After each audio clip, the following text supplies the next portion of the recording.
I've still refused to update both my graphics driver and my Windows.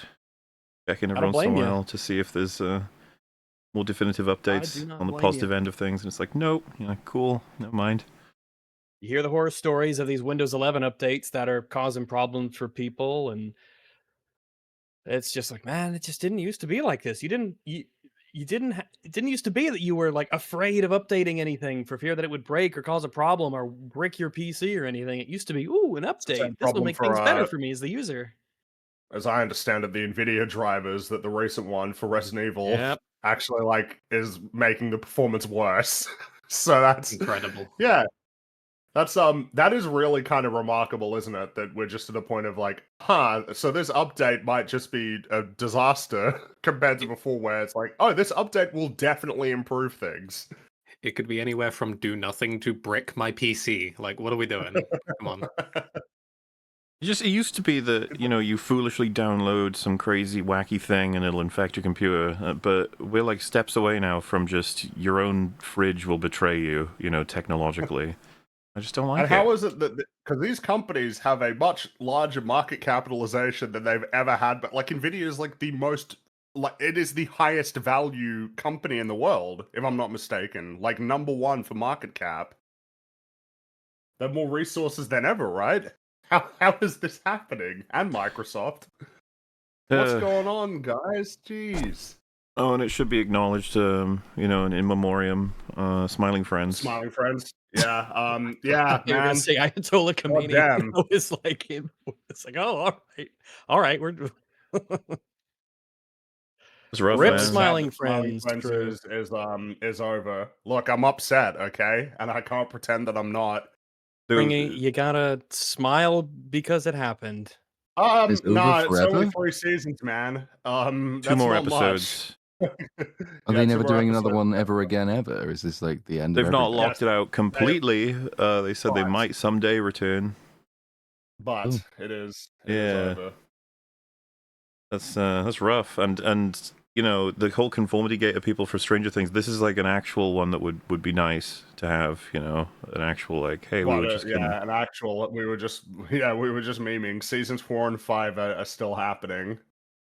There's lots of Yeah, I mean, I like, we got 3 seasons, but bearing in mind that they're, compared to how long television seasons used to be, and also that they are shorter episodes in general, we've received about 1 season of The Simpsons, and it's like, that's great, I'm thrilled about that, and I'm really happy that I got that, but could you imagine if we only got 1 season of The Simpsons, rather than all of the amazing seasons, and then even all of the pretty good seasons? I mean, there's only I feel narrowly like more those- Smiling Friends than there is A Night of the Seven Kingdoms right now.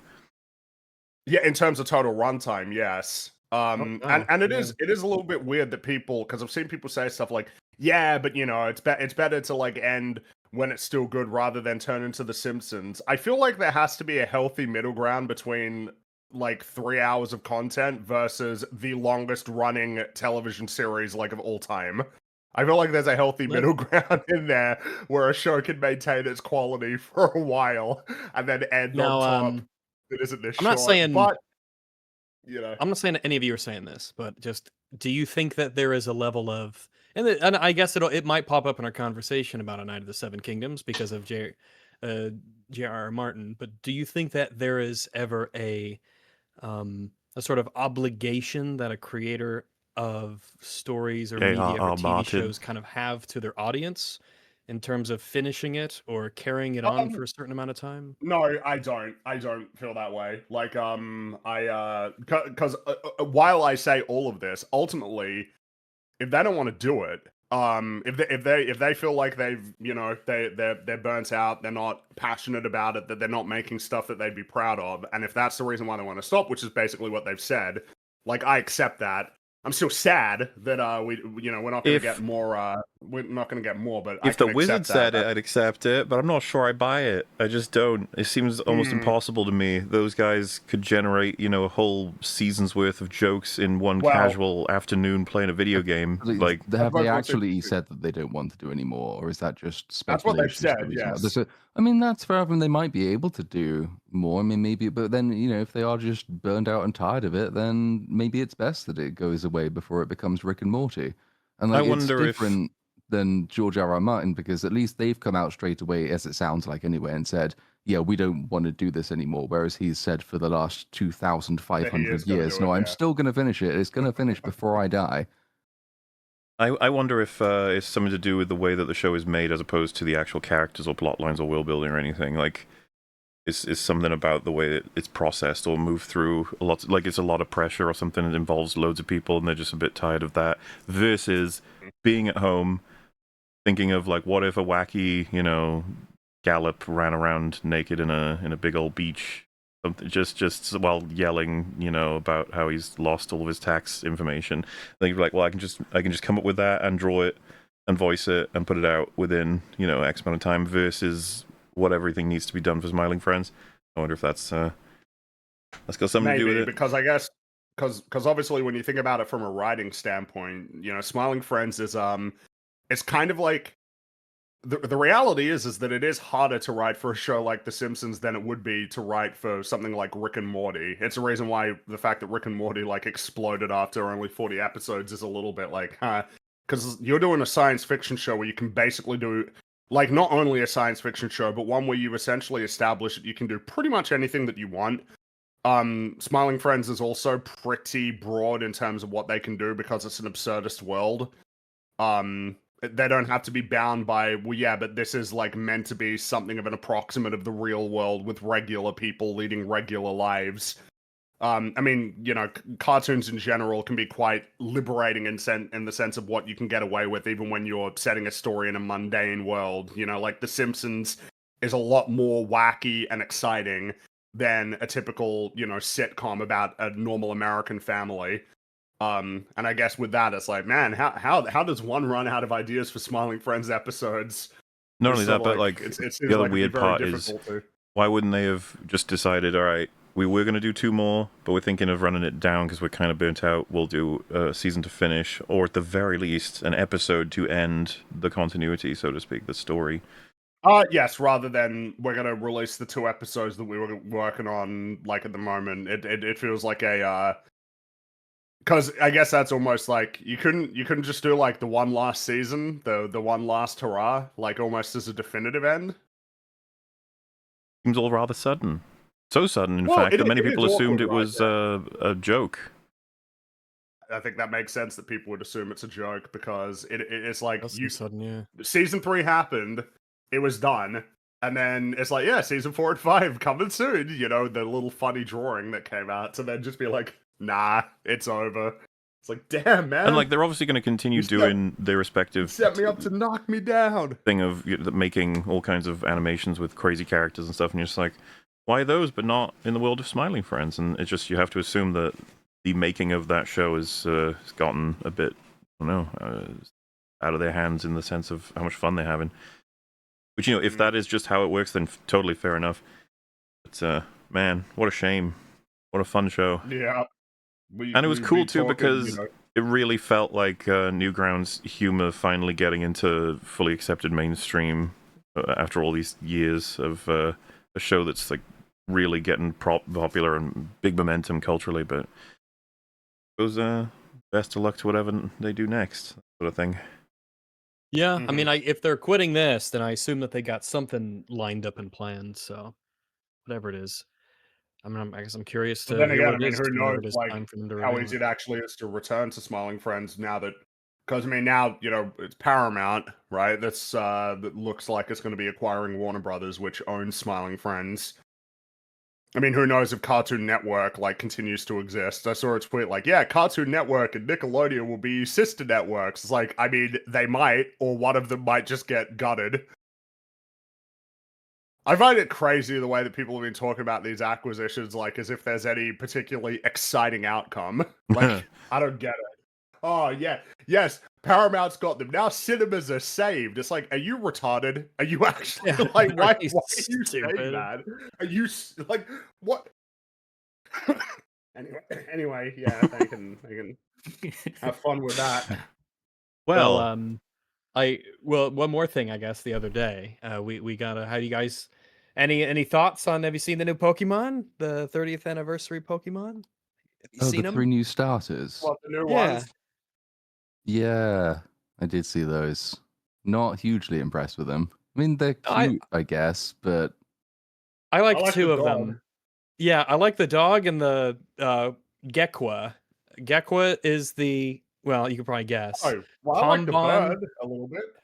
I think I like the I bird. think the bird is. He's I think like, he "Meh." reminds me of That's like the Angry sound. Birds and stuff a bit much, which isn't his fault, of course. It's nothing personal, but I don't know. But you know, none of them are bad. I think in particular, I think the gecko and the dog. I think I'd go for the dog, Pombon yeah. and Gekwa are bangers. Yeah. I just think they just The look dog is generic. cool. Someone did post on Twitter like side by side. So basically, like, which do you prefer, like the original 3 starters or these new 3 starters? And so that's not even a fucking question. But they did That's put the not fair. pictures side by side. It's like the old designs had so much more character to them, whereas these ones, they are cute, I guess.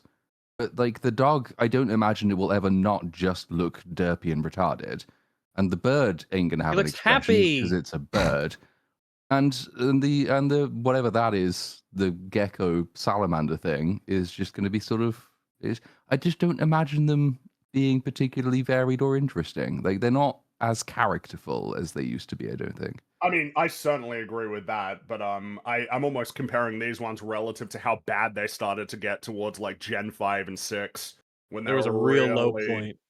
they really got bad. Like I can live with these, but yeah, I mean, you know, Squirtle, Charmander, and Bulbasaur are like,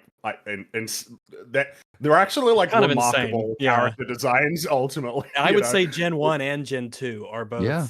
Yeah, Gen super 2 is strong. Cyndaquil is awesome. Totodile, I really like.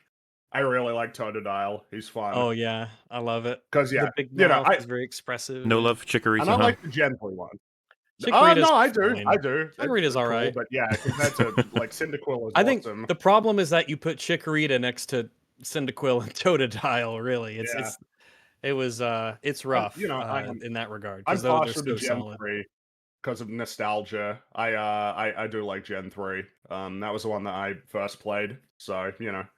But then after that, I don't care. Oh yeah, the Gen After 3 that, ones were really solid too. Mudkip, Torchic, yeah. Mudkip, and Recco. who's oh yeah. Okay. I think that's what They it was were really called. good. I Yeah. can't quite recall the names, but very good. Yeah, the first 3 generations were really good. 4 is all right, but then you get to like 5, 6, 7, and you're like, oh. And then I think actually 8 too.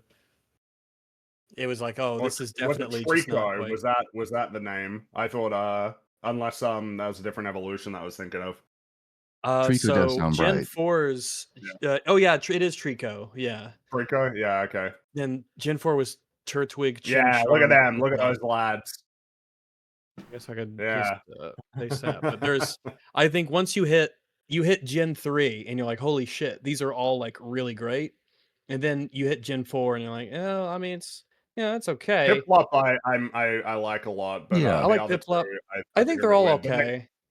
yeah, like Gen 5, that water one, that's horrible. That's bad. Oshawott, Yeah, Tepig, I and don't mind the Scyther. pig. The pig is like okay, but still, you know, it's like yeah, we're losing the plot. And then when they got to Gen 6, it's like yeah, Finnegan's you know, okay, but Froakie's like, I don't like I Chespin at mean, all.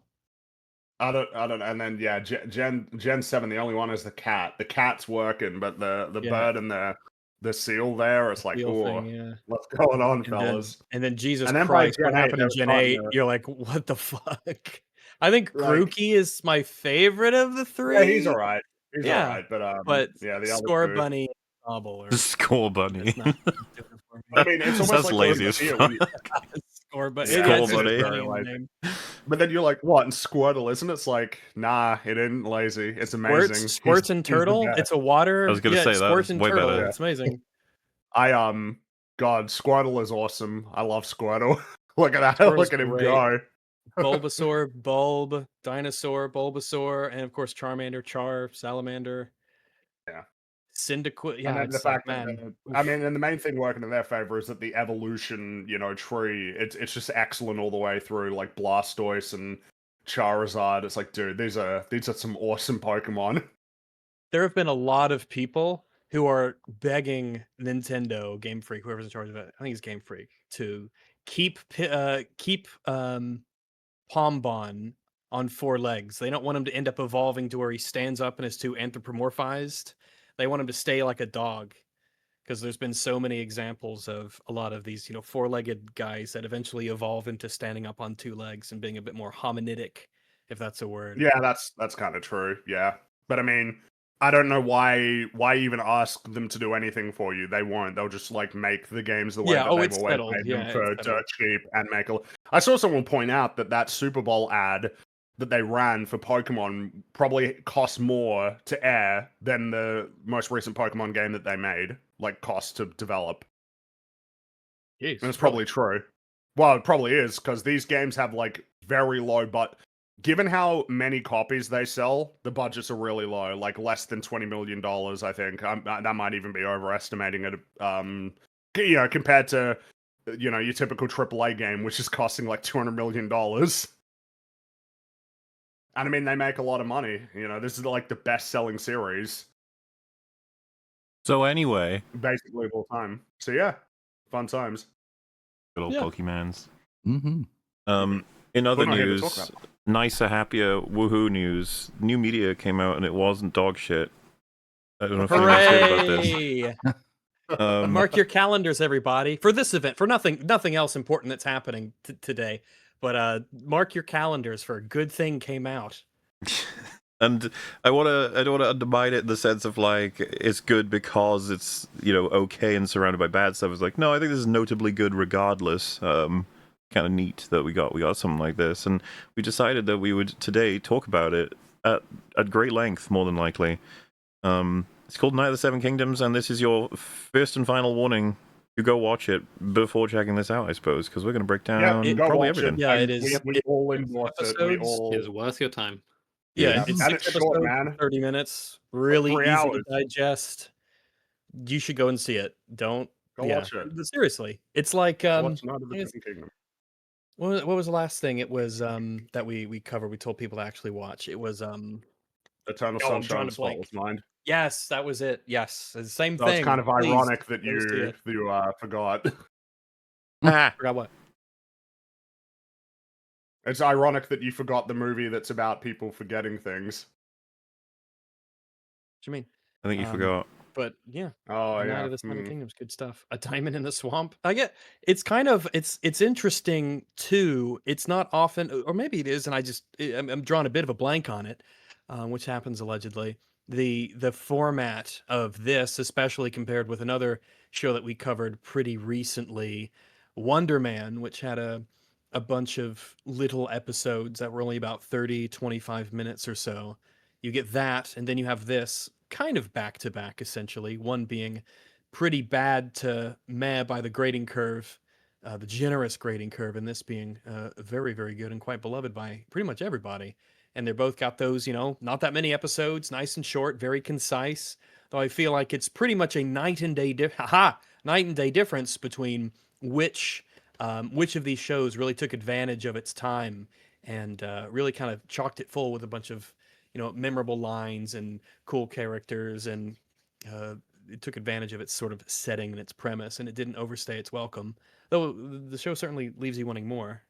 Well, Yeah, I mean, they're that's a so much. good thing. I mean, I remember wondering about Night of the Seven Kingdoms when it first came out. Was like, yeah, enjoying episode 1. Is there enough in episode 1 that will get people interested in this as a weekly release? Yeah. And I think that question was pretty much definitively answered by the time we get to episode 2. And the viewing figures of that have just borne it out, because it's sort of gone from strength to strength as far as I understand it. But the Wonder Man comparison is useful in a number of ways, but the main one being just which of these two things feels like it's taking 2 weeks of your life. Because it's not Night of the Seven Kingdoms. Wonder Man is one of those ones which they're very similar in episode length. I think it's only a couple of episodes longer in total. Every single one feels longer than the entire run of A Night of the Seven Kingdoms. One of them, as you say, leaves you wanting more immediately, and you have to wait for it, which is an unusual experience in the modern TV landscape. And the other one actually, makes you think, looking God, if forward I to wasn't something. doing this on a stream, I would never see episode 2. So it's been a refreshing Well, I little. think this show has proven unequivocally that is the correct way to release your show. Pretty much no matter what. I don't think there's ever a time it's going to be beneficial to release it all at once. This one, I had the assumption with the first episode, and even maybe with the second one, that it's like, I feel like people would be they're like hooked to continue, and they might give up on it if they don't have enough to start with, and then just never return. But the word of mouth was so strong, and then the memes, and then any kind of vague interest, I think, will remain with a week's gap. Not too much of an ask for most people, and all it did was get to be more talked about and more talked about the more time went on. So it's I don't know, this is pretty proven at this point, I would say, and that releasing your show all at once at this point to me is either a mistake because you don't seem to value like how shows can be spread water cooler wise, or that they're not built for being able to survive like a weekly consumption, that they're not built as TV shows, they're built more so as a movie that's split at different pieces. Or then the almost like worst case, which would be that they're like thrown out quickly, and hopefully no one will talk about them like by a lot design, of the time, like Wonder Man. The word dump is often used. Yeah, it was like, oh, they dumped all the episodes of Echo or Ironheart out there to just there they are, boom. So that it's almost like we don't want to string along the bad press and the bad show. Just put it out there, get it over with, dump it, and then we could move on. I think that is particularly sort of accentuated by the fact that Disney Plus does release shows weekly, because they also seem to, be on board with that as being the right way to go, because at this point, yeah, it basically is. And I mean, even Netflix will breach its own system to some extent to release stuff. At least their most popular shows, they'll split up into parts and release, Wednesday they did that, Stranger Things. And of course, in the case of Stranger Things, it was detrimental because the pain just kept going. They should have just dumped that all at once instead of making it the whole conversation for several, months by releasing it like that. But it is the way to go when your show is good. It can only build momentum. The binge advocates, by the way, you just gotta wait a little bit longer, that's all. You can still do it. Yeah, just wait, then you can binge it. It used to be just the normal way of the world. That was it. There was no binging. It was you had to wait next week for Star Trek or Well, I knew people who waited until Farscape or everything, box sets released before watching TV shows. Like some people didn't watch them on TV; they were just like, "I'll just get the box sets as they come out, like half seasons and stuff." So that is like almost their version of binging, because that was what you had to do, or whatever. But you have to wait to binge. But you like not so long that it's unbearable. You'll be fine. And then, I mean, other things are going on in our lives. It's not like we're sitting in a dark room staring at a wall with a timer. Well, that's why binging for the show to come became like popular. Obviously, the early Netflix model. For the first time, you have this sort of unprecedented option, and then it does coincide with everyone being stuck in lockdown with nothing else to do but binge stuff. And so it's like, well, at that time, you can kind of see why so many streamers were saying, hey, look, we're releasing all of this huge, massive new series in one go. You can binge it, because what else have you got to do with your time? Drink? You can do that at the same time. And that was popular for a little while. But now people actually have lives again. And so they are the horror. Maybe rediscovering certain old viewing habits which are better.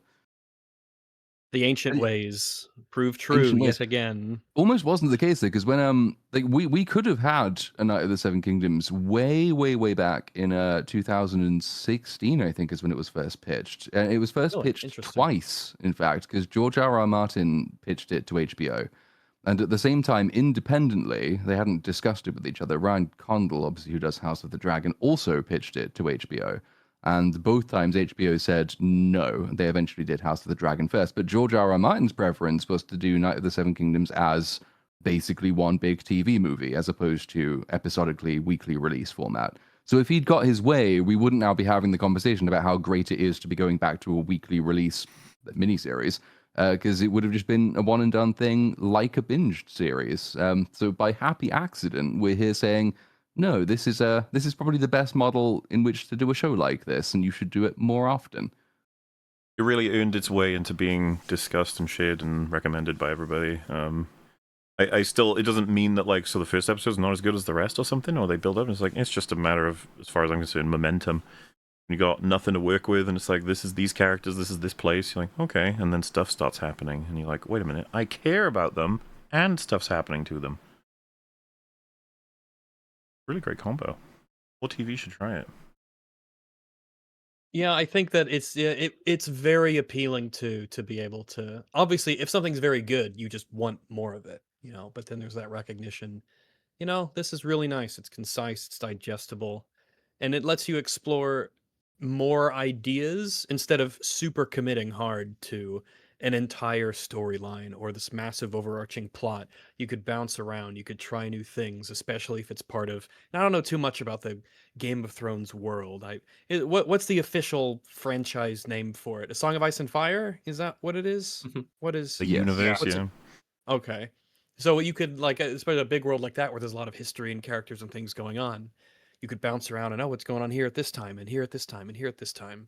So yeah, that's an appealing idea to me. Yeah, and it keeps you interested in that world while George is not finishing his books. So, it's nice that we start, and it's True. for all A the true author never criticism that he finishes a gets. story, as they say. I did wonder if that line was thrown in as a I did little too. aside. Just Cheeky. fucking hurry up, George. But it is, though, for all the deserved shit he gets for it, it is to his immense credit that he has built this world, which gives us so many of these wonderfully rich stories. And, the Duncan Eggs stories, the 3 novellas, are really just like his procrastination work. So the one, obviously, we're covering today is adapted from, he wrote it way back in 1998. I mean, it's been around for a long time while he Yep. wasn't writing more important things, and he's written 2 more of them since then.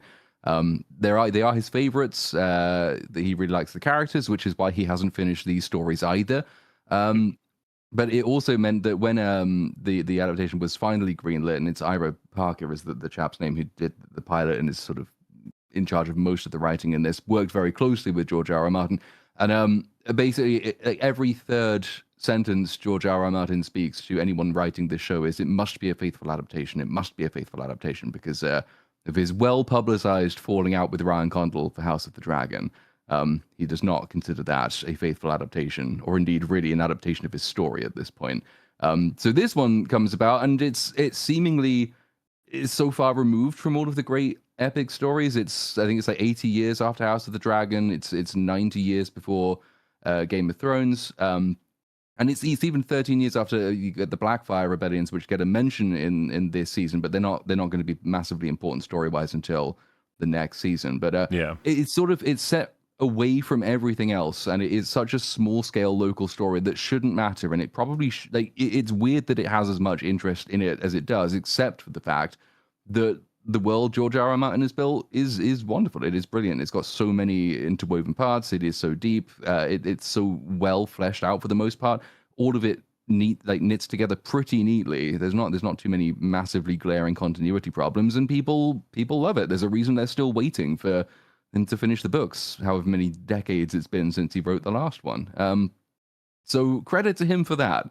Now, if he can get back to work, it would be really cool. Which we'll get more. Unfortunately, it's like having to come to peace with, you got an adaptation that didn't have its ending in source, and so people use that as the main reason for why it crumpled into full disaster. House of the Dragon's adapting, almost Wikipedia summary as opposed to like actual script and dialogue and stuff. So it's got its struggles, and then this. It's like, but I can be invested in this, right? And you're like, inevitably they will run out of source for Knight of the Seven Kingdoms as well. And you're like, what? Why, George? You're like, why indeed? You could join everyone in the world questioning that one. And they'll do Indefinitely. it pretty quickly as well. Yeah, it won't take long. Obviously the plan for this is it's a relatively small budget show. There are only 30-minute episodes. The plan, I think, is to keep it this way for the next 2 seasons and to release these seasons yearly. So there's not going to be massive gaps between them. He's only written 3 of these stories. Apparently, he's handed over the outlines for another 12. But he hasn't written those yet. And as we'll sort of see as we go through this, a lot of the strength in this show comes from the fact that it basically adapts the dialogue of the books one for one. There are some good additional scenes, but for the most part, it's good because the source material it's working with is good. You can't really replicate that just with an outline, because then you replicate the problems that House of the Dragon is having, and he'll start getting annoyed at you if you don't do exactly what he tells you to do but hasn't written yet. So enjoy it while you've got it, because we've got at least 2 more years of it being like this before we maybe start to worry that once again we have outpaced his ability to finish things. Well, and the more sort of Wiki expected to be Thrones- successful that it would be, the show, that the more there's going to be pressure from the studio to do particular things, and then the more there's going to be conflict with George. That's inevitable. It's like it just builds up over time, because Ryan Kindle reckons that's just going to happen. He's going to hate Ira Parker eventually as well, because there's so many things that'll happen to try and consolidate like how the story gets adapted, and ironically, you might end up with more freedom on your first attempt before this starts getting eyes for people being like, "Oh, this looks very profitable, actually." Pump more money in and get more money out, but in that course, it's gonna be like, "You better do this." Hey, can we get a dragon in this show? Like, can we do this? Can we do that? It'd be like, "Uh-oh." So we'll see on just how far that relationship goes, but I would like, a lot of people see it as like a confirmation that there's a good relationship there, and therefore we can rely on this show. It's like, just remember, Game of Thrones had 4 extremely solid seasons before it went to shit. So, you know, Night of the Seven Kingdoms might just have a faster trajectory of the same sort. Who knows? Yeah, it's sort of. I mean, with the ability to separate it from other things, and with something being its own project, it sort of it keeps it like untarnished by time in a way. It's sort of its own thing. I mean, in a way, Andor's kind of that way, though. Obviously, it's a longer format, but by being able to sort of actually tell a story, start it, finish it, have it be of this scale, it keeps it kind of evergreen in a sense without being reliant on other things. Because even if the Song of Ice and Fire as a franchise, for whatever reason, goes down the absolute shitter, not that that would ever happen or has ever happened before, at least you could say, well, we got an Out of the Seven Kingdoms. That's always good. You can always show that to people. Yeah, and we can keep going backwards. You know, we're doing the Mad King as a play, and maybe Aegon's Conquest as a show, and maybe Robert's Rebellion as a show. There isn't a huge amount of source material for either of these things, but because it's sort of dovetailing with a lot of the other like overarching histories. So there's plenty of stuff to explore if you go backwards. The problem is going forwards in A Song of Ice and Fire at the moment. But you know, we've got 2 more books after this one, so there's a little bit of forward stuff we can still do. Yeah. And maybe George will get around, because they're really, really short. Maybe he will get around to cranking one of these out again before the end of season 3.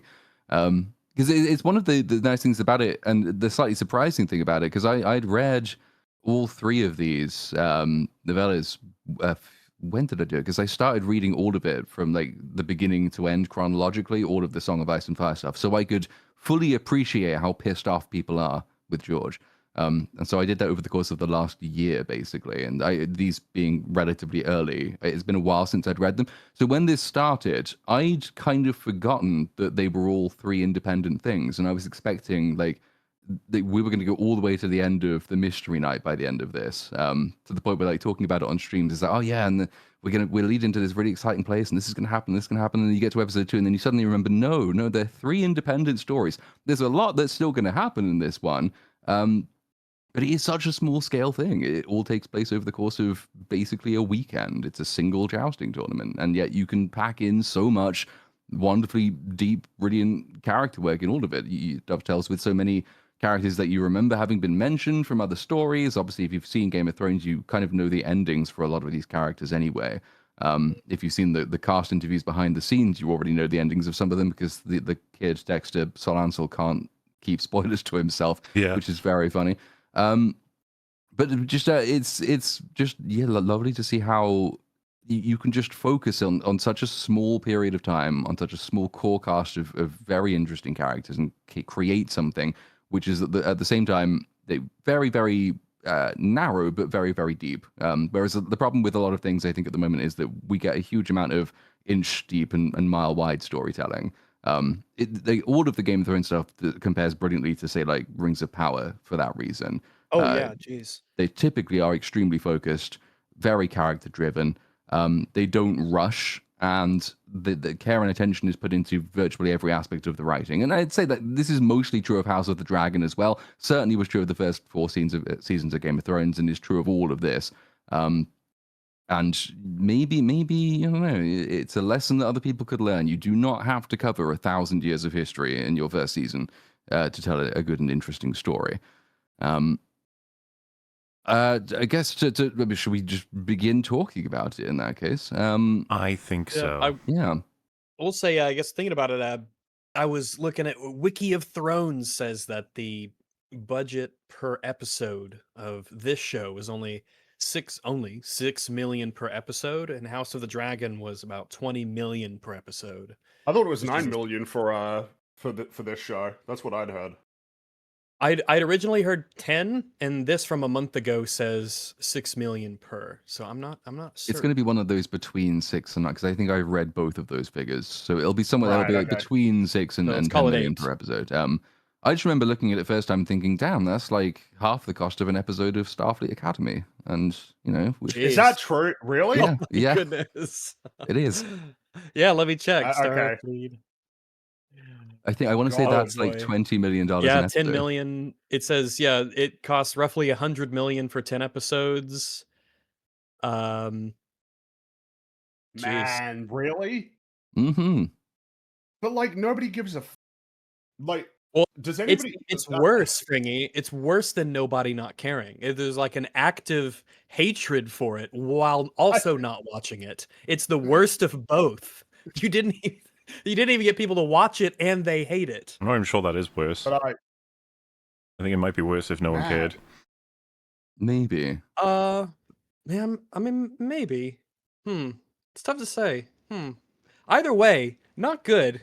It's not Very good. not good. No. But another instructive lesson, besides telling your stories in a really focused way, is that actually maybe leaning so heavily into massive CGI extravaganza isn't the way forward either. Because we'll talk more about it as we see the individual Yeah, scenes. But one of the things that strikes you about how A Night of the Seven Kingdoms, when you watch all the behind the scenes stuff, is that with the exception of some smoke and one very specific lance, there's very little computer animated stuff going on in any of this show. They built virtually everything. They built effectively an entire medieval fair. They used all traditional materials. They made a fully functioning jousting arena. They found their location. The only thing they built to add to the location was a bridge. Everything else they used that was on site, and it looks amazing, as we'll see. And it's still cheaper to do all of this stuff, all of that hard work, all of those like 400 plates in every individual piece of armor, which takes a really long time, and it still winds up being cheaper than if you use the Rings of Power approach and you just put random plastic scales on people for no particular reason. So you can do a lot with location scouting. Oh yeah, because that is just literally just come up on my screen on the stream. You don't even need to spend money on good scenery. It's already there. Just use The that. show looks good. It's a great looking show. And I think a lot of people have been comparing this in particular to Rings of Power because Rings of Power's like costumes and armor work is very, very bad for the most part. But if you do have a smaller scale, if you do have a much more concise location, and if you do use real locations and vistas and places and whatnot, you can put that budget towards things that the eyes are constantly looking at and people really notice, like armor and props and equipment and the clothing that people wear and just all the little things that decorate the rooms and stuff, the kind of things that really you're constantly looking at, that you see over and over. It's a very immersive show in that regard, while partially because it's very small scale and that money can really go to stuff that you notice that lingers. Well then. It can indeed. But I suppose we'll begin with episode 1 then, which opens, and it's was an interesting experience. Obviously, you have certain expectations when you join a Game of Thrones show or a show set in that universe. You know roughly what the mood and the tone of all the others has been. And we open here, and it's dark, it's brooding, it's raining, it's a storm, it's sad. The music tells you that you're burying a body, and you think, well, yeah, I don't typically look for happiness and joy in George R. R. Martin stuff. And we find Dunk is digging a grave, and he's digging a grave for Sir Arlen of Pennytree. The shot, specifically the framing with the tree, with the horses, with the grave, is kind of important for parallelism reasons that come up later. There's quite a lot of that mirroring that goes on over the course of the show. But he picks up the body of this dead old man and puts it in the hole he's dug for him. And it's pretty sad. He says, I don't know the right words. There ought to be a septon here. You were a true knight. You never beat me when I didn't deserve it. And this is when you get your first. It doesn't take long. It's about, 30 seconds in at this point. The first sort of new stylistic quirk that you haven't really seen from any other show in this universe before. You get these flashbacks, tonally jarring flashbacks. In this case, you get Sir Arlen clouting a young Dunk in a number of different instances. Smacks him on the side of the head several times, smacks him in a pub, head bumps into a wall. It's kind of it's funny, and you don't quite know what to make of it yet because you don't expect this from a George R. R. Martin style production. And Dunn continues. He says, "You never beat me when I didn't deserve it, except for that time in Maidenpool, because it was the inn boy who ate the widow woman's pie, not me. I told you that. It doesn't matter now. I'd leave your sword, but it would only rust in the ground. I wish you didn't die. I'll take good care of the horses." The delivery is particularly like sad on that line. Yeah. This guy's it's stellar. like it's Yeah. like he feels Like, guilty about jeez. the whole sword thing.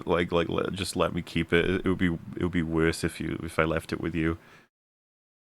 Yeah, the actor is like quite immediately impressive in terms of his ability to convey like a history in terms of sentiment in that way. I really appreciate these cut-ins here for like starting really early on, I guess like a thematic thing of the show, which is the idea of like romanticization of individuals as part of knighthood, right? Like he's thinking about Arlen's legacy and he's like sort of wallpapering over what was Yeah. maybe the actual reality with his fond memories and his larger than life image of the man, which is Yeah. that's going to be very important going forward as an idea. Yeah, all of those things ultimately left him with a very positive image, warts and all. It's sort of part of the whole, memory and experience. It's very just real because that's how people think of people. No, yeah, it feels so authentic. His sort of memory of Arlen and all the information we gradually get over the show. It feels like once you get a key piece of information, everything fits of like exactly why he talks about it in the way that he does. Just Yeah. you completely get We it. see the more we learn, Arlen was a real G. He was also just a Was normal he? dude. Basically, yeah. There's nothing about him that seems overly like crazy that you couldn't believe that seemed out of place. He just seemed, very a normal guy, but a good guy. You believe that he would be able to leave that impression on someone who spent a lot of time with him.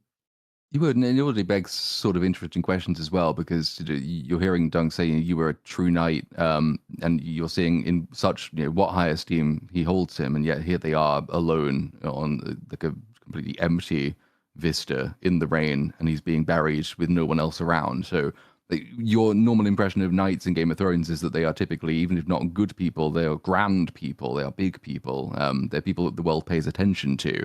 And yet here, evidently, that is not the case. Why is that not the case? What manner of knight is he? Was he? Why does no one seem to care except for Dunk? Why is he alone with him? And you also get from sort of just looking at the background and you listen to the things that Dunk says as well, there's no possessions to take with him. The sword is basic. The sword and the horses are the only thing.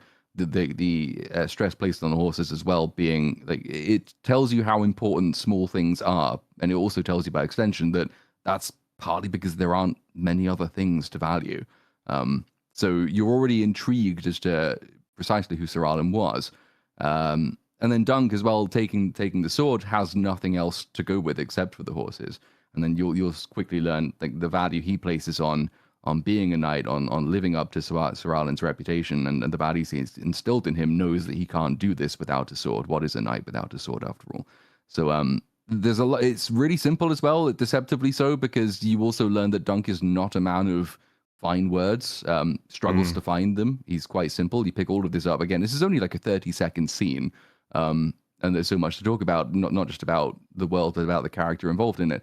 He's not someone who has actual, a grand vision of the world. He's not evidently well mannered, well educated. All of this is very useful establishing stuff, and as Theo mentions, the performance really brings it out even more than just the words do. And apparently, because this guy Peter Claffey used to be a rugby player.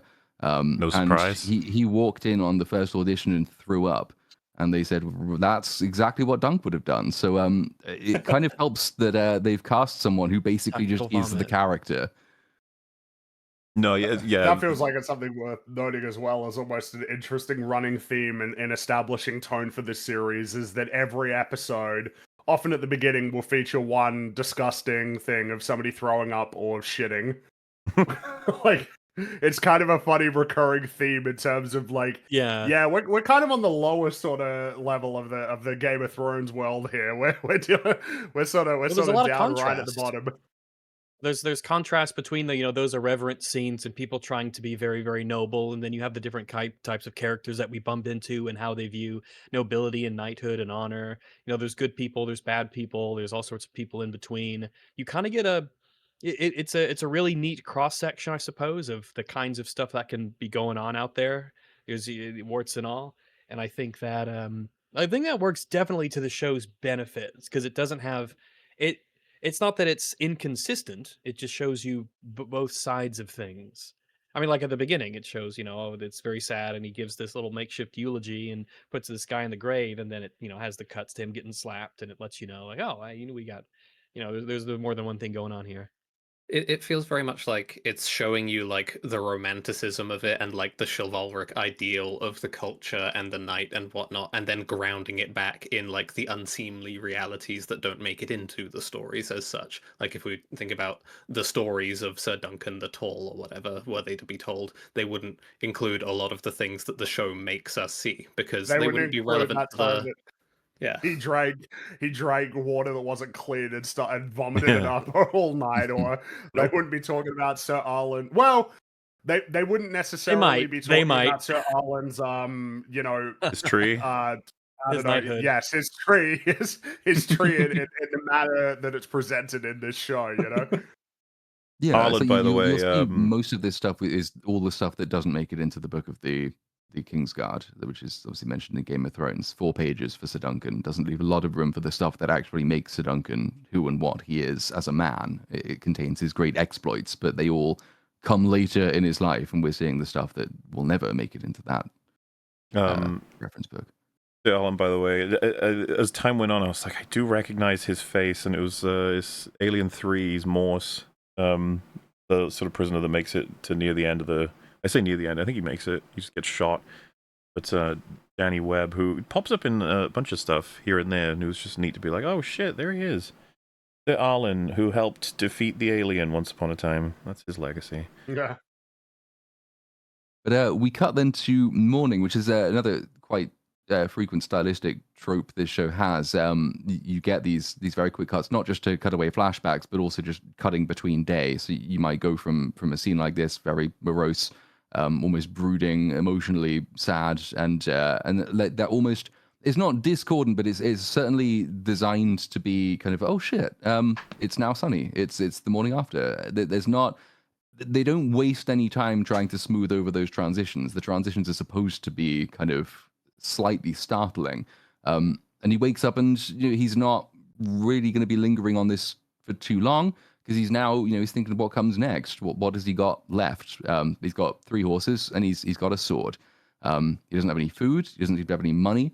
He says, because he talks to his horses a lot, says, I'd eat for a king if I sold you 3, maybe for a year or 2, but what happens after that? That road ends in outlawry or beggary.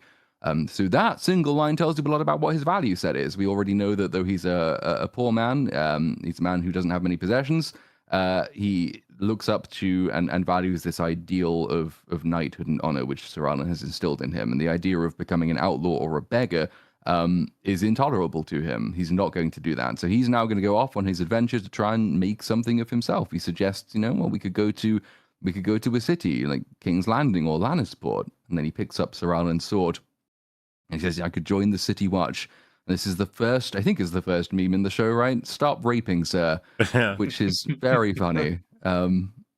And works especially well because of how close it is to that very, very sad beginning. We're only like a minute in at this point, and already you've got one of the funniest lines in the show. And he says that the sword, well, it fits my grip as well as it ever fit his. There is a tourney at Ashford Meadow, and he looks sort of purposefully into the distance, and the Game of Thrones music enters, starts picking up. And right, here we are, we're getting going. But no, because we cut suddenly, and he is spraying shit from behind the tree. Then he looks up, though, and there's a little robin singing in the tree. Which is kind of just like, that is the show's entire style condensed, I think. It's not too scared of scatological humor, and it will use it to punctuate some quite serious scenes.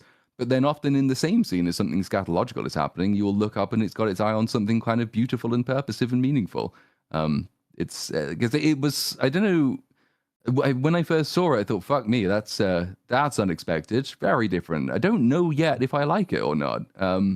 No, I yeah, hope this nothing was crazily unexpected suddenly shows up in the you know the. Well, no, the I think that follows because it's very this show really, it seems to me that House of the Dragon is much more similar to Game of Thrones stylistically and in terms of tone its than tone this is much show more is. consistent. This Yeah, show is yeah. very much establishing itself in a sort of different direction, and at first, it's like you got to get in sync with it. You got to get used to it being presented in this way, and that I think trepidation makes some sense because you're not even sure if it's going to be good or not. So when you see these choices, it's like, is this arbitrary? Is this were you just memeing or but I think the way that you described it, Platoon, is actually correct. That this is kind of a good microcosm for the tonal balance of this show.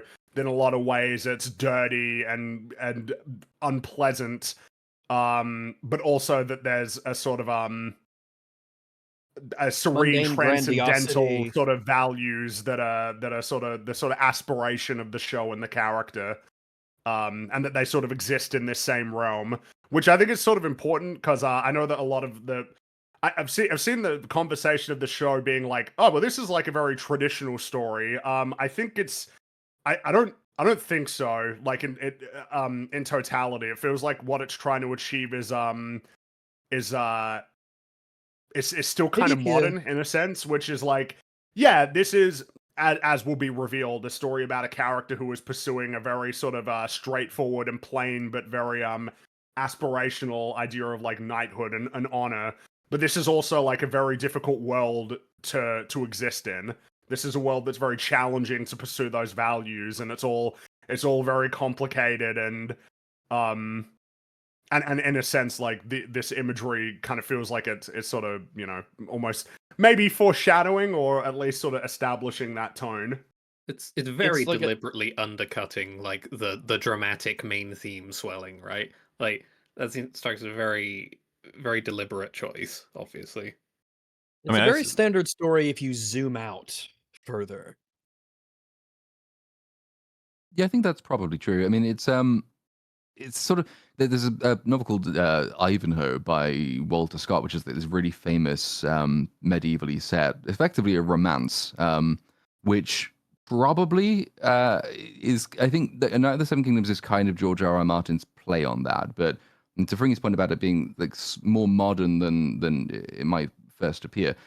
That's kind of what George R. R. Martin specializes in. Like he's very familiar with what made sort of classic works of medieval romance in particular work, and he knows which parts of those to undercut.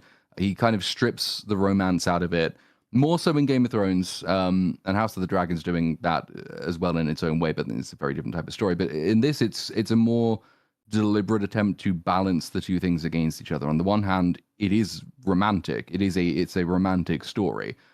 It is a story about heroism. It is a story about good men being good, sticking to their truth and their values like all good knights should, and ultimately being rewarded for that. But unlike a lot of traditional and older style romances that inspired it, there is more sort of darkness to it. There is more grit. Not everything goes well. In fact, there are some very significantly bad consequences that you could argue outweigh the ultimate benefits of having the hero be a hero, as we'll come on to toward the end of the show. It's maybe more important for the world what goes wrong than what goes right. But it's more important for the characters what goes right than what goes wrong, which is a little bit different than other George R. R. Martin stuff. But the other thing as well, I think, that to sort of make this very, very tonally distinctive earlier on is probably just a requirement of where this is placed in relation to the other shows that are being released. Obviously, House of the Dragon season 3 is coming up this year as well. Everyone kind of knows, as has been mentioned, what they expect from this universe now.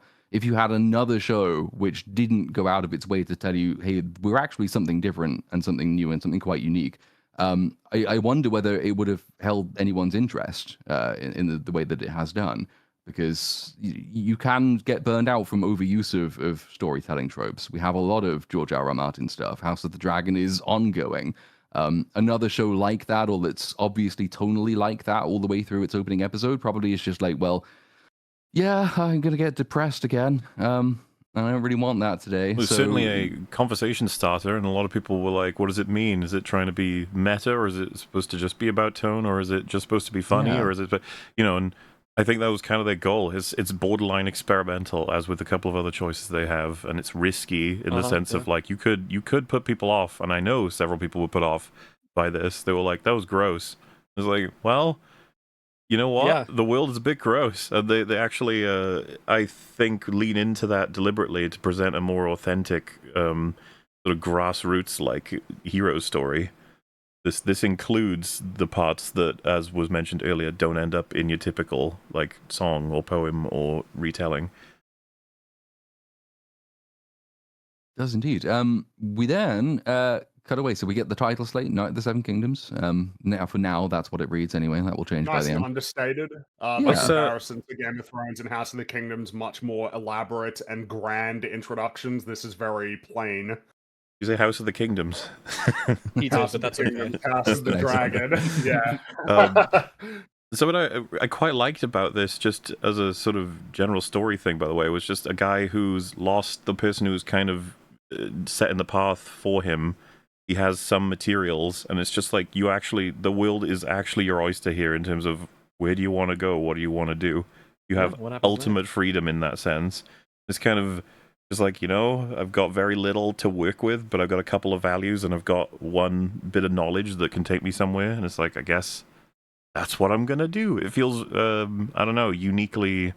I just feel like we haven't had this in a long time. Everyone, even in a universe as huge as where these stories take place, everyone in House of the Dragon and Game of Thrones, they all basically have their path set because of what family they belong to or what person's doing what to them. But with this, it really feels truly like a guy who's like, I could kind of do anything here.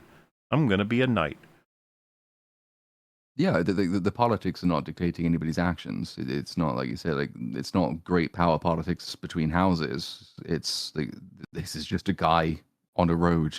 I mean, he could literally go anywhere, except for the values that have been instilled in him, and except for the fact that he is quite a simple man.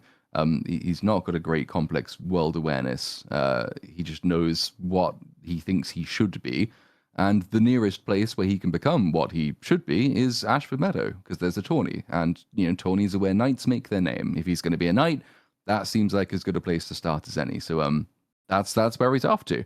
Don't get there immediately, though, because after the title slate, we cut, it's evening again. And he arrives at an inn, and he meets a small, bald boy who he mistakes for the stable boy.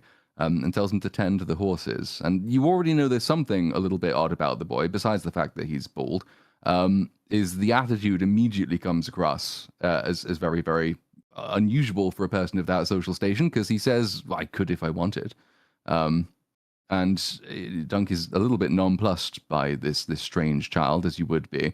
So he says basically what I imagine Sir Arlen said to him a great many times: see to the horses, you'll get a copper if you do well, in the clout even in the ear if not. And that, for the moment at least, is the last we see of the strange bald child. I don't know if it's worth, because it's probably not going to be feasible to go back through or to remember every piece of dialogue and how it sort of double functions, as opposed to going through it first time around talking about that. Mm-hmm. I assume it's worth it. I'm trying to respect the chronology here, but I assume at the same time it's probably worthwhile talking about the things that Dunk and Egg say, knowing the truth. Right? So, like, what I love immediately, because they do such a good job, is that Dunk assumes the power dynamic here is obvious, that he knows more and is more capable than Egg in every way, but it's actually, like, completely not true for many different avenues, and it throws them off kilter all the time, and it creates so many funny interactions automatically because he's so young, but he knows so much more than Dunk does, and at the same time, assuming things about him that aren't true, and then Egg being able to choose how much information he wants to give away, because he's kind of we know why he's here or what he's doing. He's kind of like not happy. So it's just like, this guy has just stumbled across me and he's assuming things about me. It's like, I can kind of play into this if I feel like it. Which is an interesting question as well going forward. How much does he really even play into it? Because it will be his defense later when charged with lying about who he was, is that I never actually lied to you. That he's acting like a prince, because that's exactly what he is. he has that attitude. Like you say, like, he is much more worldly wise than Dunk. Well, that's the nice interplay between them, is that he has the sort of traditional Game of Thrones level knowledge of great houses, but he doesn't have the knowledge that's required to be a good person. And that's the thing that Dunk brings way more, and that's the thing that's most valuable to him that you can't get from anywhere else. But the fact that he is actually acting kind of straight here, and you only kind of assume it's a lie because you see it from Dunk's perspective, but actually if you go back and then rewatch the scene, it's like, no, like that's exactly what he would say, and Dunk is just making these assumptions and doesn't treat him as very important. After all, why would he? You would assume that he is just the son of the innkeeper or the stable boy. But it's a great little like foretaste of everything you're going to get between them. Like you say, like they are going to spend quite a long time just not completely getting each other. Yeah. Until sort of the second half of the season, even when they sort of become a little bit more alike, and even then, there's still essential differences that come across virtually every time they speak. But for now, Dunk just kind of ignores him, hands the horses over, threatens him, and goes inside. So we meet the innkeeper, and we meet a drunk person who's sort of lounging in the corner, looking a bit the worse for wear here. And the innkeeper offers him, lamb or ducks, and he says both, and she laughs and says, "You're big enough for it." And there's another tonal difference, I think, as well, which will be one of the major differences between this show and the other shows, is that whereas Game of Thrones, and particularly House of the Dragon, might occasionally get around to mentioning the small folk, you never really hear from them, or very rarely do you hear from them. It's talking about them. It's talking about their feelings, their general attitudes, and it's usually always with a view to, are we going so far that the small folk are going to lose tolerance and riot against us? Are they a threat to us in this situation or not? Yeah, and that's like kind a of it. Background character in a way. Yeah, for the state of the world and the world's overall sort of reaction to the political events of the Grey Houses. Whereas here is the first instance of several instances where actually all of these people, they are just kind of nice to each other. They are all downtrodden. Most of them are poor. They recognize that in each other. And they form their own alliances. And those alliances are almost like class-based, you'd say. Like she recognizes that he might be trying to be a knight. He's kind of not, though. Like, he's obviously off to the tournament. She spots that he's got the shield and the sword, and she asks him if that's where he's going.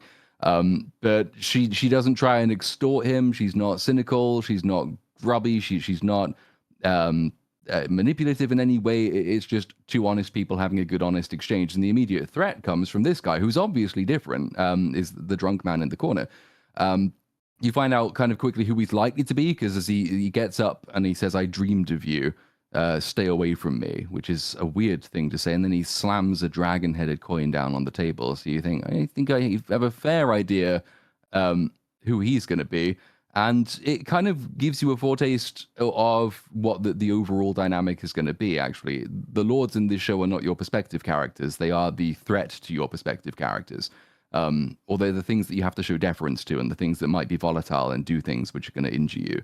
Yeah, but at the end of the day, like, what they're doing doesn't actually matter that much to Dunk. He just wants to go to this tourney and, hopefully do well and get some money and be able to just go on off in his, like, his aspirations are comparatively incredibly mundane, but they really matter to him. And a lot of the perspective is trying to ground you in how much this matters to him, not how much it matters to the world, because it doesn't matter that much to the world, as will sort of become clear with many of his interactions throughout the next 2.5 episodes.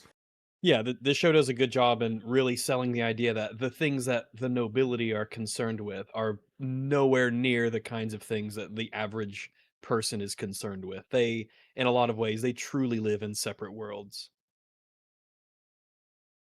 They do indeed. And obviously this particular Targaryen will have his own story, and obviously you can tell that he's not going to be quite your typical Targaryen prince, just from the way he's acting here. There must be a reason he's here in a random inn getting drunk and going up to sleep. It's not where you'd expect him to be. But obviously the nobility in the show are not monolithic either, but it's just a notable difference in perspective. And then the innkeeper just says, just never you mind, Tim, I'll see about your food.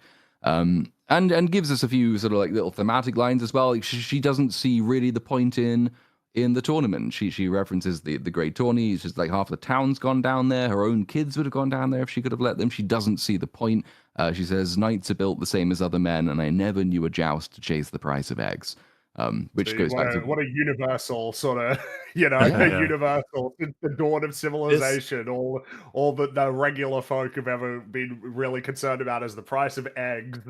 This reminds me of Succession. This line, where I can't I forget the name. Where the father asks everyone, which one of you do you know how much is a gallon of milk, and all the family just looks around like they have no clue. Like they have no clue what a gallon of You're milk reminding me of a real life example. I was going to say, where this is the Scott real life Morrison, one. our former prime minister. Yeah, Scott Morrison was our former prime minister, and there was like he got asked like what I think it was a loaf of bread and a carton of milk, and he's like, I'm not going to pretend that I can tell you that I regularly go to buy a loaf of bread or a gallon of milk. I'm not going to pretend that. And it's like, dude, like, what? Like, anyway, it's just. Points for honesty. Pretty funny. It's like, yeah, no, I don't go buy them. It's like, hey, yeah, I'm sure you don't. But like, I don't know, man. It's probably worth knowing that. How do you not know that? He's got a guy for it. No, I know he's got a guy for it. But how do you not know that? Got a milk guy and an egg guy. Two different guys. They're not even. It's 3 different people. They're not even the same. There's a guy per egg. That's the man I pay he has a guy specifically for for bread. Of milk. He's got a guy for full cream milk, a guy for skim Yeah. milk, I got a skim guy. a guy for oat milk. So Dunk then goes outside a little bit later, and he overhears the boy who's making a lot of noise from the stables. He walks into the stables and finds that the boy, obviously Egg as we know him, he's sitting on his horse. He's sitting on his horse and he's wearing his helmet and his armor, and he's playing at being a knight. And Dunk accuses him of being a thief, and he warns him that the horse, it's a war horse, it's not a pony. And Egg again, his response is not what you would expect if Dunk were correct about who he was. Says, I could ride him as well as you. And it takes Dunk aback. It's like, how the hell do you speak like this to your elders? He says, close your insolent mouth. I'm a knight, I'll have you know. And Egg says, the delivery's great. It is all the way through. Close your insolent mouth. I think we're also. You don't look like a knight. We're like, I guess, pointing to Dunk not being the brightest as well, because he probably should figure out something's up, even just from like the cadence of this kid's speech, right? He is speaking in a very refined way by comparison. Yeah, he's very well spoken, and the fact that both of them aren't, let's just call it 100% honest about their station. One's kind of pretending to be higher and one's pretending to be lower. It's a super interesting dynamic. I think one of the reasons that you might not catch on to the way that Egg is talking right now is because, especially relative to this world, it feels like not necessarily modern, but it feels more normalish how someone might speak. Whereas a lot of the lower class people and commoners in this world, they speak in a very, I guess, a way that wouldn't really surprise you with how they talk. But higher born people and more educated people, they speak in a way that's almost a bit more relatable to us in the meta, because we live in a world where it's normal to be a bit more educated and learned and well read, so it might not even stand out to us as being something to notice. Yeah, they make use of language and accents as well.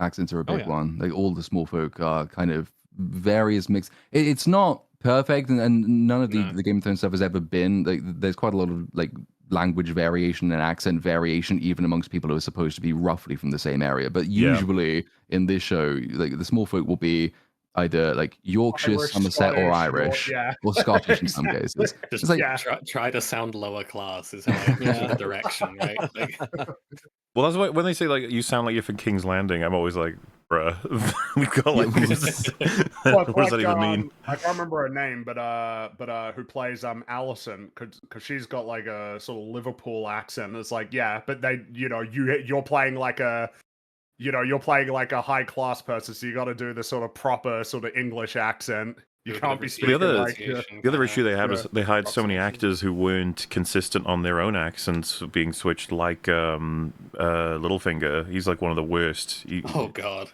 No shame to the actor. He's awesome, but he could not control the accent at all. He was just all over the place. He just What- kept what's it- what sliding towards like Irish essentially Yeah. as the seasons went on.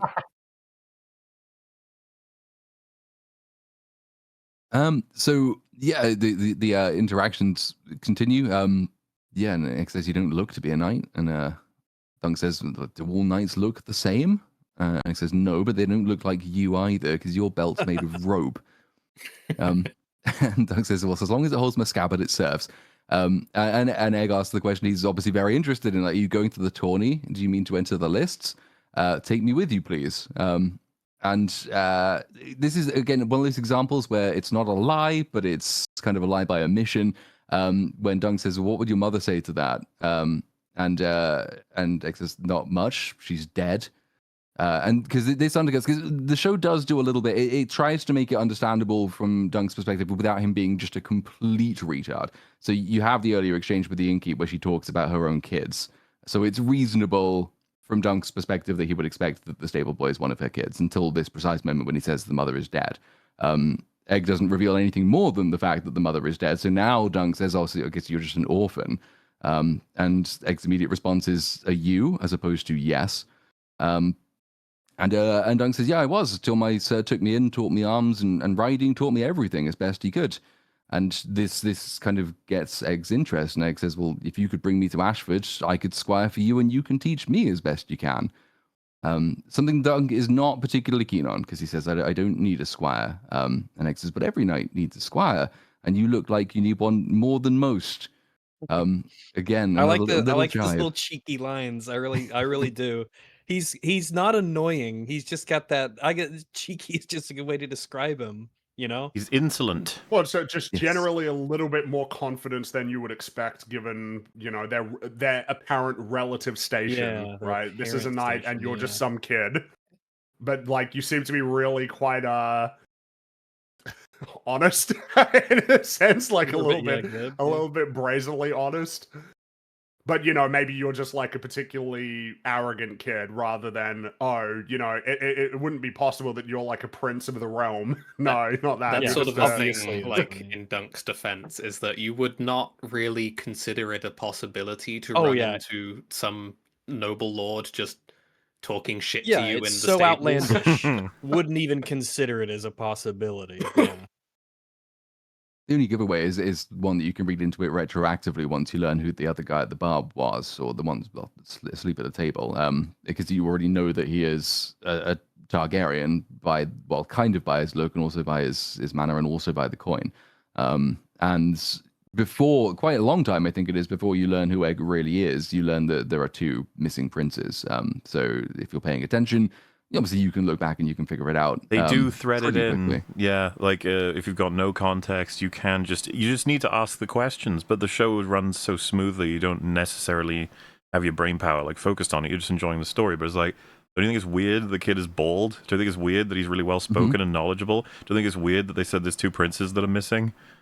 Like, I guess for my part, it felt like extremely telegraphed. Like a lot of people Yeah. just don't pick it up. I don't know how you couldn't. I don't know. That But was my thing as well, because I wondered like how much they even really lent on it being a reveal. I sort of got the impression they assumed everybody would just know, but then obviously they have the one specific scene where it's supposed to be like, oh my goodness, it's his brother. But I found it really telegraphed. But then I'd already read the book, so I can't really judge how well the actual reveal works for people who were just watching the show. Well, I guess I can offer that perspective because I don't know too much about a song of Ice and Fire and all that sort of thing. But to me, I was like, it was a reveal. Like I knew there was something to reveal, So when it sort of happened, I'm like, that's the thing, because he's odd, all of these oddities, his attitude and the hair and stuff like that, and there's clearly something that's to be revealed here. So when it does happen, and end of episode 3, you're like, that's it, that's the thing. Something that's worth considering then as well is that there's plenty of juice for the people who know already, while this working just fine for people who don't. And that's pretty difficult to achieve, but they pull it off. There's plenty of fun to be had when you know, and that also makes for repeat viewing being satisfying, which is another rare thing to have these days. I remember my concern was only ever like the only way this can go wrong is dependent on how they actually play the twist. Because if they like overplay it insofar as like there's this clear expectation that you hadn't figured out at least something was up yet, that would come across as very tonally jarring. But I think that's worth discussing in its own right when we actually get there, rather than Episode 4, so far away about actually 8 now. hours from now. Cool. Yeah. We'll get there eventually. Hooray. Only got like 150 pages of notes, so we're fine. So yeah, it's the other thing to note as well is that Egg all the way through this never doesn't do something which would be expected of a stable boy. Like, in other words, when he thinks that playing the part of being a stable boy will actually get him what he wants, he does it. Which is another reason it's jarring again, but deliberately so. Like the mannerisms in conversation are exactly what you would expect of a prince. But when Dunk does tell him, say like, "Fill me a sack of oats," and I'm going alone, so you're not coming. Like Egg will do it. He's not doing it because he is clever. It's a little bit manipulative. He's trying to make himself useful because he thinks it'll get him where he wants to go, which is the Tawny Ash's Meadow. He wants to be a squire, which comes back later as well as that sort of brief recriminations because it is manipulative. It is dishonest. He is being used in this situation. Which nobody likes to be, obviously, but it also it helps sell the misdirect to the extent the misdirect is present anyway, to find that he is acting like a stable boy when he's not speaking. So there is that. Well, it's also, as we saw the first image of him being on the horse, it's like this is him somewhat playing the role he actually wants. Being like a squire is something he's actually interested in. So doing what he's told by a knight is like. I kind of do want to do this. Part of the job description. Yeah. So the next day early in the next day because it still looks like nighttime. Dunk is saddled up, mounts up, goes with his 3 horses, and he arrives at the outskirts of Ashford. And this automatically had me very excited. I just love everything about all of this, just the way it looks, the fact they built all of it as well. So all these brimming with life, all set up. Yes, they're all set up properly. 100%.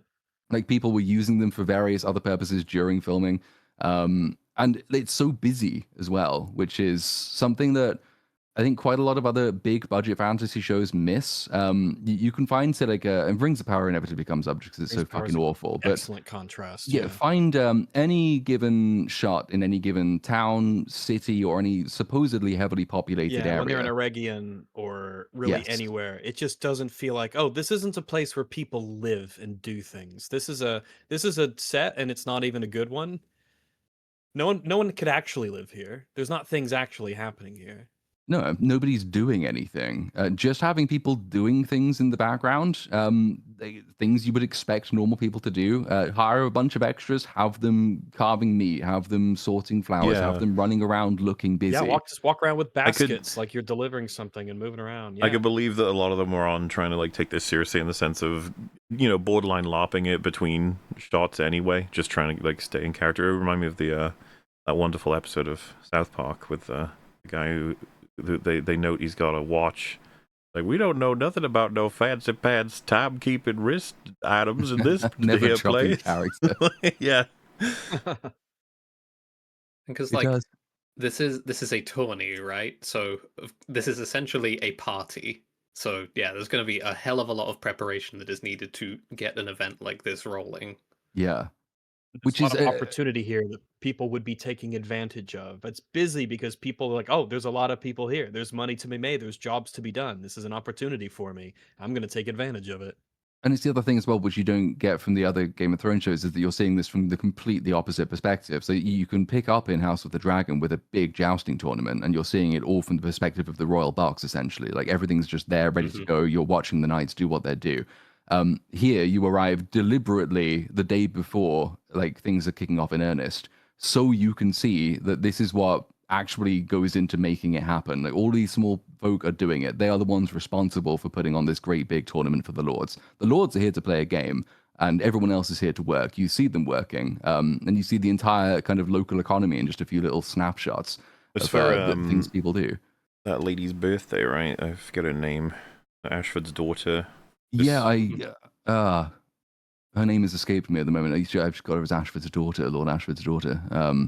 But she only gets like 2 lines, I think, in the whole season. So she does. She's got two like short scenes of very short lines, and she just pops up to say, and she's got this really like entertaining, brusque kind of matter-of-fact approach. Like she turns up as though like it's perfectly natural for her to just have this chat with this random hedge knight, tells him what's happening, and then fucks off again. So she's Gwyn, kind of apparently. enjoyable in the short time she's there. But yeah, so all of this has been set up because it's her name day, her birthday, and Lord Ashford is spending lavishly on all of this, which will become a plot point later on. And you can see the money has been spent because all these people have to be paid by someone. They're all doing jobs. They're all making everything happen. It's going to be a big old party when it finally gets going. And Dunk rides in, and it's just a short succession of scenes where you get to see the whole point of the scenes is that you get to see all of this stuff that's happening. These are the people you're going to be spending most of your time around, and they're the people who kind of matter more than some of the lords do. It's extremely busy trading, selling wares, and all the rest of it. And then he rides past the entrance to the lists as well. This is the tilt yard where they're setting everything up. And again, in a less artful show, you could have just had him ride past and it would all have already been there. But we're taking a point to show that this is in construction as he arrives. And this will be the place where he earns his fortune or does not. Have we spoken about the music much here? We have not yet, no. Because the soundtrack for this show, with a couple of exceptions, which will come sort of later on, is very rustic. And certainly less grandiose, but I really like the music. I think it's very charming, and I particularly like the track that plays when he arrives here, and starts going through, and looking at all of the stalls and the tourney being set up. I very much enjoy it, but it's another instance of setting the tone is that this feels very yeah, I mean, I'll just default to the same word. It's rustic. It's honest in a sense. It's very charming, but it's also plain. It's not trying to make like a huge statement. It's all sort of low key, low stakes sort of sounding music. If you get what I mean. It's the kind of music where if the camera panned to the left and you saw some guys just just sort of playing it, you'd be like, "Oh, okay, yeah, the people are just sort of playing." Yeah, like in Rebel Moon music. True. They're better though because they're very dynamic with their music. They love what they're doing. Very plot relevant. They're very plot relevant when they take advantage of the goings on. They're very dramatic. Dramatic indeed. So Dunk dismounts, and he's here now. He has to go speak to the master of the games because he has to register himself so he can take part in the lists. And he's taken up a tower to meet this chap who's called Plumber. Plumber is the steward of Ashford. He's the master of the games. And it's his permission that Dunk is going to need to gain entry to the lists. And he's another interesting character because he's not a lord. He's important, but he's kind of just like chief amongst the small folk, I guess you'd say. Like he's in charge. This is burgery sort of almost. Yeah. This is one of the first times I can recall in any like Game of Thrones thing that you see just like one of a lord's administrators, like one of the people that actually like carries out their will at an administrative local level. Because you don't really see that a lot in Game of Thrones. It's one of the bigger problems with the world building is that like things just sort of like quietly happen without any particular like they don't elaborate very much on the actual and we just assume it's sort of makes that happen. Yeah, exactly. The middleman, seeing that middleman role is really useful. Well, for starters, as was mentioned before, it kind of clues you into the sort of social hierarchy in terms of there's like the normal dirt poor commoner peasant types, and then there's the little bitty bit of allowance in there with there's some of the craftsmen and the whatnot who are a little bit better off, and then you have this guy who's got his own room and probably lives a bit better. He has nicer clothes, and like the clothing and the costumes and all the set dressing and the props do a lot to help that because you kind of get everything. This guy, he's got his own place. He's got he's got nicer clothes. He's got nicer stuff. It doesn't compare to the stuff we see in House of the Dragon and Game of Thrones, where the wealthiest people in all the realm and what they have access to, but it's clearly better than what the commoner has. So you get every little part of society kind of. You see the scale, the wealth scale. I think this is part of why the lifeblood is getting pumped back into this universe with this show more than House of the Dragon, being that it's like you get this on the ground POV of the reverse of everything that we're used to, but then you get those little pieces of like, oh, they allude to lords in this, or you see the royal family here and there, or you know the broader implications of the world, and you're like, oh yeah, I can actually know about all of that because there are other shows that are about it more focused, and Yeah, like it's completing the puzzle, and so people are like, man, they'll go to their I do castle care about this. somewhere. I've seen that, but this isn't a story about them. But I kind of know about their backstory without them having to show it in this show. Well, just if it somewhat completes the picture, it then makes it feel like, oh wow, we can go anywhere and see anything. This whole world is living and breathing and filled with crazy, all kinds of wacky circumstances as a result of all these people moving around and doing the things they want to do. It makes it feel it's like this is kind of a missing piece. If Game of Thrones and House of Dragon were both flawless, adding this to the set would then probably make for like this universe is going to dominate culture. We're not quite in that position, but this is definitely helping. Yeah, it's fleshing out all the roles that you could imagine yourself potentially being in. And that for immersion it's super important. If you only see the wealthy people, it might be a little bit more difficult, or might even occur to you less to imagine what's it like to be like a, quote unquote middle class, or, the commoner. Also, Something just to like clarify as that. well, for someone asking, you do not need to see anything else before seeing this. You can start with this show. You'll be fine. Yeah, it works as a standalone. I mean, you'll know by just cultural osmosis some of the names of the larger houses, and like, most people know Targaryen, vaguely what a yeah. Targaryen is, but it's not dramatically important that you know anything more about them than this show Yeah, will like give you. this show references dragons, and if you had no context whatsoever that dragons existed in this world and that magic existed in this world, you'd be like, whoa, like there are dragons? People, like, those are like a real thing? Do they mean Yeah. it symbolic? No, they seem to be like an actual, like a puppet of a dragon. Oh, okay. The nobles are like living in an entirely different world than all these people do, in a manner of speaking. Oh, okay. It's good as well because more broadly, it gives you something more to care about than which powerful person wins the Game of Thrones, which I think has always been missing, even from like Game of Thrones itself and from House of the Dragon. As fascinating as those things can be, they're not necessarily that easy to love. There isn't a Shire equivalent that you can say, I see what they're all fighting for. This is why I particularly want this person to win over that person. Like my home is not really represented in either of the other shows. As much as I like the best of the other shows, it's not kind of a feeling enjoyment. It's way more of an intellectually stimulating enjoyment. Whereas Like this one gives you, relatability, or I suppose, relatability is probably the word for it. This one gives you a sense that actually that there is something worth loving in the country over which lords are fighting. Like you actually have way more investment in like the people of the place as opposed to the houses that rule the place. This is what 99% of people are dealing with out there. Yeah.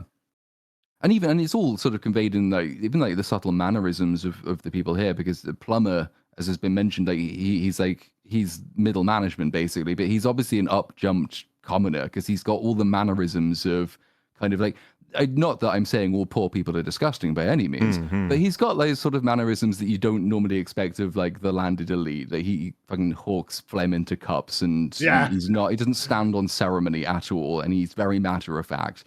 He's not got many airs and graces about him, though he's evidently got riches. So it's part of, I think Moore said, it's makes the entire thing lived in, but it also makes all of these people way more relatable and knowable because you know people like this, whereas you don't necessarily know many kings and queens in your life.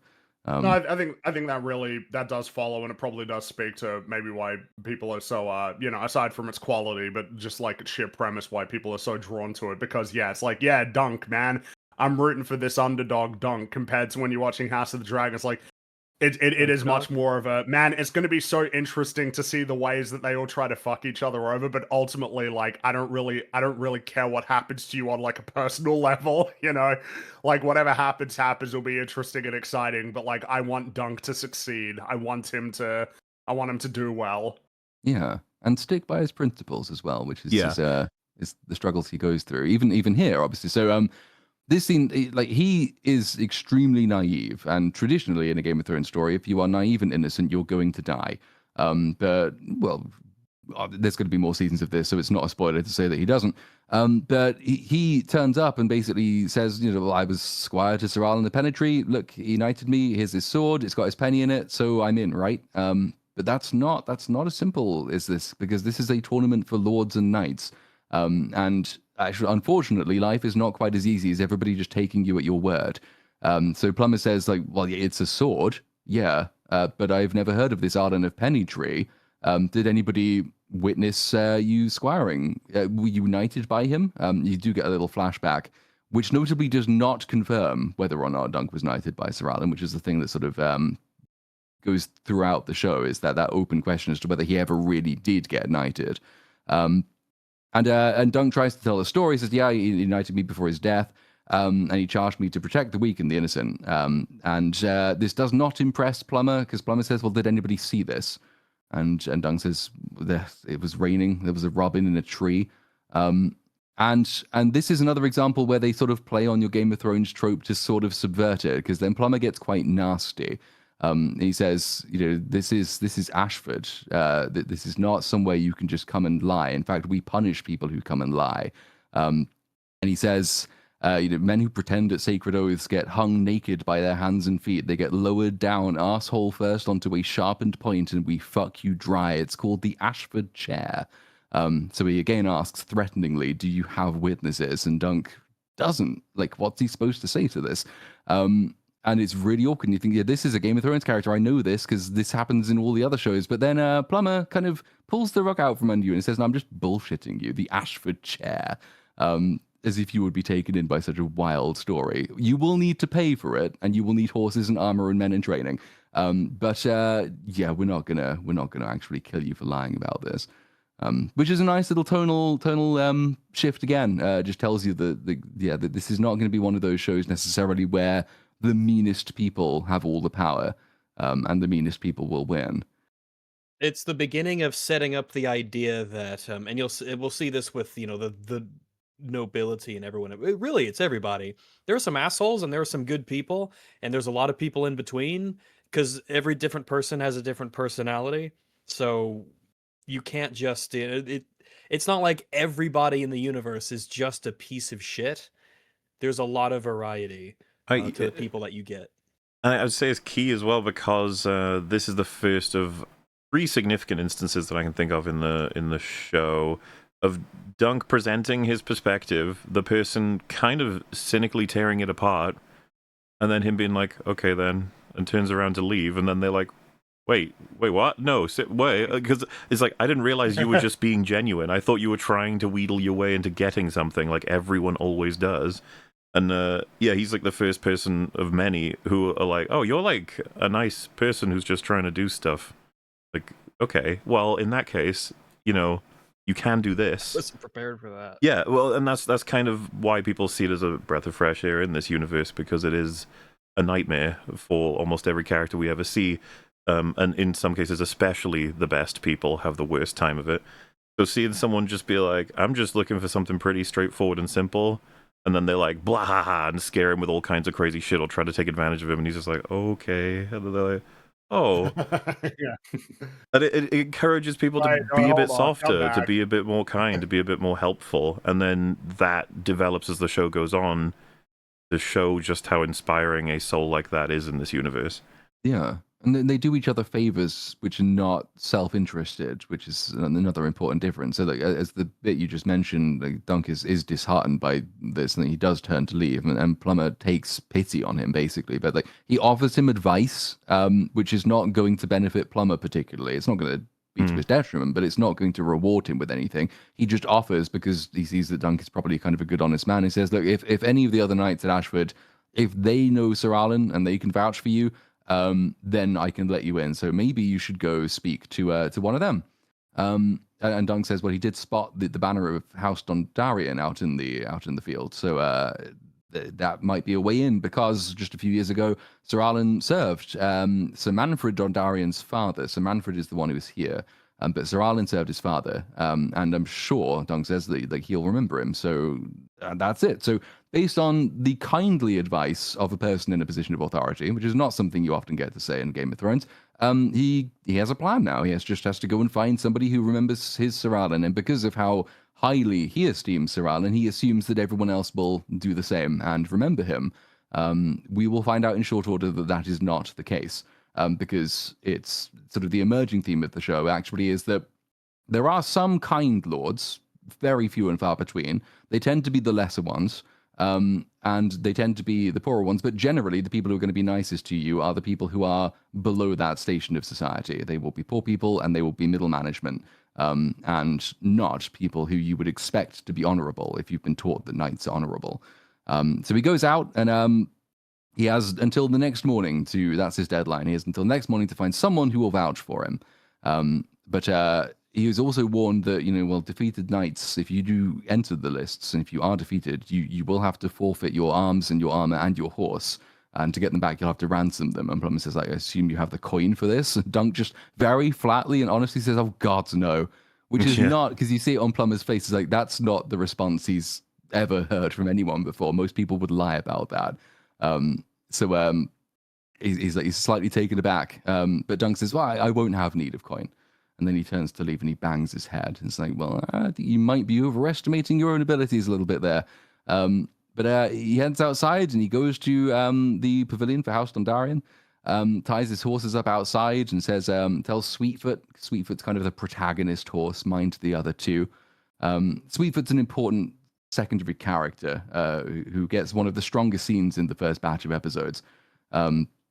And having left the horses tied up, he tries to gain entry to the pavilion, but already letting you know something about the general social mores of the landed gentry. He can't get in because a prostitute's coming out. And this is obviously slightly bashful for Dunk, who has not seen many women, never mind many prostitutes in his life. And the prostitute, whose name is Red, for now at least, says, well, you can't see Lord Manfred because he's napping. I'll wake him for a stag. But Dunk tells him he doesn't have a stag. She says, what kind of knight doesn't have a stag? And then a fellow Prosser says, well, it's a hedge knight. And they refer to hedge knights as it all the way through this show. Kind of tells you something as well about how hedge knights are generally viewed. It doesn't have a stag. It's the hedge knight. When hedge knights are kind of, obviously like the hedge knight is a very romantic, or at least like, the perception a lot of media is very romantic. And it feels like, the modern version of that is like your drifter, right? It's the guy who goes from town to town, helps people, doesn't really ask for much, and then goes on for his next, adventure to help those in need. And that this is, he's a hedge knight. That's really cool. He travels the land, he helps people, but then it's reminded, like, it means you own nothing, which is really sort of important as a mark of like station in this world, is that you own things, you own land, you own like an estate or a castle. It's not really looked on favorably. A kind of situation you'd find yourself in as like a second or third son if you didn't stand to inherit anything. There's like plenty of stories of landless knights. Essentially, their game plan was first and foremost, like, I guess I can earn a bunch of money by participating in tournaments and doing well. I guess that's probably my best bet to stay afloat. I've got to work for it, so to speak. I don't get, the first son. I'm gonna have to kind of make a name for myself. That sort of attitude. I think William Marshall is probably the most famous example. Or Gambit, as Rags was citing there. Very very popular. My Cajun accent needs a little bit of work. Every episode, I get a little bit better. And by the next anniversary, you'll just be asking like, "Oh my goodness, he's actually here. This is incredible." I just think it's a good model that all homeless people should aspire to. Give them a sword and tell them to be useful. Maybe that will stand them in better stead. But it doesn't stand them in great stead in this universe. Even these women look down on him. So it's a hedge knight. It's like a knight, but sadder, she says. They've got to sleep in the hedges because no lord will have it. And Sir Manfred fucked its wife too, because they expect this. So they say Sir Manfred, they're used to seeing lots of husbands come around here because Sir Manfred likes fucking wives. And Dung just does not really know how to handle any of this information, so he just sort of stumbles and then asks when he will be able to come and see Sir Manfred. And they tell him, come back at evenfall. He'll probably be awake by then, so they shoo him away. This is how lowly stationed hedge knights are, is that they can be dismissed by literally anyone else around them. So he sort of bashfully walks off and goes in the wrong direction and has to change his mind again and go the other way. Won't be the first time either. It's a good not the first, not the last. And he tries to sort of comfort himself by talking to Sweetfoot. Says, why did she say that? We're not sad. Well, certainly not rising to the level of uncommon sad, he says. Sir Alan used to say that the Hedge Knight was the truest kind of knight. And he says, when we win our first tilt, we'll have the loser's armor and horse or his gold, and we won't be sad then. But then he looks over and he sees some knights in training. And this is the kind of person that he's going to be up against, and they look quite impressive. And he's dimly aware, you can even see in like the way he watches the way they train, that these are the skill level is probably higher than he was expecting it to be. And even Sweetfoot, because the horse does a lot of acting in the show, kind of snickers at him. And he says, I said, if we did win, it's not against the king, not against the crime against the king to enjoy a nice thought for a trice. There's a couple of little instances like that, certainly in the first couple of episodes where obviously it's building up to this big tournament where they do make great use of like juxtaposing his very rustic, very naive attitude and then him getting his first sight of what he's really let himself in for here. And like that dim awareness that's growing every single time he sees something, that this is a level above. This is not going to be easy. He can't just use his size and win. He's actually going to have to risk a lot if he's going to succeed here. So we meet the first two of the sort of ancillary knights who will be kind of important going forward. The two from House Fossaway. We meet Sir Stefan, who is the older knight. He is the knighted one. And his younger cousin, who is Raymond Fossaway, and they're training. So Stefan is kind of beating the shit out of Raymond. Raymond's plucky. He gets knocked down, but he gets up again. He puts up a fight, but he gets knocked down again. Keep him down. No, which is useful for later because it tells you something about his character, which is creditable and will be helpful for Dunk later. But Sir Stefan's just a dick. But then, he's talented, he's rich, he's knighted, minor house, but nevertheless, he knows his skills. And once he's knocked down Raymond, he spots Sir Duncan and comes over and says, "What are you looking at, you blue-eyed word I can't say on YouTube? Is that a longsword?" And Dunk says, "Yes, it's mine by rights," which Sir Stefan says is a really odd thing to say, but I like that. It's just like, why did you say that? About like, all right, okay. And he invites Dunk to challenge him because he says his cousin Raymond is not ripe yet, and Raymond is very keen that Dunk should challenge him because Raymond kind of looks at Dunk's size and thinks, yes, finally someone can beat the shit out of my dickhead older cousin.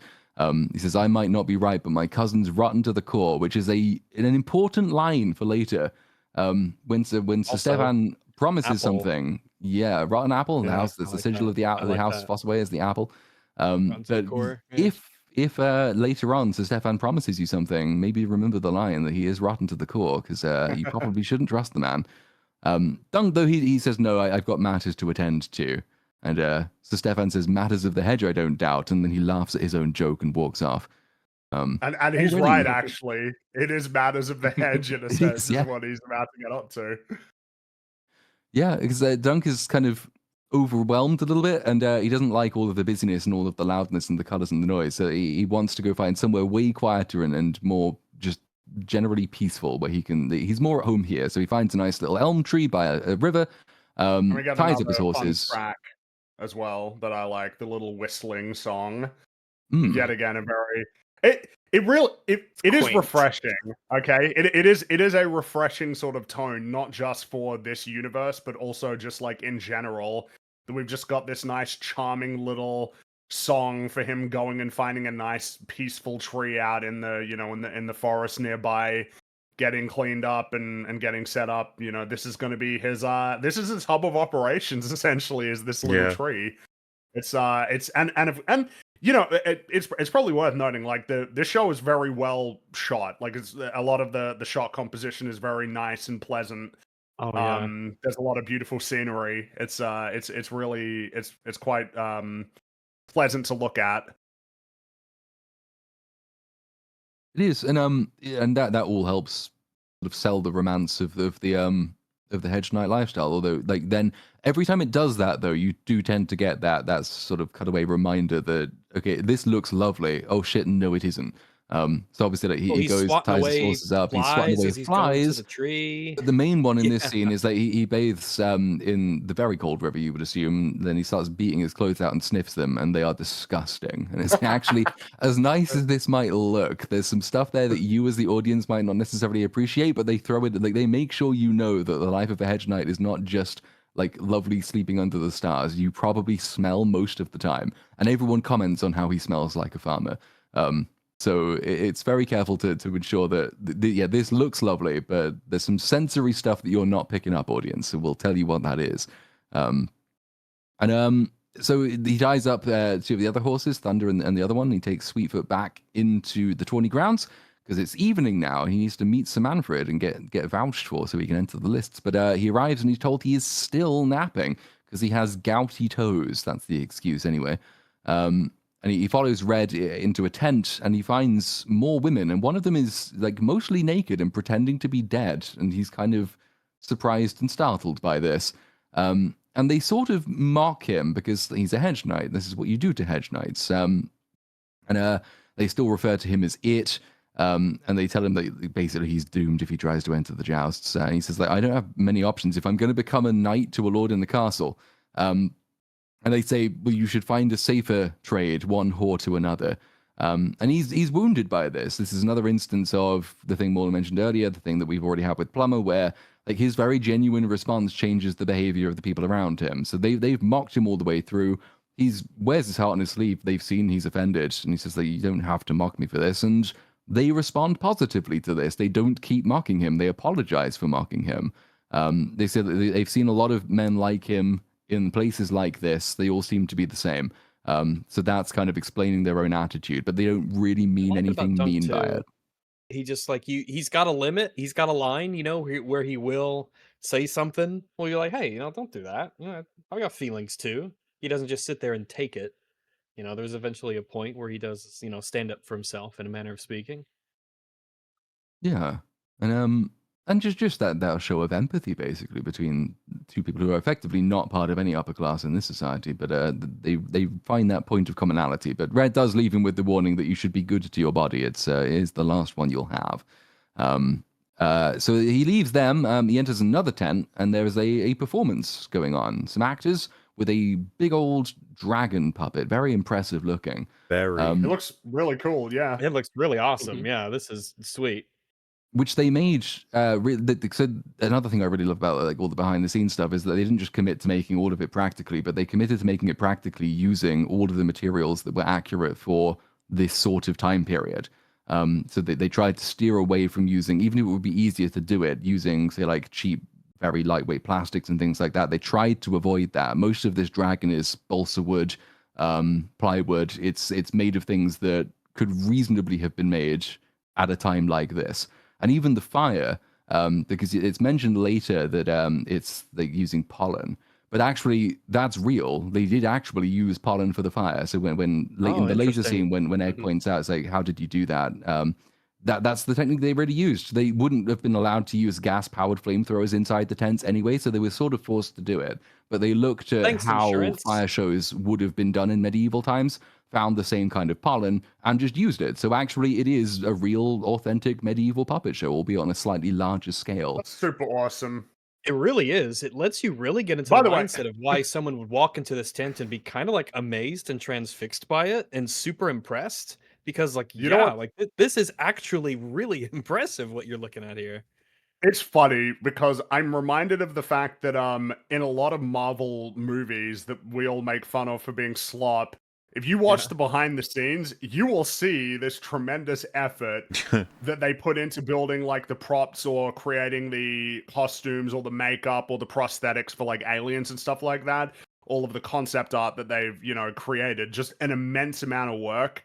But like basically all of it is either invisible or it's for something stupid. Flashes by the background compared to for a here, few seconds. Yeah. It's like, we'll do something awesome, but we're gonna show it to you. Like it's gonna be, sort of the focal point of this scene, and you're gonna see it again later. It's just kind of crazy to compare. Like, oh yeah, we just have this sort of, we spend all of this money on some shit that you're not even gonna see. or it's going to just be a little thing in the background compared to we're going to spend a lot of money and put a lot of effort into making something that we're going to show you, you know? Yeah, it's and obviously the point is of this scene anyway is to look very impressive, and that's the thing that Dunk notices. Obviously, is how impressive it does look, and it's impressive to everyone. There's a reason it's a packed out tent. You don't see something of this scale very often. They're clearly very talented at what they do in universe, as well as the people who made all of this work out universe. But underneath it, then there's also the layer of kind of theme telling and a bit of foreshadowing as well, because the part of the play he overhears is basically kind of a statement of where Dunk is in his own story and where he's going, because the words are, our brave hero forges on, leaving all he knows behind. A father and a friend may seem the world unkind. Fate has set his lonely path through corridors of chance. A boy from nothing risks it all, ignoring looks askance. Perhaps he's only stupid, holding fast his mirror shield. Great honor his ambition, must keep a truth concealed. For if his humble shape is bared, a foul and fiery demise should the dragon discover none but a man in great disguise. Which I like as a little touch, because you're probably taken away by how it looks, just like Dunk is, but the show rewards you for paying attention even to seemingly irrelevant aspects of background dialogue. And in this case, of course, he's watching a play. Plays have words in them, but they've chosen quite specifically a part of a specific play, which is hyper relevant to the entire theme of the show. And its protagonist as well. But then there's another one later, which is more to do with Egg, I think, as well, which we'll come on to. But it makes it even more authentic sounding. Like, you don't even need to be necessarily reading it metaphorically for Dunk to say, okay, that's a pretty cool message for a play. I can see why people would like to hear it, especially speaking to the small folk who are oppressed, as many of them feel, by this great House of the Dragon. So it's speaking diegetically to them, and it's speaking in a meta realm to what Dunk is. So it works on like all of these various different levels, which is just great to see, and to hear and to listen to. Dunk is smitten with this actress. This is I'm going to get her name wrong. Tansel, I think is how you pronounce it, right? Yeah. And but he's not going to approach her just yet. You can see he's interested, but he's quite bashful. He's not a bold man. He is hiding behind his mirror shield. So he turns around and leaves, having seen this little bit of the play. But she'll become important for us later. On his way out, though, he bumps into Raymond. Raymond Fossaway is back. Calls him half man, which is kind of funny. He says, like, I'm sorry, I shouldn't have encouraged you to take on my cousin. He just likes to batter people in the yard in case he meets them in the lists. But he does a bit of sort of general character and relationship establishment dialogue, but again, all in this very friendly way, which is designed to tell you that this kid is probably he's one of the good ones. And he's a goat as far as I'm concerned. By the end of this season, he is a lad. He's a good one. I'm assuming that just Disco did the thing to bring his microphone there for everybody. Like he got louder? Just blasted it. Yeah. You can hear the volume decreases that over the next few seconds. It's fucking weird. I don't know why it's doing that, but it happens sometimes. It's very rude. But yes, he's a lad. He is. I wasn't speaking especially loud. I'm sorry. I was just enthused by how much of a lad he was. But he's talking about in this scene, it's just establishing his relationship in his house, and why, like, by one remove he's getting on with Duncan so bad is that, like, he is the younger cousin of this relatively minor house. He doesn't really have much by way of station, and Sir Stefan always rubs this in his face. And Raymond, he wishes he could ride in the tourney himself, but he's just a squire. He can't. This is his station in life. But this means that these two get on because they're both in different occupations, but they are both pretty much of a level. And Raymond says he asks whose shield Dunk means to strike, and Dunk sort of boldly says it makes no difference because that's what a knight should probably say. But it's going to make quite a bit of difference, and they both know it. But Raymond is, he's looking for a friend, and Dunk seems a likely prospect, so he invites him over to a tent for a party.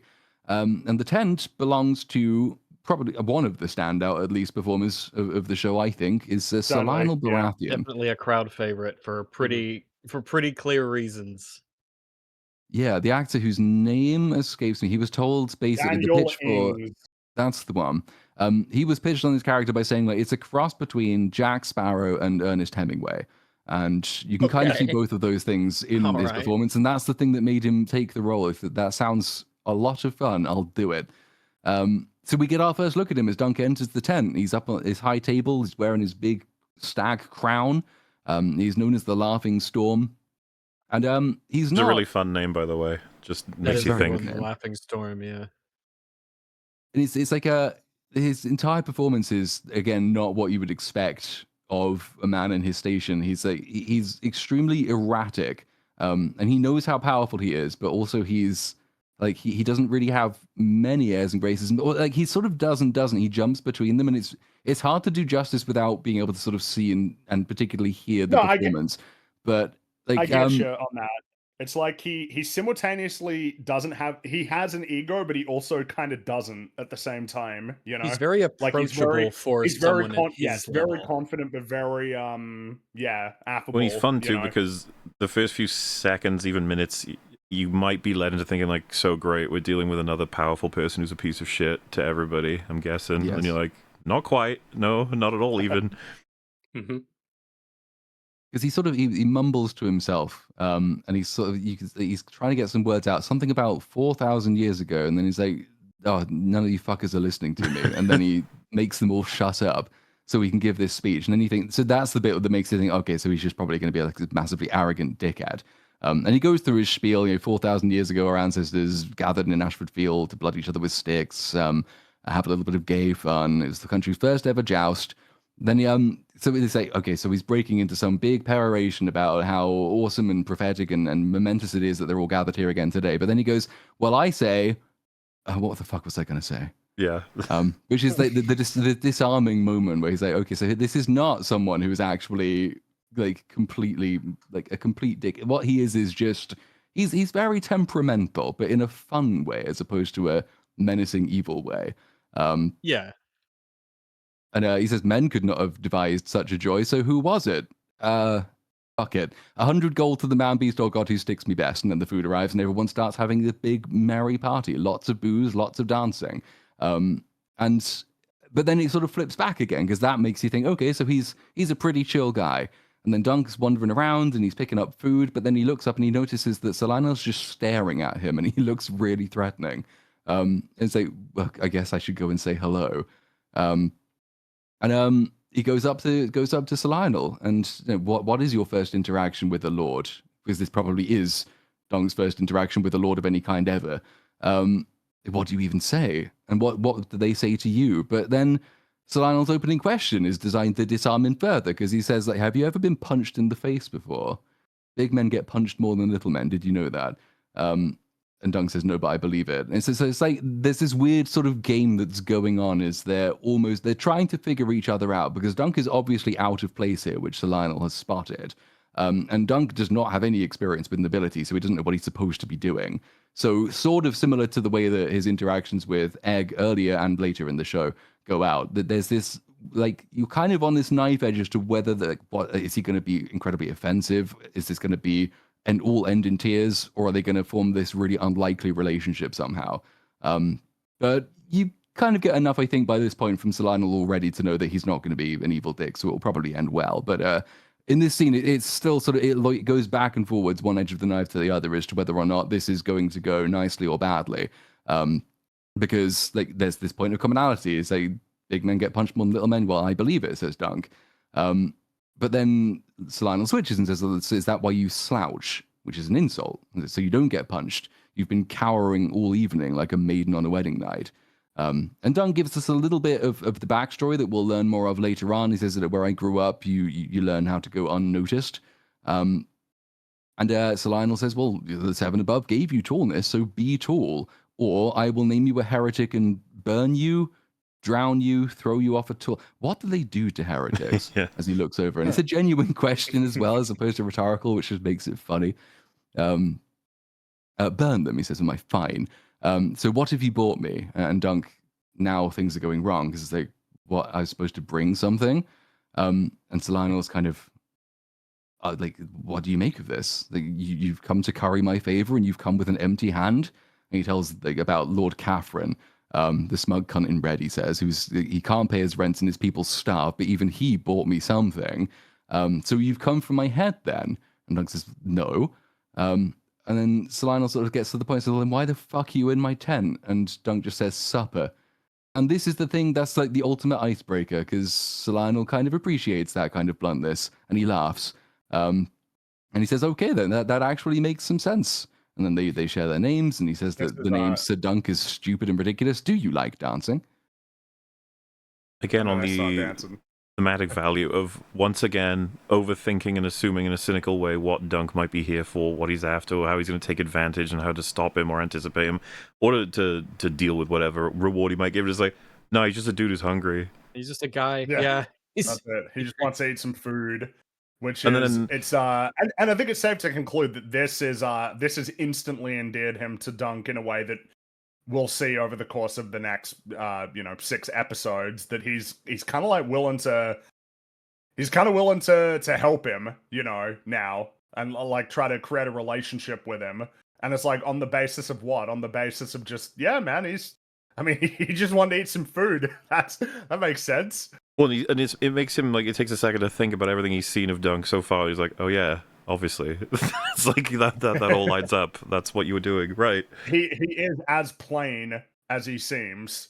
And being so plain actually makes him very unusual in this world. But it also almost even refreshing potentially to Lionel.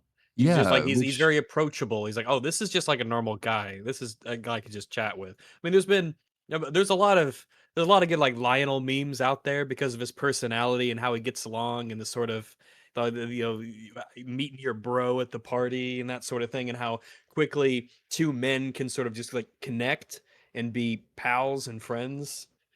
It should be mentioned too, right? The energy he's bringing to Lionel, which I think is really suitable, is something you may have been able to guess he could pull off from seeing him in The Gentleman. He's very, very fun in that as well. That's like, he's now on my radar thanks to that. But then the depressing knowledge, which you find with most actors that are of any good now, he was actually in the MCU, everybody. He was in the Marvels. Yeah, he was. Are you going to ask? You will not be able to guess. So first of all, I wouldn't have asked you which one he's in, because you never would have fucking guessed. But then the reason I know that is because Fishburne one. Well, because saying he's in the Marvels, people would still be like, who the fuck was he in the Marvels? And you're like, yeah, that's kind of the sad reality. He was just sort of random, sort of goon. Well, he was Darth Ben's right-hand man. Darth Ben, yeah.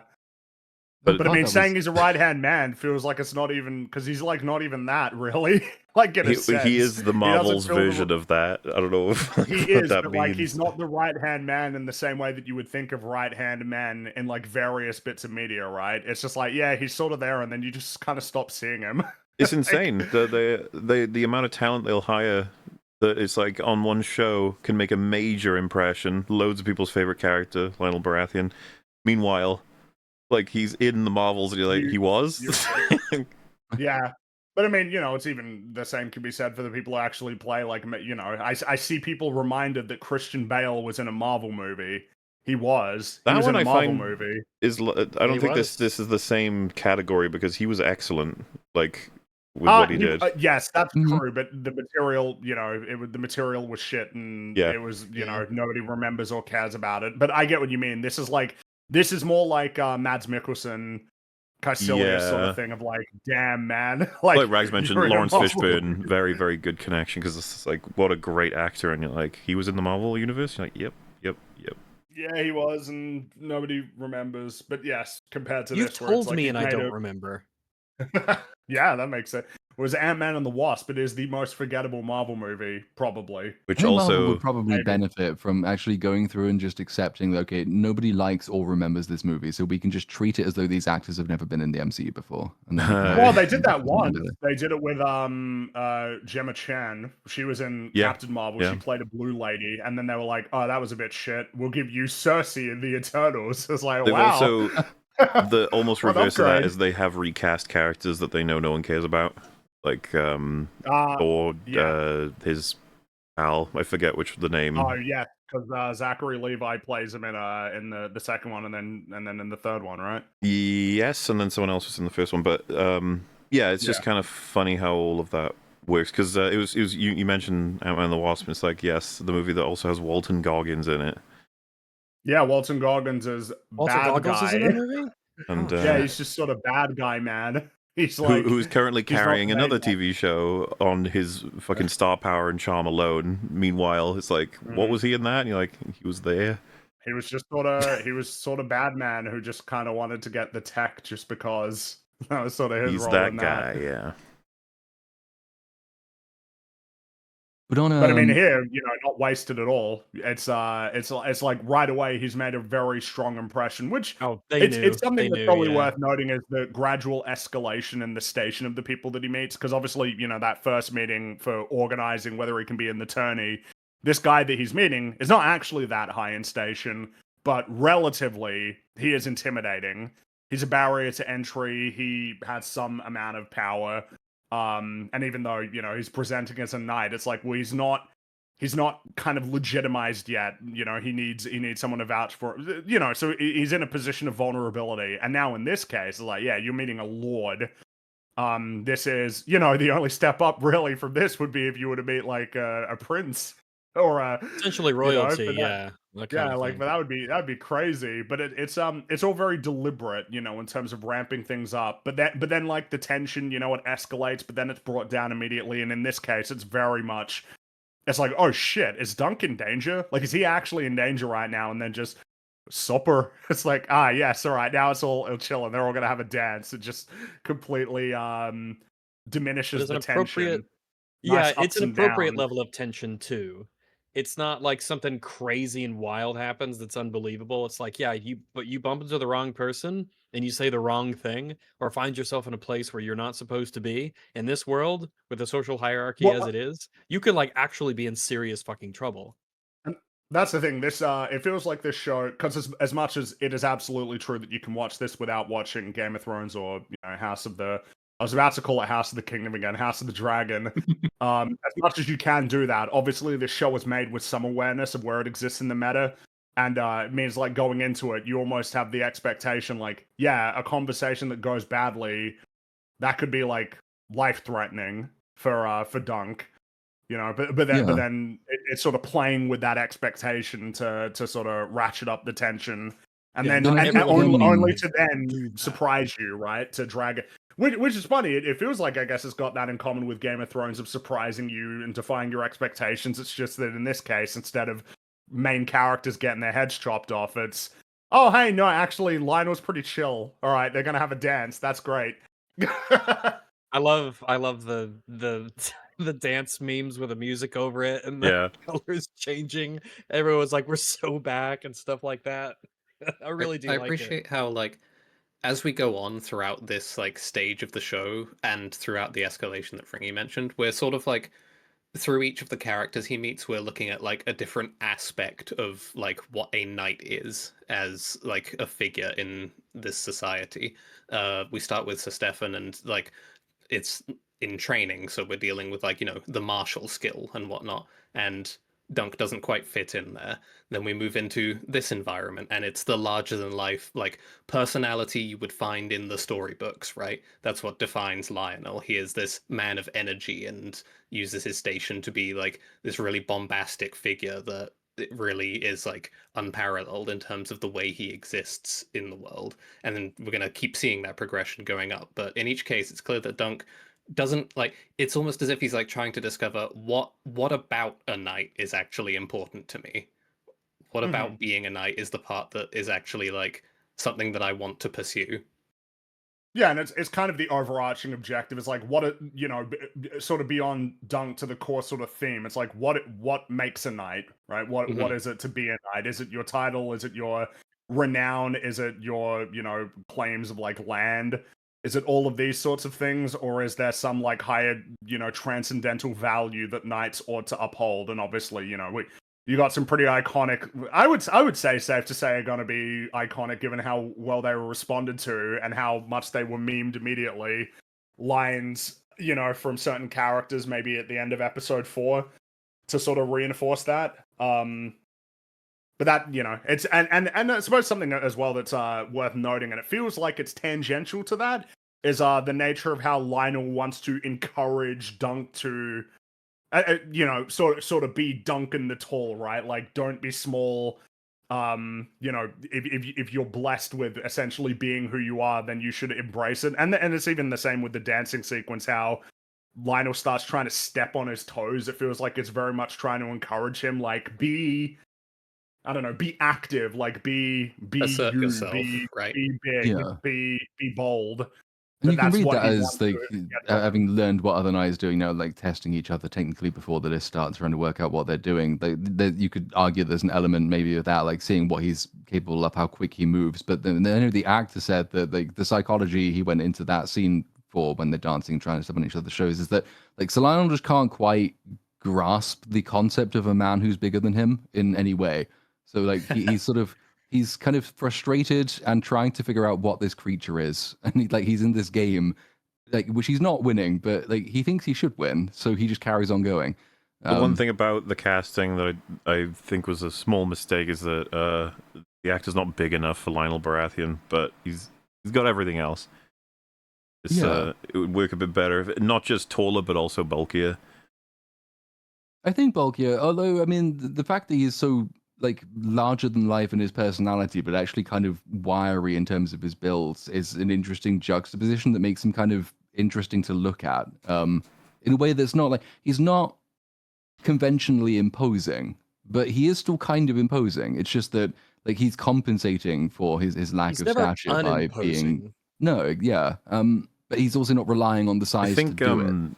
you know they were successful with the casting when episode 4 he turns up and you're like, yay!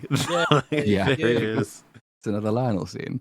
Every time he shows up is one of those moments. But it also works like again, it's been mentioned you don't need to watch the other shows to make any sense of this. But actually, you know, obviously, if you have watched the other shows and if you've read the books and things like that as well, when you sort of you go through that scene when they first meet each other and there is the tension of to how well that exchange is going to work out. But then actually, when the resolution is that the thing that makes them get on is just that Dunk is straightforward and honest, then you suddenly realize and you remember, well, obviously, because he's a Baratheon and that's what they are. Like Robert Baratheon's very much like that. The House Baratheon itself, relatively young house. Like it's not a noble house, a big one until Aegon's conquest. Anyway, they're still kind of up jumped to a degree. They haven't caught on like all of the very very high mannered stuff of older established houses. So obviously, like that is the thing that would have worked. And then you said, but it's not one of those things that you go into the scene thinking, I already know what's going to happen. It's one of the nice things that makes you think, oh no, yeah, of course it was going to go that way. I realize after the fact. It's like a real story where it like you know, as you're real watching story. yeah, pretty much, where it's like as you're watching it, you don't know what to expect, but then when you see it, it's like, oh, of course, Yeah, like of that. course. Yeah, I can see why that happened. know, yeah, that is what would happen. As opposed to like, what the fuck is happening? Oh, it was all retarded. Okay, yep, cool. It was all it's one of those stupid. shows. Yeah, never mind. Yeah. Yes, there are hidden meanings the harder you look at it, as opposed to depths of stupidity. But so they have this dance, the foot stamping stuff. Then we cut to an unspecified amount of time later, but clearly some time has passed because they're now both very drunk. And they're sitting together at the high table just having a chat. And it's a good old honest chat. They're you know, for a lord and a commoner, they seem to be basically on a level by this point in proceedings. So Lionel's telling him like how he got his name, the Laughing Storm. And Dunk's talking about how he agonizes about himself, about his station, and then he realizes he's agonizing too much, and then he agonizes over agonizing too much. And he says, I'm quick and strong, sure, but so are you, and you've trained with sword and lance with the finest master of arms in the realm. Like, what chance do I have, truly? And so Lionel like puts a hand on his shoulder and says, "Oh, you have no chance." But it's which is funny. But then he sort of has the little sting at the end, which is the nice thing to say. He says, "But it's a great honor to test oneself against a worthy foe." So it's like they know how to pace the comedy in each individual line. The comedy isn't all like the scatological stuff that we open the show with. Quite a lot of it is just pacing of line delivery within individual exchanges. Relatively subtle stuff, but it works. I can't think there's a single instance where it doesn't work in the show. So that's It never undercuts. writers. It's not what is known as Marvel humor now. Of looking at the camera and comedy going, is made at the expense. Yeah, it's never Hello. done at the expense of what the show's trying to say or what a character is and their personality. It's really well incorporated. And there's another one that immediately follows it because you know, Dunk's worried that he won't be able to ransom his horse back if he loses. And Sir Lionel says very seriously, a man without a horse is no knight at all. And Dunk says, well, what should I do then? And Sir Lionel, who's by this point sort of lounging, but he seems to consider the question. And then he says, I don't know, I'm really quite drunk. And then he just gets up and grabs his crown back and leaves. It's just, it's funny. It's just a really, really well done scene. Well, I'm particularly fond of the line, within every man is many men. Like the Oh, yeah, that's a good one, Mm-hmm. yeah. options and pathways. It's like, you might think yourself not potentially the man you want to be, but it's like, you're going to be one of them, and there's plenty that you could be. It's like You have to- extremely relatable scene. Like we're drunk at a party. I'm talking to this guy I just met. We're just chatting about stuff. The acting and the delivery of everything and how they move from topic to topic it's just like this. It's really real. It is, and it's then obviously thematic, that line in particular, within every man there are many men. He says, but because the follow for that is, but that I had to do. He says, look, about the storm that gives him his name. He says, but that I had to do. Stormlanders had always done, and if they had done it, I could do it too. Which is obviously appealing to Dunk, who is worried about his place trying to become a knight. But if other people have done it, he can do it too. So. But that makes the later comedy beats even better because they're sort of undercutting something which is genuinely quite simple and quite profound at the same time. Very, very serious stuff from a man who is fundamentally unserious in many important respects. So Lionel's had enough. He's pissed, so he leaves. He's got his crown back. And it's time for the party to end. So Dunk, he goes outside, and he finally spots Sir Manfred, the one he actually needs to speak to. And obviously, he's just had quite a good experience with a member of the gentry. So he goes up and asks Sir Manfred if he remembers Sir Alan of Pennytree, expecting that he would. But Sir Manfred's just a dick. He's got some women on his arm. He's quite drunk himself. And he just tells Dunk to get lost. And Dunk is like, he's offended almost by this on Sir Alan's behalf, because at the moment, like, so Duncan isn't actually really sure of himself yet. Everything he's doing is kind of preserving the reputation of the man who made him what he is. So he says, on Sir Alan's behalf, posthumously, Sir Alan took a wound in your father's service. How could you not remember that? And Sir Manfred says, well, we have a cut to him getting that wound. Tonal balance is tricky because that's funny. The way that they're showing him, with the wound. All of these cuts are meant to be jarring in a way that's funny, but this is like quite sad what's happening here. It's his knights who took care of him and taught him everything that he knows in, as will become clear, his own strange way. Just his service is completely forgotten, doesn't give a shit. Yeah, it just gets swallowed up by the how many things happen in memory, and I think he says like I put like 800 or so many people in there. How can I remember one? The thing is, because you could say swallowed up by memory, but we're about to meet an awesome fellow who doesn't allow that to happen. Mm-hmm. Of forgetting about people, but this guy just doesn't give a shit. We've got that continuing juxtaposition of when Dunk says something like he took a wound in your father's service or something to that effect, right? You imagine something a lot more heroic than being in like the infirmary bed having presumably like a crossbow bolt just pulled out of your leg while you're screaming, which is that's a much more the mundane reality of what a lot of injuries are going to look like, not the dramatic defense or whatever. Getting hurt is you very don't want to get boring, shot by a very crossbow, mundane, and it sucks. Yeah, it's like probably wasn't great for quite some time, if ever, after that. It quarrels, right, when you get shot by a crossbow. Yes. A bolt or a quarrel. I didn't know that. You learn something new every day. Yeah. So Dunk, who is now a little bit despondent, he returns to his tree, having failed to get the vouching that he hoped for. But he returns there and he finds that there's a fire going. And who should be there? Oh, it's Egg. Egg has turned up. He's cooking fish. As he makes a point of telling Dunk this. You made the fire, cooked the fish, groomed the horses. I would have raised your pavilion, but I couldn't find one. And Dunk is just very surprised to see him here, obviously. How did you get it? Did you steal a horse? And Egg says, I rode in the back of a lamb cart, which is a tiny little piece of information that isn't really very important for later, except that they do remember it and use it as a joke later, which is quite nice to see. Yeah. And Egg says, you can't make me go because I had enough of that in. And Dunk says, I had enough of your insolence. I should show you over my horse and take you home. But then the boy, Egg points out that that's King's Landing and you'd missed the tourney. And because Dunk is fundamentally a nice person, unlike Sir Manfred, who he's just left, which is another good use of juxtaposition, Dunk immediately looks for these points of commonality. So as soon as Egg says, my home is King's Landing, Dunk kind of like, well, are you from Flea Bottom? Because that's the part of King's Landing he knows. He grew up there. And Egg says no, but he doesn't tell him where he's from.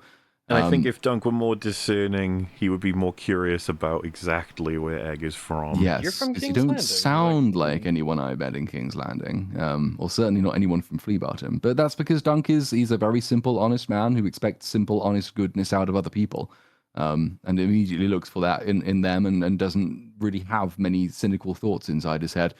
So they sort of slowly start to bond. And they share the names. He says, "What's your name, Dunk?" That's no name for a knight. Is it short for Duncan? Yes, Sir Duncan of. And then he pauses and says, "Sir Duncan the Tall." And Egg says, "Never heard of him." And Duncan says, "Do you know every knight in the Seven Kingdoms then?" And Egg says, "The good ones." The good one. Which is Just can't say how It's good the acting the way is. the delivery is. Yeah. It says so flat, the good ones. It's just it's just so matter of fact. Who was the first one they cast? Obviously, casting traditionally, you bought a big list of people and you have to try a bunch of them out. But Dexter was the first one they showed, and basically was immediately given the job. And you can see why. He is just That's perfect gotta annoy for the role. everybody else in line. You would think it would, yeah. It's like, Yeah. sorry, that's a bit of a wasted trip for you. But then their relationship as well, the fact that they are so good at acting off each other is that they sort of took it on themselves just to go out to random places and bond. And so part of the reason that they are so good together is that they spend hours playing Mario Kart together. So Oh, that's really? nice. Okay. Yeah. All right. Isn't that, yeah, I think I saw that clip where Peter Claffey says, like, I don't let anyone, like, you need to know I beat him and I was Princess Peach, or something like that. Yeah. Yeah, Mario Kart, and they went out to was arcades, which is it's a good way to bond with your co-stars. You just go and actually form the relationship you need on screen, off screen, as long as it's There's a nice relationship. The relatively well-known, I guess, story of Aliens, right? They shot all the scenes of the Marines at the beginning of the film after they had done the rest of the filming, because by then they had known each other and worked with each other for a while. So when they're actually palling around, there's a lot of real, camaraderie there. Okay, or we take everybody in at different schedules and have them all film on green screen, and we just kind of imagine chemistry. Yeah, I mean, they're and if actors, good right? That's enough what they're supposed to actors- do. Yeah, just do your job. Just like pretend you give a shit about anything and know what the hell's going on. It'd be great. I'm not alluding Yeah. to Avengers Doomsday. Why would you say that? What? No. You just think the people responsible for those hypothetical movies would look at something like this and just say, like, it's so obviously better. Maybe we should learn from what they do. But no, fuck it. Yeah, the conversation, it's like the rest of this is quite deliberately muted, but it's still kind of establishing the same essential relationship. So when Egg says that he couldn't find Dunk's pavilion, Dunk looks at the tree and says, "That's my pavilion," and Egg just deadpan says, "That's a tree." And he says, "Well, that's all the pavilion a true knight needs. I'd sooner sleep under the stars than in some smoky tent." And Egg says, "What if it rains?" And Dunk says, "The tree will shelter me." And Egg says, "Well, trees leak." And Dunk just says, "Yeah, so they do." That felt like, because on top of, like the whole Dunk, is that short for Duncan? You have that moment where he's sort of like, yes, and that's something I should be telling you, not you telling me. Like, that's the bizarre experience he has with Egg all the time. Like, information where he's just like, no, I'm the one that knows better than you. Wait, what? Like, how are you ahead of me so much? So when he says, like, trees leak, he's just like, yes. Like, that's true. That's just sort of settling, being like, yeah, you know what? Yeah, you're right. And that's fine. It's fine.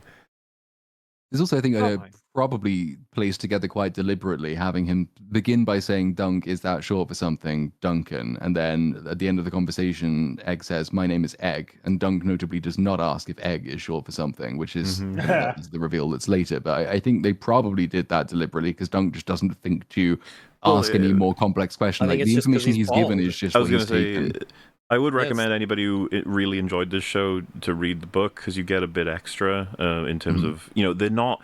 I don't mean this in any way critically. They're not compatible in the sense that they couldn't have both happened, but by reading, you get the extra bits of like what's going on in people's heads. And for example, this bit would be when he says his name is Egg, he's like, "Oh well, yeah, because of his head."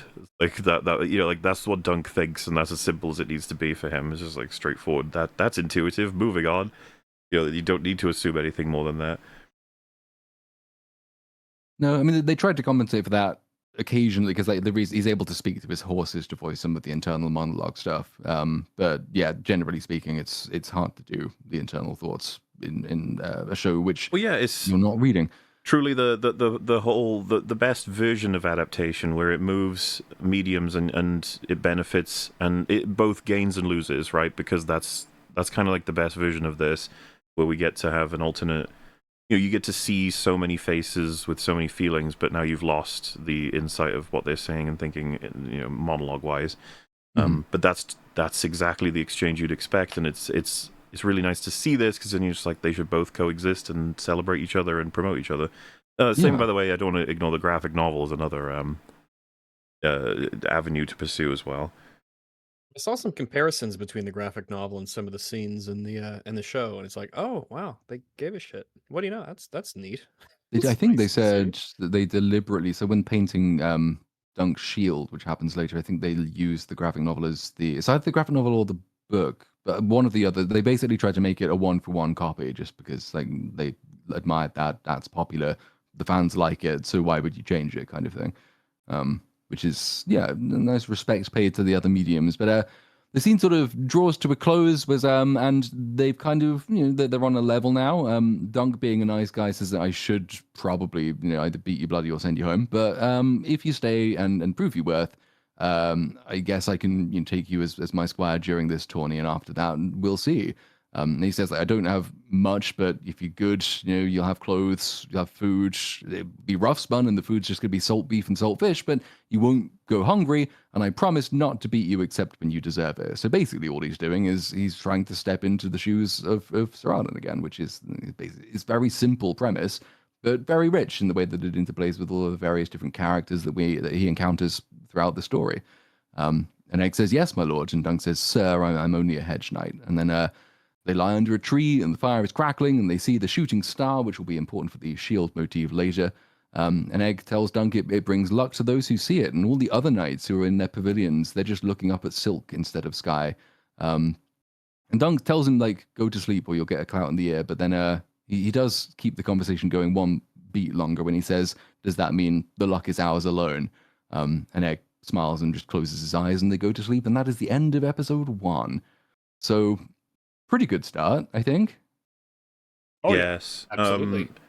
The reaction a lot of people would have is just like, this is absolutely fine. I have no idea what's happening, like, ultimately, or where this is going necessarily, or what the plan is, but it seems like a perfectly fine foundation.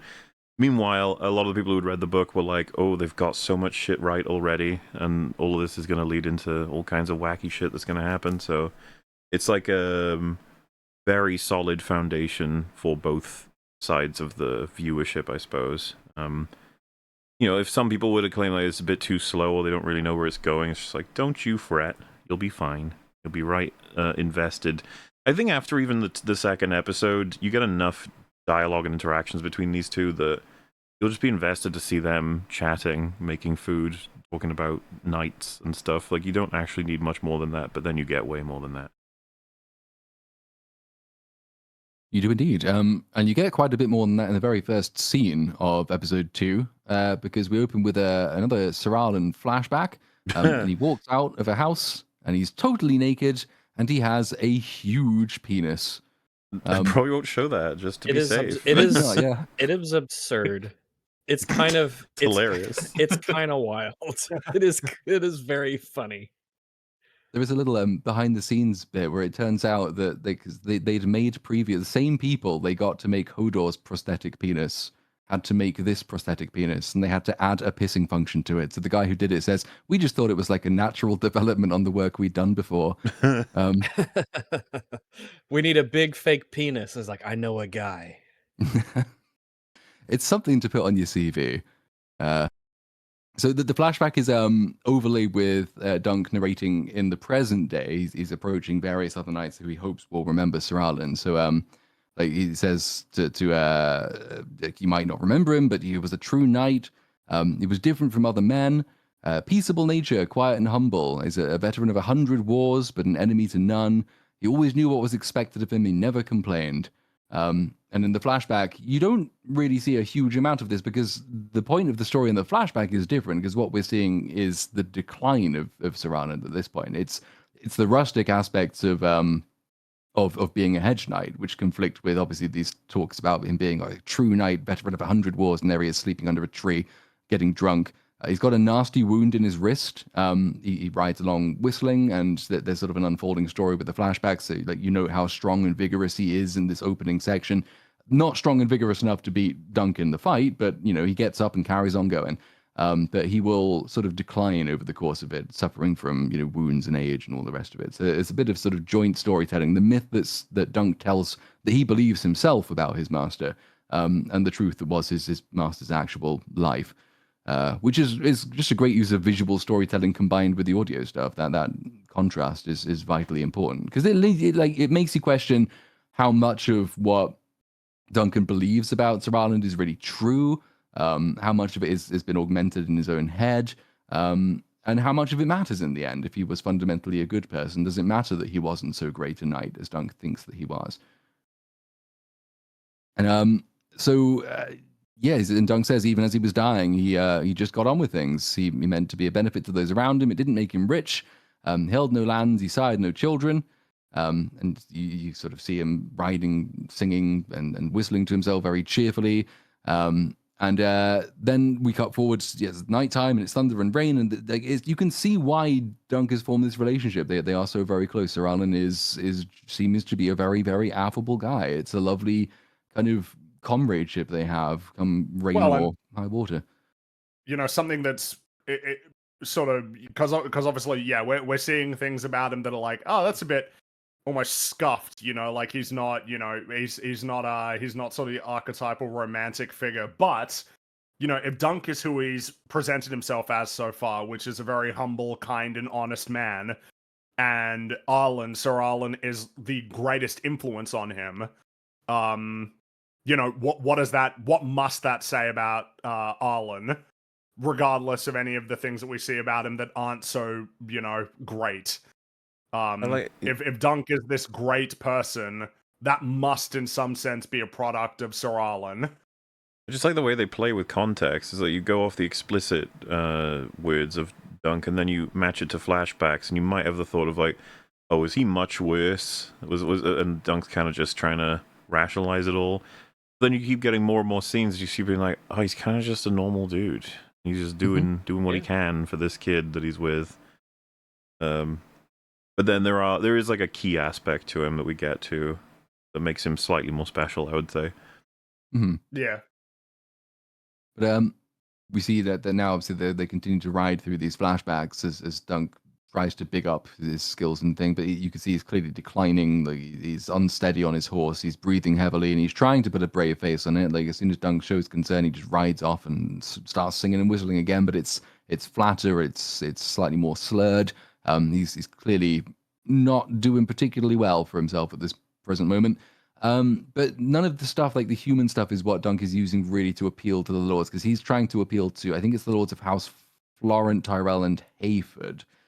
All of whom he believes will remember Sir Alan shortly because of all of his many skills in battle. Though they were unsung, he was a loyal servant, all the rest of this stuff. But none of it works. The guy from House Florent doesn't remember. The guy from House Hayford doesn't remember, even though they fought side by side with at the Redgrass. The Redgrass is the big battle, I think, that culminates the Blackfire Rebellion, which is the biggest immediate backstory piece, but not massively relevant for this show, but we'll obviously cover it when the Sworn Sword releases. And the guy from House Tyrell doesn't remember him either, even though Sir Alan, he says, his time in their service was his very finest. And it was Lord Tyrell who told Sir Alan that a hedge knight is the bridge between lords and the small folk. And then the flashback ends, and Lord Tyrell spits and says, "Nope, don't know him." And you get like little pieces of like mise en scène and audio storytelling as well. It's like lots of crowd noises are actually there to aid kind of what the world thinks about what's happening or what like Dunk is feeling. So when Lord Tyrell says I don't know him, you can hear like people in the background are laughing, just crowd noises laughing, which is kind of there to augment this is the attitude of Lord Tyrell toward this upjumped hedge knight, as if I would remember some other random hedge knight. It's the laughter that he isn't sort of giving himself, but is nevertheless present in the show. So this has not gone well for Dunk. That's another 3 lords he's got to tick off his list who do not remember Sir Alan, even though Sir Alan served them.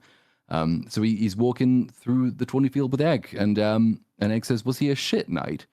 Which is kind of funny as a line. Yeah. And Dunk says, "No, he was not a shit knight." And Egg says, "Well, he can't have been very good one if no one remembers him." And he says, it's undignified, sir. He says, you should just go. You don't need to be appealing to all of these knights. You can say, fuck their permission, ride to the lists, call out Longthorn Tyrell, turn his asshole into a lance hole. And Dunk says, that's enough. Well, and Egg... It's a particularly quality line because he says the fact that you have to suffer the death of your master over and over again is such a it's like a brutal thing to say, but it's also very thoughtful in the sense of like you have to listen to all these people not know him or not remember him, which is brutal for you as someone who cares. Like what he's saying is very true and comes from a place of respecting like the relationship that Dunk had with Arlen, but it's also really offensive, like that you suffer his death over and over and over again. It's just a perfect line of dialogue from someone like Egg. It is. And then revealing of Dunk as well, that Egg has just told him there is just this much easier alternative to this long tortured mission you're on. Just say fuck their permission, and why are you treating them like they're your betters? Just go challenge them and win. And Dunk says they are my betters.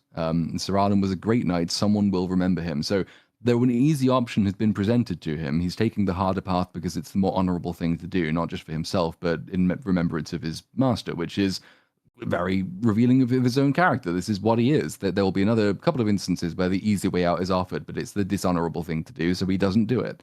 And this is just the first one that occurs relatively subtly in dialogue. And of course, there's the other slight tease that happens there as well, which is that Dunk spots that the Egg is not treating these people as though they are the station they are. Like they're his betters too, he thinks. And he reprimands Egg for being so irreverent toward them, which is great work again, so that you're learning loads more, not about just like the individual characters, but their relationship with each other, what they are learning about each other and not learning about each other. And like it's kind of as close as you get to the inner mind dialogue as you can have without having the inner mind available to you. There's lots of layers underneath every line that's actually spoken. So then they hear the sound of trumpets to break this dialogue scene. And Dunk asks this passing midget guy, so like, who's coming? And he says, can't you see the banners, you giant word I can't say?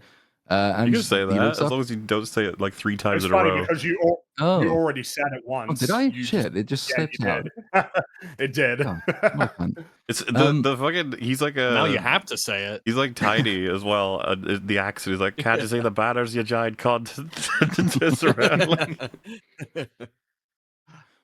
And he does look up and he does see the banners, and the banners are the banners of House Targaryen, which are immediately recognizable to everyone, but have a special significance to Egg, because Egg, you see the expression on his face, and it's not quite what you'd expect from, you might expect a young squire boy to be excited that the ruling family of Westeros has just arrived, but he looks concerned, and he asks to take the horse and leave. Yeah. I just want to say as well, it kind of works on a meta level the way they introduce these banners, because we've been quite comfy in this show with these two ground level just doing some stuff, and then it's like here come the Targaryens, and it's like, oh jeez. Like, because both Game of Thrones and House of the Dragon, trying to have a nice time. Yeah, it almost knows that that's kind of a feeling that the audience might have of like, oh, like not them, everything always goes to shit with them around. Well, yeah, as you might hear from a Mr. Raymond Fossaway. Incestuous aliens, Duncan. I mean, it is because when we're talking about because obviously when you're watching, you know, like House of the Dragon, it's all very interesting. But yeah, if you lived in this world, it'd be like, dude, like those fucking guys, like, you know, with Well, let's their be clear. dragons and their weird. You could go as they're far as weird. saying, like, oh, it makes sense to hate them, or whatever, but it's like, it makes sense to hate them when watching from their POV. Like, you know, even when you're watching the show, you hate most of the Targaryens in House of the Dragons. They're all pieces of shit. Let Well, alone it's how just the like, yeah, common so folk would see oh them. yeah, you just get your dragons and then you come along and you just take over this entire land Well, you know, and lord over it because you've got the dragons, really? like Wow. Daemon and Aemond, two of my favorites. They're horrible people. Absolutely yeah. horrible people. And it's just like, well, Yeah. you know, imagine how many of the small folk would feel about them. It's good because you see, I mean, it'll come up more prominently later when we get to the first joust in which a Targaryen is involved. But you can sort of tell even from their entrance here that House Targaryen is not quite what House Targaryen was. It's still all powerful, obviously. They are still the ruling family, but they're kind of riding in just like they're the slightly better versions of any common lord by this point in their history. They're not all that impressive to look at. They Just the are fact that they're just showing up at all to the fact they're showing up on you at know, all. Yeah, this. the relatively Yeah. small house for the name day birthday of a relatively minor lord. Kind of suggests they might be needing to curry favor with the small folk at this particular point in their history. And also, they're Continue to not assert their arriving presence to and things, yeah. impress in the way that you would expect them to do. Might get you asking questions like, hey, where are all of their dragons? Yeah, well, we'll see that in It's House like of the Dragon, which comes out after this for some reason. Conducting a bit of a tour to reassure the country that they are in the position they should be, and that it's all good. We're all happy, aren't we? Everyone shakes hands. You know, it's like it's good that the Targaryens are in No power. need to be doing any rebellions. Yeah, no need for that. It is worth mentioning that, like, from a medievalist perspective, it's easy to forget that kings were itinerant in this way a lot of the time. Like, I know we're not looking at royalty necessarily, but like, your royals and your lords, they would spend a lot of the time like going between their various holdings and like maneuvering around their holdings just to like, you know, take stock of what's going on in any given part of like what they have control of at any given moment, and in addition to like preside over like disputes and whatnot. They spent a lot of their time on the move, and it was a part of projecting royal power if it wasn't felt so directly. And also currying favor with the people who support you ultimately, especially if you're like a foreign invading force or you're not native to the land. You are kind of like an imposition upon these people, which is a line that Baelor himself in this show basically admits to. You have to gain the support of at least the major lords in order to keep the rest of the people in line. It's one of the common things that you see, like all the way through Fire and Blood, which before you get to the Dance of Dragons section, is that like loads of the Targaryens spend a huge amount of their time off on tours and progressions. The ones that do that, typically the ones that do quite well, and the ones that don't do that are typically the ones who get overthrown because they're tyrannical bastards. So it's a political act. It's partly like power projection, but it's also a kind of tacit acceptance that power does not lie solely in the throne. You do need the support of your noble houses if you're going to rule. The variation, or I guess the actual like the prism that we have to work with versus history is that these guys, especially the guys in House of the Dragon, they could assert just how powerful and dominant they are to any given faction by flying over them with their enormous dinosaur of just like, holy fuck. And you're like, yeah. Which is why, you know, this is such an interesting contrast of no more dragons. So what do you do with that? And how are you perceived? Which is a big through line throughout this season, and it's super important for you know, events surrounding Dunk. A lot of people quite like the world building sort of getting etched out in this season, how it's done versus how it's done in House of the Dragon or even Game of Thrones. These pieces. I think that makes sense because it's all through this show is like very strict with its POV. Occasionally you'll get scenes with just Egg, very occasionally, but it is the vast majority of the time through the eyes of Dunk. And it's through the eyes of Dunk trying to pursue what is, in the grand scheme of this world, something that doesn't really matter at all, which is just sort of trying to actually make a name for himself as a knight, you know, just to win this, just to get into this tourney, and then to maybe win it, and to maybe get a bit of armor. So, like, you know, it's like you're sort of getting an impression of how powerful the Targaryens are now, but not from a sort of bird's eye view. It's much more so just from little details in the world, the fact that they're even here, or the way that they interact with people, how they're greeted by the people, and what certain characters, like a certain goat Raymond Fossaway, might what some of the things that he might think about them and share in private, or like a puppet show, for instance. It's all diegetic, you know. It's very diegetic. If you see, the puppet show is a good example, because you do see that glimpse of what the common person's perspective is, and the fact that they feel there's no one to do this. Yeah, it's that, and the fact that nobody in the crowd is trying to be like, no, actually, the Targaryens are really fucking great. You shouldn't be saying this. Like, everyone is completely on board with this story, and you wonder, like, well, damn, what did they do to get everyone, pissed off at him? Like, what was happening? No, again, it feels like it is. I will say, because it is like, so you get dragons and you get to be in charge. Like, that's always going to be less interesting to me. All of my observations of Game of Thrones are very scattered because they're based on things I've heard or like little clips I've seen. But you compare to like Stannis, right, who has to like amass this army for himself and kind of like get the throne, and it's like, oh well, Daenerys, oh well, I got dragons. It's like, well, I don't know, man. That's a lot less interesting to me than the guy who doesn't have the dragons. But hey, Well, hence why obscene super weapons. Hence why Game of Thrones is such a it? fascinating start to the story. Robert Baratheon dies, and it's like, well, then it's his next in line. It's like, what if they're inbred, disgusting creatures? Like, well, who says that he should even have the throne? The throne was fucking made up by the guy who invaded, 300 plus years ago, whatever the fuck. It's like, way more than that. But the point being is like, it puts into question everything, because it's like we kind of just accepted this because they had dragons. Once they didn't, it all. Yeah. Sort of is scatters, falls apart, and then the dragons come back again. Is there any reason why there should be one king over the 7 kingdoms if these 7 kingdoms all have distinct identities of their own? Why would there be people up north that are like having to deal with whatever this king is like down south who doesn't know anything about them? It all seems very interesting. It's a shame that story will never be completed. It really is like a big barrier to getting into Game of Thrones, is the awareness that your two choices are it will not be complete or the ending is horrible. It ends horrifically. Yeah, exactly. Its biggest legacy is that it's, unrecommendable to a lot of people. But doesn't it say something though that if we were said to be, we have like, chapter 1, 5, 6, 7, and they're starting 3, and they're giving us more of chapter 1 right now, and people are still absolutely on board, even though they've seen how horrible chapter 9 and 10 are. That's how it's something. It's a cool world. It seems like a really cool universe that has a lot of potential. Though because there's less magic in the show than there is in the books are more fantasy than the show is, right? Yeah, well, there's way more magic in the book. It's such a shame because D&D have kind of set the tone with that.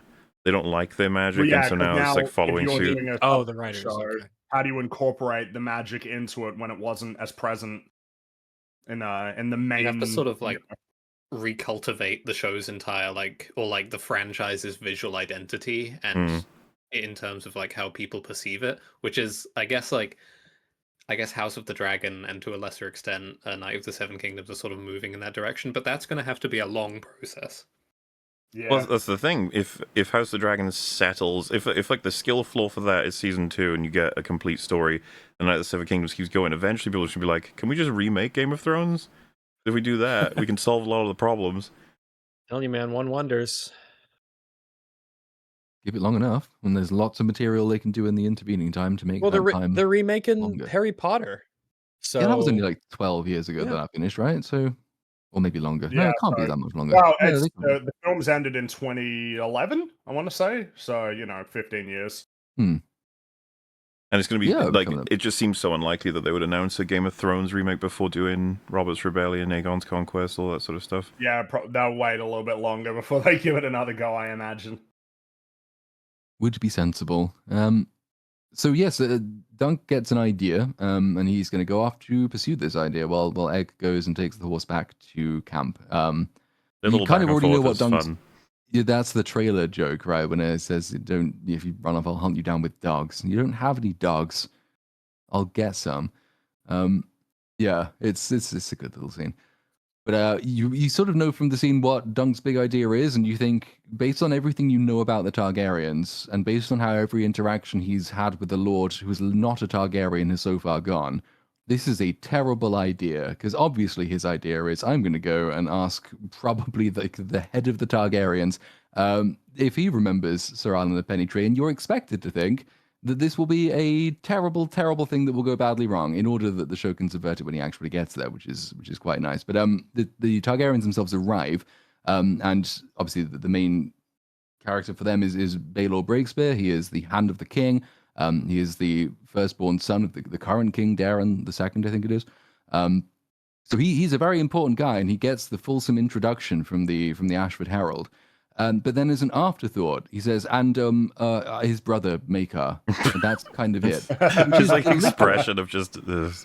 Yeah. But I like that as a subtle little touch, because the fact that Maekar is the fourth son is very important to him and how he views himself. Like, he takes the four-headed dragon, I think, as his sigil because he is the fourth son. Like, he knows that he's capable, but he's kind of irrelevant. He's never expecting, at least, to take the throne. And this is just kind of the lot in life of a fourth-born son.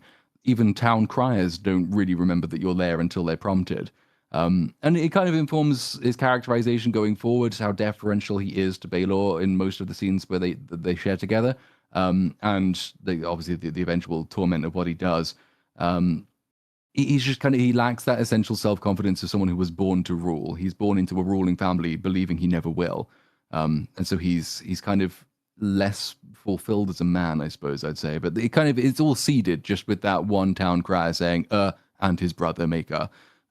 Good little bit of subtle dialoguing, I think.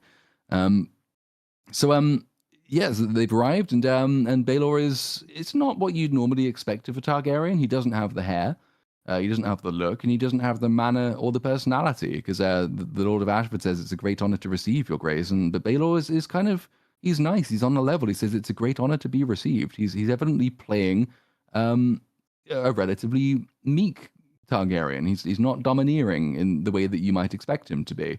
And that, obviously, impression is only going to go and be furthered by every other interaction we have with him. But it's just, you get the full range of Targaryen types in just this opening scene, I think. You get Baelor, who is unusual. You get Maekar, who's he looks way more the type, and yet is in an unconventional role.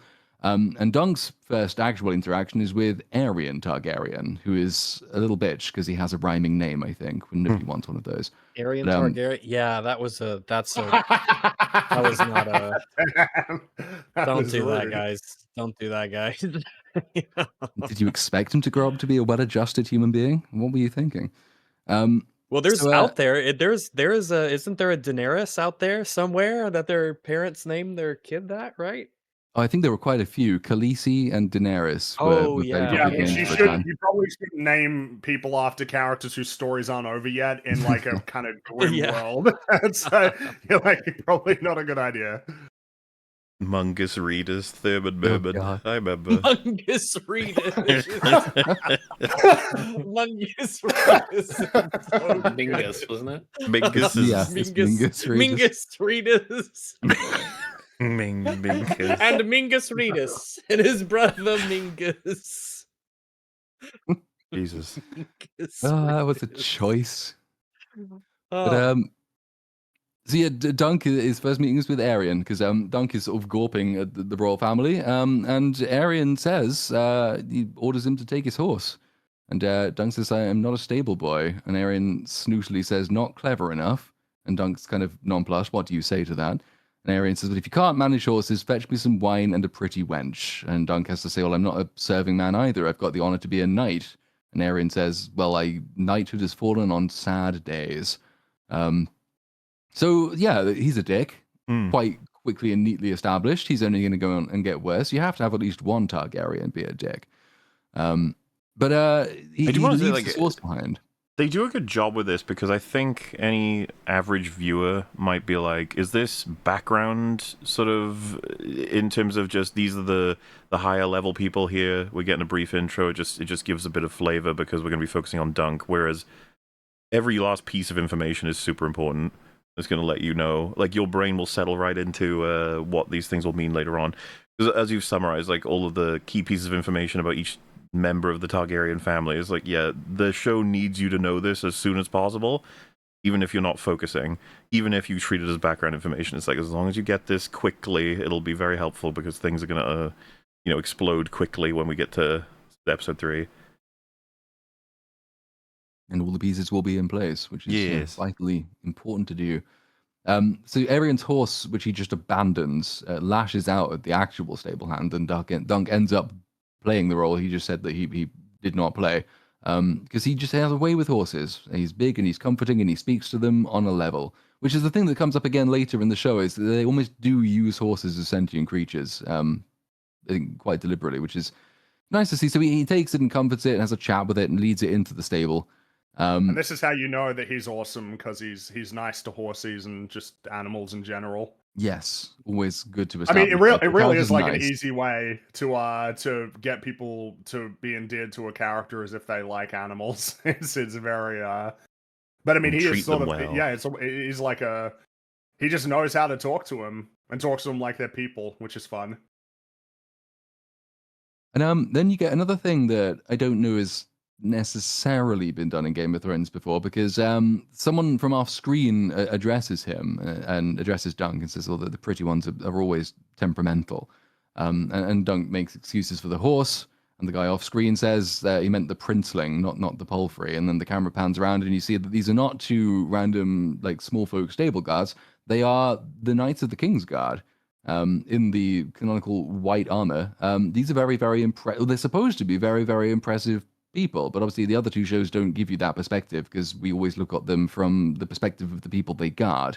Whereas here, obviously, if you're a hedge knight, your highest possible calling in life could be to be a King's Guard.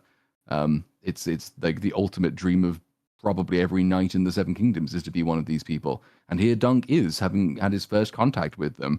And they're sort of slightly disarming. In the first place, they've just slagged off one of the princes that they're guarding, which is an interesting perspective. And then on questioning, it turns out that they're much more friendly than you'd necessarily think they would be. Yeah, in particular, you've got it's Donald of Duskendale is sort of like your main Kingsguard character. And he's the one who has the longest conversation with Duncan. Like, he's on his level because like Dunk says, how did someone who's not of a noble house, because he's not from the noble house of Duskendale, get to be one of the Kingsguard? And so Donald explains, it's like, we began as crabbers. I got to become one of the Kingsguard by doing the same thing as I did to become a crabber. Just carry on being who you are, which is again calling back to what you would think Dunk needs to hear. Just carry on doing what you're doing, being your good self, and you will eventually be rewarded, because that's how the universe works. I do enjoy that we find out that this is bullshit, or Well, rather yeah, like it's a not twist quite. of the truth. I wouldn't say not bullshit. quite what you would It's not what okay, anyone would assume when they're told this story. When you say, "Oh, Yeah. I was a crabber," it's like, well, were you though? I'm inclined to believe he probably maybe was, in the sense that he did the family business. He learned some stuff that way. He probably worked hard, but he got the I think it's 50-50 of the main thing is, did you manage to get really far up the ladder just by hard work? And he's implying yes, when it's obviously much more nepotistic than that. It's like, Yeah. Well, He it might would have, just be that but- this is not an unusual thing, right? Of like, yeah, just pull yourself up by your bootstraps, but Pull yourself up by your crab pots. yeah, he had a way better leg up, but at the same time, it's like there's no reason to assume that what he's saying isn't necessarily true, that he worked hard to get to where he is. And that sure, yeah, I guess to clarify, it is more so that it is kind of an amusing thing of yeah, he was telling the truth in a sense, but his starting position ain't Dunk's starting position.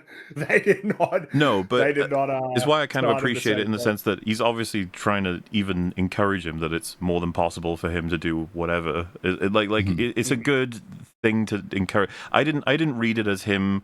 I'm lying to make myself seem awesome. I saw it as more of a, anyone can do anything. You just gotta. Oh, sorry. I guess, yeah. I don't mean that I'm sure he meant it. But but I imagine he meant it in the same way that you might encounter a lot of people who mean it when they say it, but they don't realize that their starting position is actually a lot better than most. And like, because I think if we had the context that Egg adds to this, that Sir Donald would probably have a response. You know, my family they do own like most of the crabbing, blah blah blah. But at the same time, they got there for a reason. He seems like a relatively pleasant fellow for this world. Which is important because it's one thing to say like this is the Kingsguard and people look up to them, and it's another thing to show why people look up to them. And this scene I think works because it's not just the title that breeds respect. Actually, it is also the man in the suit of armor that breeds a degree of respect. Even if he's only telling half the story about how he got there, he's not snooty like his colleague is snooty, and he apologizes for him. But it's important to see that there are actually good people in positions of power and authority in order to understand why anyone in Westeros would respect anyone in power and authority. So Dunk leaves this scene with his sort of esteem of the Kingsguard intact, which is nice to see because again, the other two shows don't want to disparage them too much, but you sort of get the impression that no one could possibly love any of them. Like, why the hell did the small folk put up with any of these random evil bastards who ruled them so terribly? Whereas here we're seeing way more examples of like genuinely good, or at least mostly good men in the positions of authority, so that they have earned the respect that they have, as opposed to it being given by power, which is good to see. But then, obviously, as most sincere scenes go, it's punctuated then by a like much more dismissive thing, as someone else off screen says, "Are you Baelor Targaryen?" And Dunk says, "No," and says, "Well, then you get the fuck out of the way." And then he has to move out of the way for a horse. Again, it's just about timing and delivery, right? Like, yeah, the way that he says it sounds borderline inquisitive, even though he's being like sarcastic. And Dunk being so genuine is like, "Oh no, I'm not Baelor." He's like, well then the get man the got fuck 6 out of seconds the in way. one line, and he fucking nailed it. Yeah. The little expression he gives as well, like, "Why the fuck are you just standing here? Like, move." But Dunk is still on his mission. His plan obviously is to go and try and petition the Targaryens themselves. And he sees somebody enter the main house in the area through a little service entrance. So he follows her inside, and he goes through dark corridors. It's all dimly lit. This is where all the people go when they're carrying food and stuff. And inside we find Lord Ashford. He's welcoming his Targaryen lords to his castle. And it's where I think for the first time we learned definitively that 2 of their number are missing. This is kind of the subject of the conversation. There are 2 of the kids, particularly specifically 2 of Maekar's kids, are missing. And Lord Ashford is trying to say, well, the spring rains, swollen the streams. Maybe the young princes have just been delayed.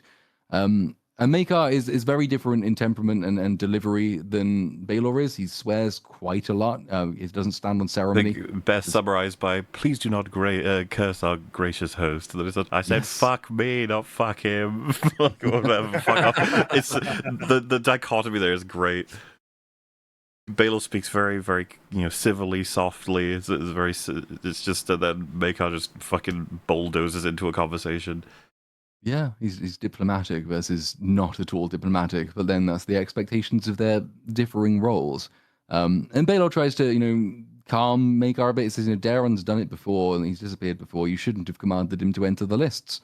Dunk is eavesdropping on all of this, and he gets startled by the daughter of Lord Ashford, whose birthday this has all been called in for the first of her 2 speaking scenes, I think. And she explains to him, the prince's sons are missing, probably dead. Wars have started for less. And Dunk sort of is nonplussed. So then she says, "You're big and stupid," and just runs off.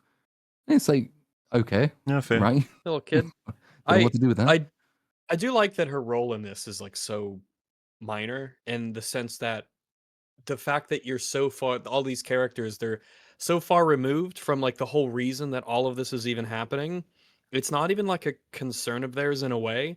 Like, yeah, I mean, obviously it means a lot to her, and culturally it's got its thing, and maybe to the nobles and her family it means a lot, but to like Dunk and Egg and all these people, it's like she's just like, she's so far away. She's very oddly, ironically in a way, she's very far removed from the tourney when it's exists because of her. Yeah. Like, everyone's lives will change forever in the whole place dramatically, all because this is her birthday. But she's barely in the story at all. Yeah, it's this like, oh, this is the reason for it. Everyone has their own things that they want to do. And I do like that. It helps to sort of show the compartmentalization of every little person and role in class and why they're there and what's going on.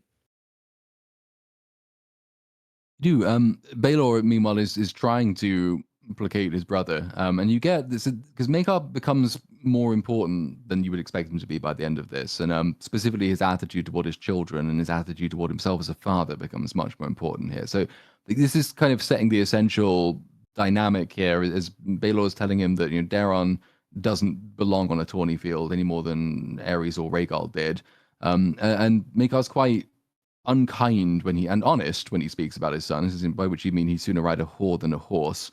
Baelor tries to, say, no, that's not, I didn't say that. But Maekar is on it. He does cut through it. He says, I don't need to be reminded of my own son's failings. He can change. He will change, God be damned, or I swear I'll see him dead. So what we're learning from this is that it's a bit of a tortured family, but Maekar isn't horrible, and he's not horrible to his children. He might be honest about them, but he is concerned about them, partly because they are his kids, but also because how they reflect on his abilities as a father. And he's got more than one failed son, is what you glean from this conversation as well.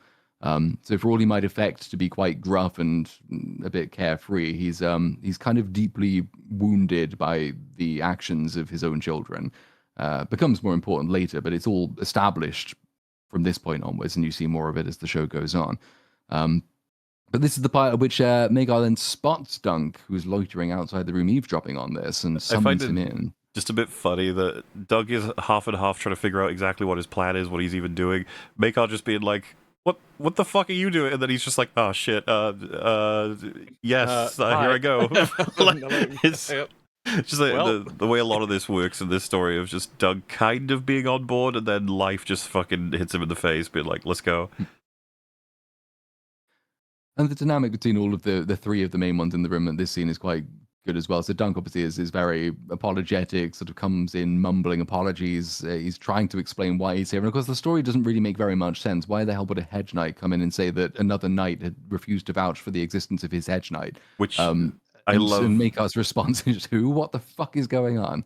It's such a real line. Like why is this happening? We've got things to talk about. Who the fuck cares about some hedge knight asking if you can vouch? Like, what the fuck? Why would he be here? What's going on? It's very in character. Also having is that you said his name was Plumber, or just shaking his head in fear in the background of like, why are you doing this? Don't. Shit, it's this guy. Oh shit. And so Dunk, though, he's got eyes really only for Baelor. He's the one to whom he's appealing, because it turns out that Baelor and Sir Alan have crossed paths before. And this is sort of Dunk's final desperate play. None of the other knights remember him. Maybe the Hand of the King will. The one least likely to may be the last option that he has. He asks you, do you remember him? It was many years ago. You may have forgotten. But then he doesn't even need to finish the story, because Baelor does remember him, Sir Alan of Pennytree. He says he never won a tourney that I know, but he never shamed himself either. He overthrew Lord Stokeworth at the melee at King's Landing, and years before he unhorsed the Grey Lion himself. And Dunk is very, very relieved and impressed and delighted that this memory has come to mind, because Sir Alan has told him this story many, many times. Baelor turns it into a test then as to whether Dunk is being honest. He says, then you will recall the Grey Lion's true name. And Dunk is not ever so bright, and he does take a little while with this. And you sort of wonder, oh God, is his memory going to fail him? All this time he spent trying to get other people to remember, and now it's his memory that is the thing that determines whether he is successful or not. But after a beat, he does finally remember. The name comes to him. The Grey Lion's real name is, he's now Lord of Castle Rock. He is Sir Daemon Lannister. And Baelor smiles, says, yes, he is. And Maekar is quite understandably nonplussed. Says, how can you possibly remember some fucking hedge knight who chanced to unhorse Daemon Lannister 16 years ago? But this is the thing about Baelor. Baelor is a very unusual man. Definitely a very unusual Targaryen. He says he makes it a practice to learn all he can of his foes. And he even remembers everything that happened many years past. It was at Storm's End. It was a tournament held by Lord Baratheon, and Sir Alan was his opponent, and they broke 4 lances before he finally unhorsed Sir Alan. And Dunk then sort of forgets himself and says it was 7. which could be very offensive if Baelor were a traditional Targaryen, but Baelor just smiles and laughs and says, like, tales grow in the telling, but it was 4 lances. Don't think ill of your old master. It was only 4, I fear. Which is just a nice thing to say. He seems to be a genuinely, unusually nice person. Maekar just laughing when he hears him say that. Like, just, wow, the fuck, like, really? Like, yeah, God, definitely. It was definitely 7. I also just also want to say, it's a stupid test. It doesn't really prove anything. I don't think Baelor would have assumed he's absolutely lying with it, but it's definitely helpful if the story is told over and over again, you probably would know that name. It doesn't mean you fail outright. I think if Dunk had failed to recall that name, that Baelor would have pushed for some other details, probably, considering who he is. But no, I think it lines up. It all feels really natural, and you get this sense that Baelor's not just aware of, like, remembering who he encounters, but he seems to be somewhat, for lack of a better way of putting it, geopolitically aware. Like, he needs to know his history and everything that's happening, not just because we're currently on a tour to make the Targaryens look a little better than they are coming across generally, but also because it's just beneficial, and he's the hand of the king. Like, it's just useful to know this shit, but he's a good one. At least that's how it's coming across in terms of, like, a pragmatic approach. No, finish your point. I kind of was just going to compare to, like, not to say he's the same kind, but, like, Tywin knows his shit with all of this stuff because it's useful to know. Meanwhile, Baelor, like, you could argue that is going on, but you're also in a position of, it seems like he has the fact that he'll, like, add details, like he never shamed himself, or certain things that are achieved, or what, like, level of honor certain people have. It's like he's got this whole other angle that he seems to be invested in beyond just pragmatic information to better rule. Well, just he's very deliberate with the words that he uses, because even on the like, oh, it was actually 7, like, I'm not implying it. Look, all right, like, I mean, no offense, it was 4, which is like, why would he even feel the need? Like, he's a prince, he doesn't need to do that, but he does because he's quite generous in that sense. I mean, all of this scene, particularly contrast with his brother, gives a very strong impression of, dude, this guy's like pretty fucking great, honestly.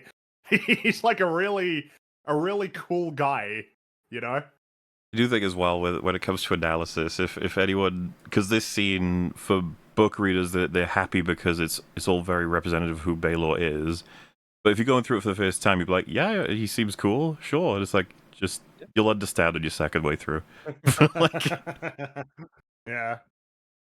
It's that weird feeling you get at the end of, like, so this was an optimistic story that was also a complete tragedy, like the entire realm. But he's evidently got, and you can see the look that, like, the way Maekar regards him as well. Like, he does admire him. He is obviously so well suited to the position that he's in. Someone just to be relied upon. He knows everything. He's deeply competent, deeply understanding, deeply empathetic, knows exactly what to say to anyone who might come into the room. Just the model prince, really, which is unexpected, but good to see. What a lovely character. Shame what happens to him.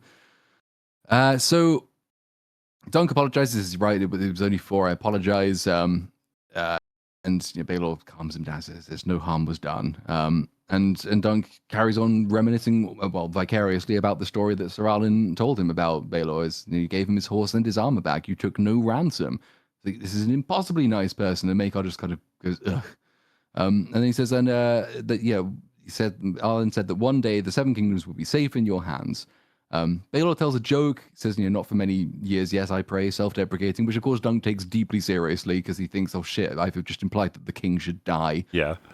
Which is like, oh fuck. Not tactful. A lot of it's from the book, but it's really cleverly written Dunk-specific lines because it feels perfectly natural he'd say them, but then there's also subtext to a lot of them that he wouldn't anticipate because of who he is. Yeah. He's like, oh fuck, should have said that, Dunk the Lunk.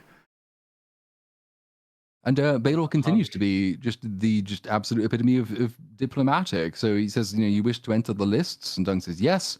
And Baelor could just say, then you're in. But he doesn't do that because he's being gracious to his hosts, and he knows that he has to defer to their nominal authority over their own house. So he says that decision rests with the master of the games, but I see no reason to deny you. Which is kind of a polite way of saying you should do it. but it without happens, telling yeah. you should do it. Yeah.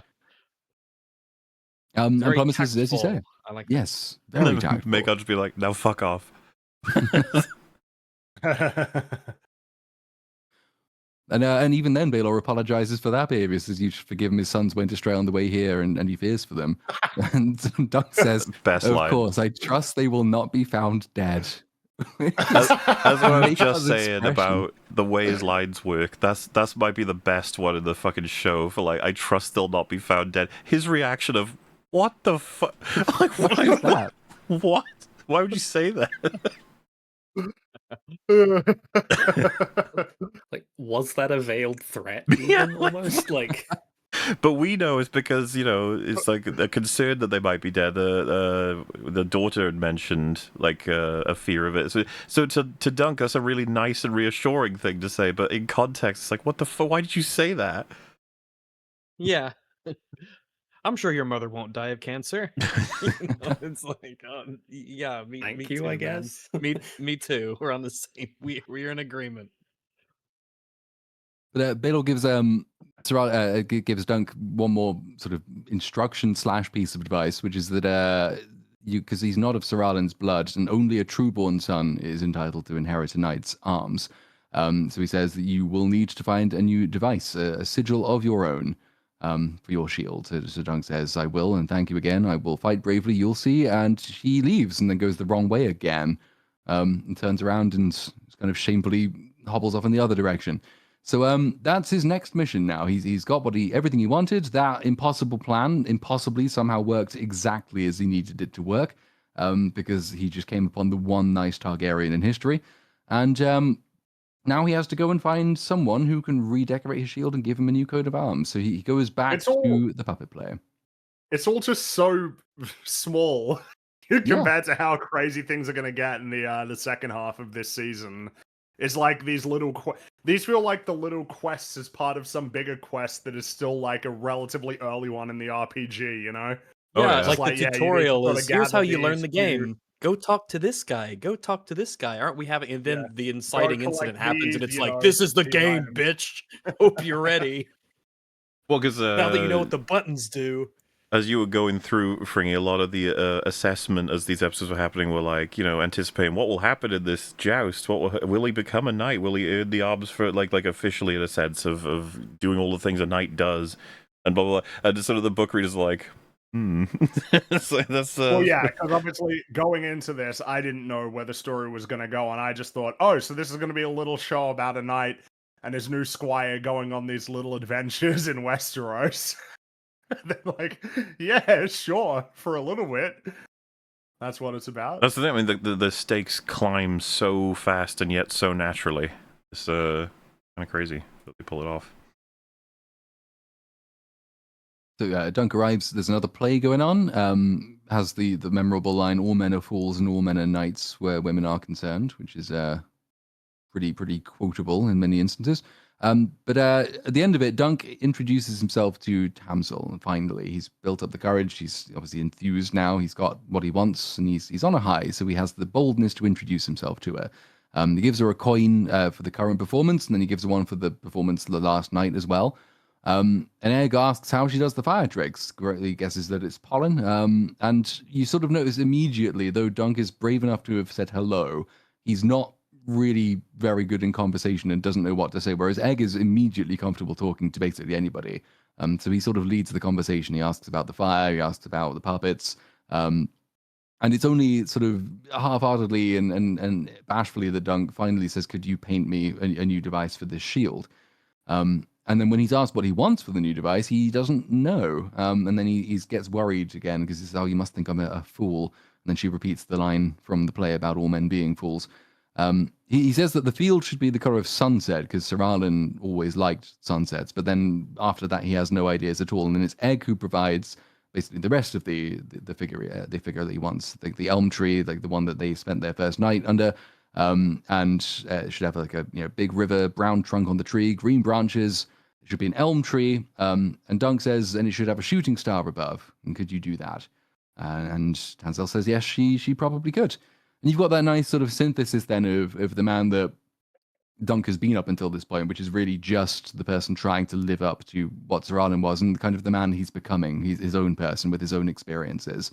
It's marrying the old with the new in a way that kind of carries on again all the way through the show as he comes out from the shadow of his own mentor as time goes on, and the sigil and the shield will sort of represent all of that. It still has Sir Arlen's memory in it, but then it also has his own new memories, and it has a bit of Egg in there as well, because that's a vitally important part of the new person that he's becoming.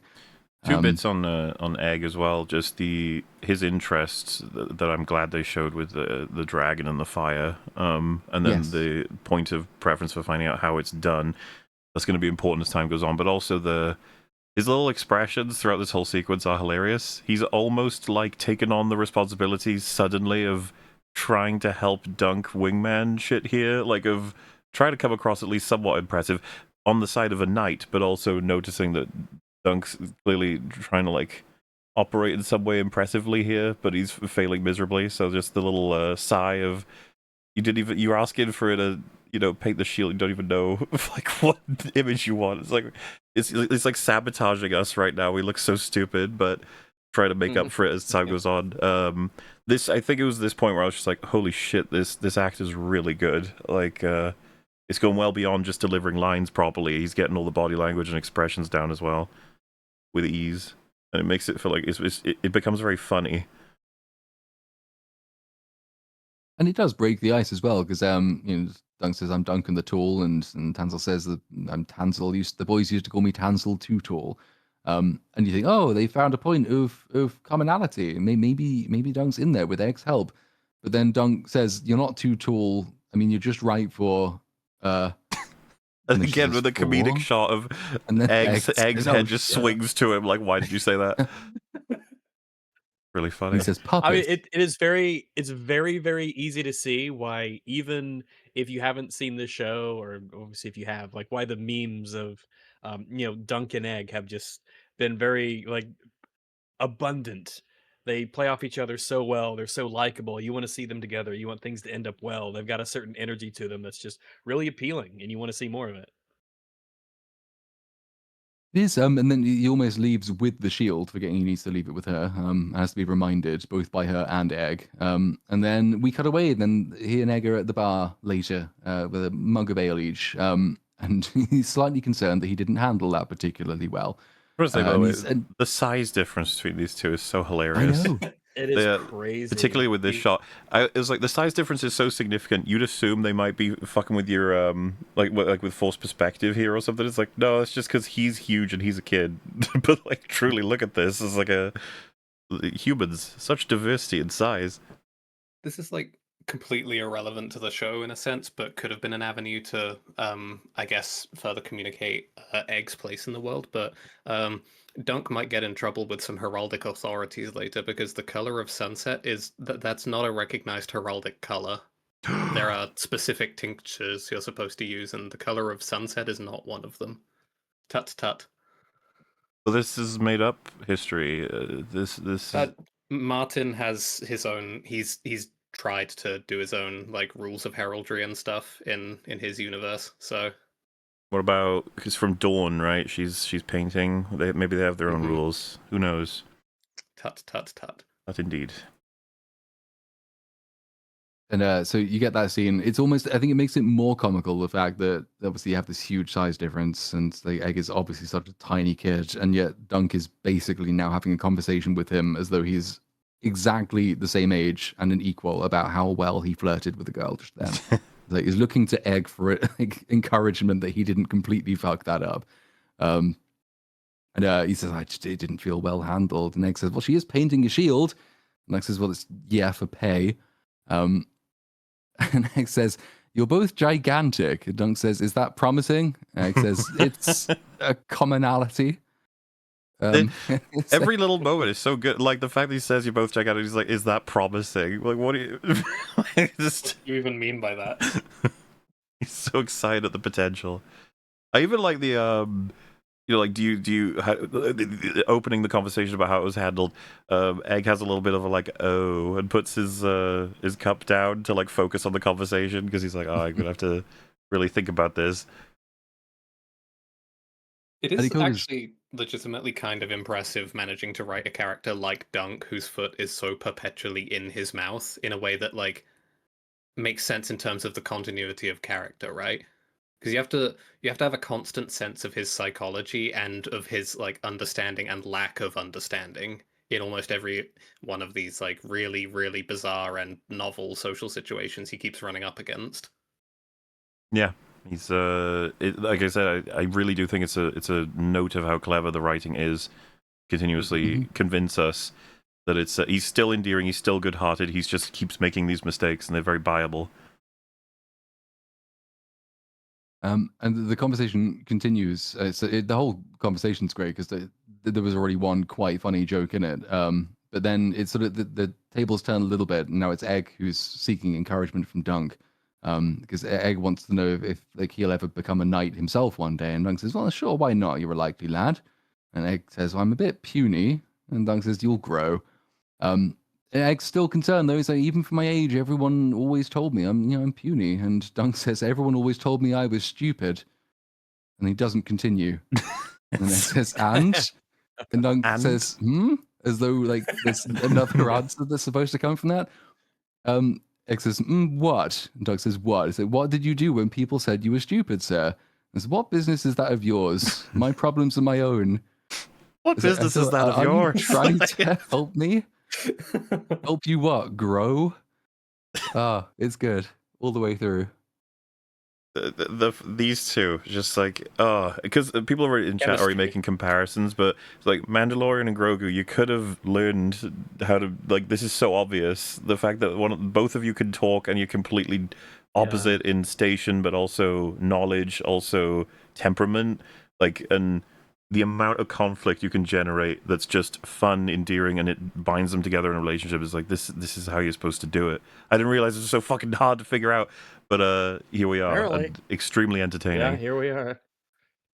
We're here having to explain. It's probably good if the characters can talk to each other. Yeah, it does help. And if they can talk to each other cleverly, that also definitely helps.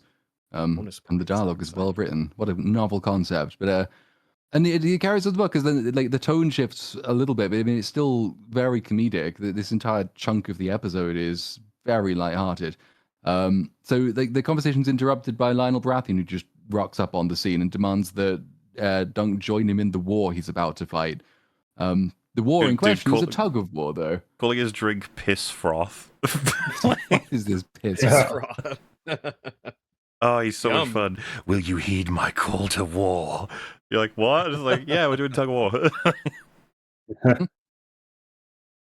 And he's full of great lines. Like, if we lose this, I'll be drowning your firstborn. And that's a good line.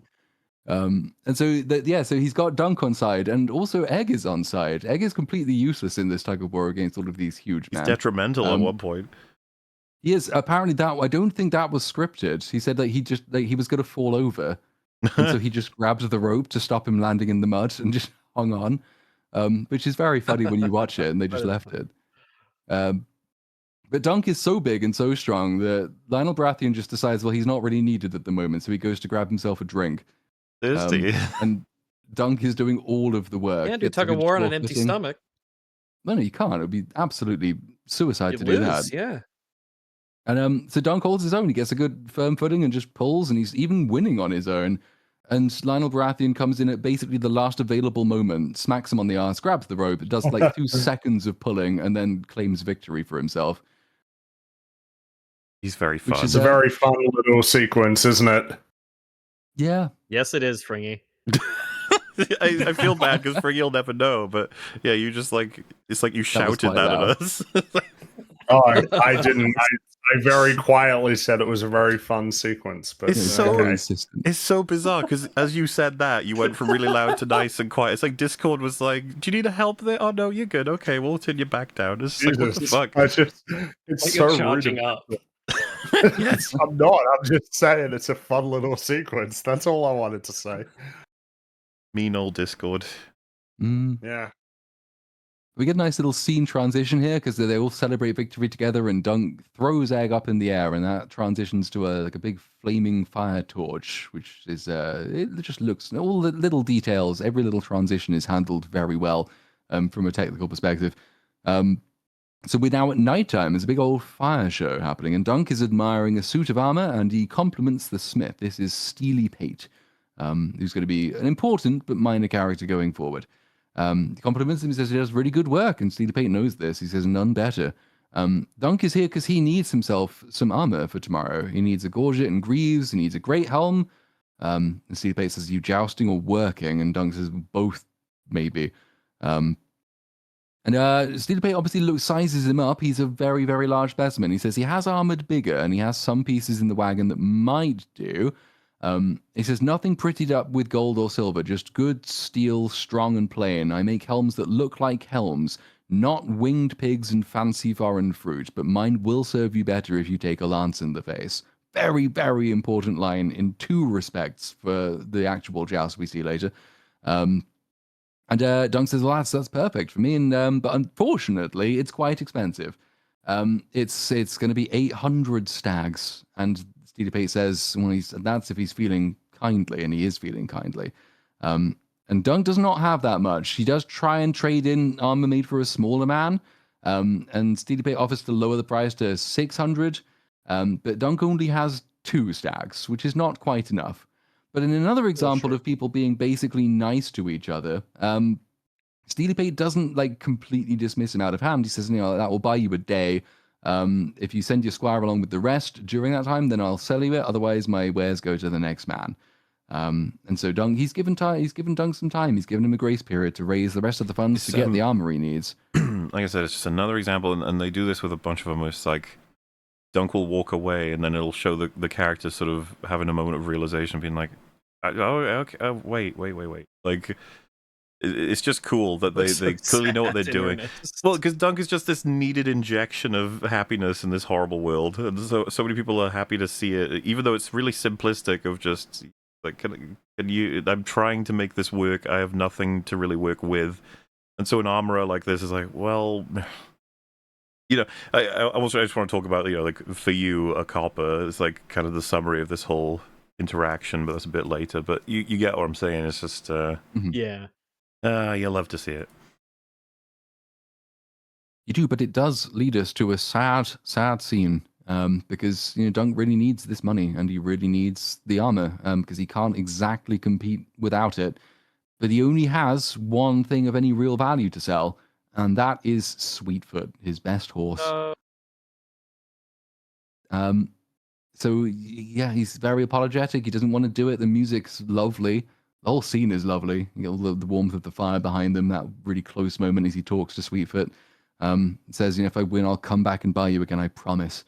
But he does have to sell her. And he hands her over. And he gets given the money back, but then he immediately pays for some oats and an apple. So Sweetfoot can have a nice, happy night without him. Nice of him. And yeah, you'll it's have just this a lovely scene. You'll have a realization when this is happening of, wait a minute, I care about a guy selling a horse. What's happening? What's going on here? Certainly do. Yeah, and Ahsoka's not even in it. I know, not even a single arm crossed. And I was just like, for some reason, again, I don't know why my mind keeps going to terrible things, but Rings of Power Season 2, the whole horse escape sequence on the outskirts of Mordor, when the horse ninja kicks an orc and saves the seal door and drags him out of things. That scene tries so hard to make you admire that fucking horse, and this one is just so much. Unironically, though, the horse is one of the best characters in Rings of Power. True. So something like Rings of Power, or just for the sake of it, Wonder Man or Ahsoka, these are all created by people who will see the reception of a show like this, and they'll do the Simpsons meme of, why isn't mine like that? And they won't know why. And it's insane, because we talk about it forever with all these different shows and all these different stories being told by all these different storytellers, but they actually don't know. They're like, what are we doing wrong? Aren't we doing the same thing? Don't you guys like our characters? And you're just like, no. No. Your characters suck. Boo, get a job. Rose cabbage. They're cinematic cabbages. When you throw them, they turn into a bunch of... Great. So that is, for now at least, the end of Sweetfoot. And very sad. So Dunk then goes away and sits down with Egg. Egg is picking a fly out of his cider. He doesn't like it. There's a bug in it. And Just again, just the does. Very mannerisms of someone who relatable. is not used to drinking cider in such a lowbrow establishment that gets flies in it. He's just unimpressed all around. And Dunk says, if I could call myself a champion of Ashford Meadow even for an hour, maybe some great house might take me into its service, maybe even House Targaryen. And Egg says, do you suppose the Dragon House employs many hedge knights, sir? Just like that completely effortless snootiness, which he does so well in virtually every scene. And Dunk tries to say this is the Sir Donald of the Kingsguard. I say, well, Sir Donald of the Kingsguard, he's the son of a crabber. And Egg is like almost scandalized. Sir Donald of Duskendale, his father owns half the crabbing fleets in Westeros. What I love about it is that Doug keeps getting undercut on the literal role he is trying to manifest as like a knight who's taken on this squire. Like, why do you keep teaching me stuff? Like, what the fuck's going on? He just cannot manage to find himself in a giver of wisdom position, which Yeah. is what he thinks should be happening right now, but he can't make it happen. Well, and the irony, of course, is what he's ultimately going to be teaching Egg is something that he doesn't expect, I guess. Like, Yes. what's the important elements? But yeah, just to try and impart that about Sir Donald of Duskendale, and then he says one thing back, and Doug's already like, wait, what? Like, you undercut my whole position. What the fuck? Well, it flips around the halfway point of the season is where the burden of education essentially switches from one character to the other. But the Egg is the upper hand in virtually every scene here. And they know how to play that for comedy as well, because then Dunk says, well, how would you know that? And Egg just says, I like fishing. Believable answer, absolutely. Which is going to have greater meaning later as well. Like, that line is actually more important than you would ever assume, because it's already served its purpose. It's another, just a really great sign of dialogue where it's a payoff in and of itself. It's something you can tear apart. If you know his identity already, you're like, well, he might be lying, he might not, but it's also good enough for Dunk, but then it's also going to serve another purpose down the line. It's just like, oh, good stuff, guys. Then a horn blares, and the people start cheering, and Egg says it's time, and everyone's very excited, and they all go out. It's time for the exhibition joust that will open the entire tournament. They build... say, just tiny aside, bit odd that we're jousting at night, but it's fine. Yeah, they were very proud of this behind the scenes, because apparently no one has ever done this before. There's two things that hadn't been done before, is A, multiple jousts. Yeah, that's not real. No. And B, multiple jousts taking place at night. And it's stylistically designed to be dangerous. that way. Oh my god, Horrifically dangerous. It is. And but even more quick, because occasionally they would use like mechanical horses, essentially like the upper body of a horse on a big moving trailer. But for most of it, they didn't. They actually used real horses. All the stunt people were professional riders. They were actually jousting. The only difference really between that and real jousting is that they'd specifically built all the lances to have these balsa wood kind of exploding tips. So when they made contact, they would just shatter. But otherwise, for all intents and purposes, most of this is just real jousting. That's why it looks so fucking good. It does, and they had to use all kinds of like really innovative new filming techniques to try and get, because like the camera angles they use haven't really been done for any jousting scene before either. So they experiment with it. It's a mix of drone shots. There's overhead cameras on cables that they use alongside the traditional sort of driving alongside, just filming. For inside helmet shots, they'd stick like a camera in a helmet and just have someone riding with the helmet on their stomach. So they had the POV shots as well. They used like 40,000 pounds of propane to light all the fires so they could see everything, because otherwise they wanted to keep it as natural light. And it looks incredible, like unusual, as you mentioned, to see any kind of multiple joust, let alone one at night. It is very dangerous, but they committed to it, and I think it paid off. Spectacle, so if that's what they're going for, I mean, that part works. And they had, it all just looks. I mean, it's just another example of it will always look good. Yeah, and they didn't even paint in that many people in the audience. That they actually did just have hundreds of extras. There's a few in like the very, very backdrop to make the crowd seem a little bit thicker, but for the most part, like everyone you see there is real. Certainly for like the first 3 or 4 rows of people, I think it is. So and it all helps because what they wanted this to be obviously is a real joust. God, yeah, just like multiple versions of the same person all over the crowd. Homer Simpson was in that crowd, right? Yeah, that was the one. Yeah. Oh yeah. Oh, I almost remember his name. I can't believe it. Oh yeah, Homer. His name is Homer now. Yes. But they did all of this because they wanted it to be real, but also they wanted the atmosphere to be real because everyone reacts in crowds way differently than they do if there are actually only 4 people there and a bunch of CG people that they can't see. And all of it works. You can feel the excitement. Everyone there is genuinely excited. They are watching something real. Jousts and exploding lances, and like I would be imagining, even if I knew that this was for a thing.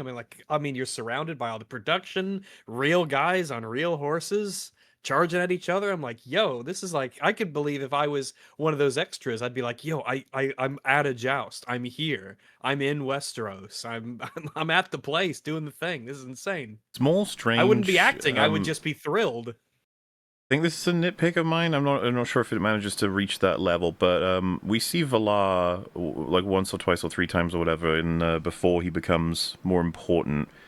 And they do name him, so like the language is here to get it in the audience's head.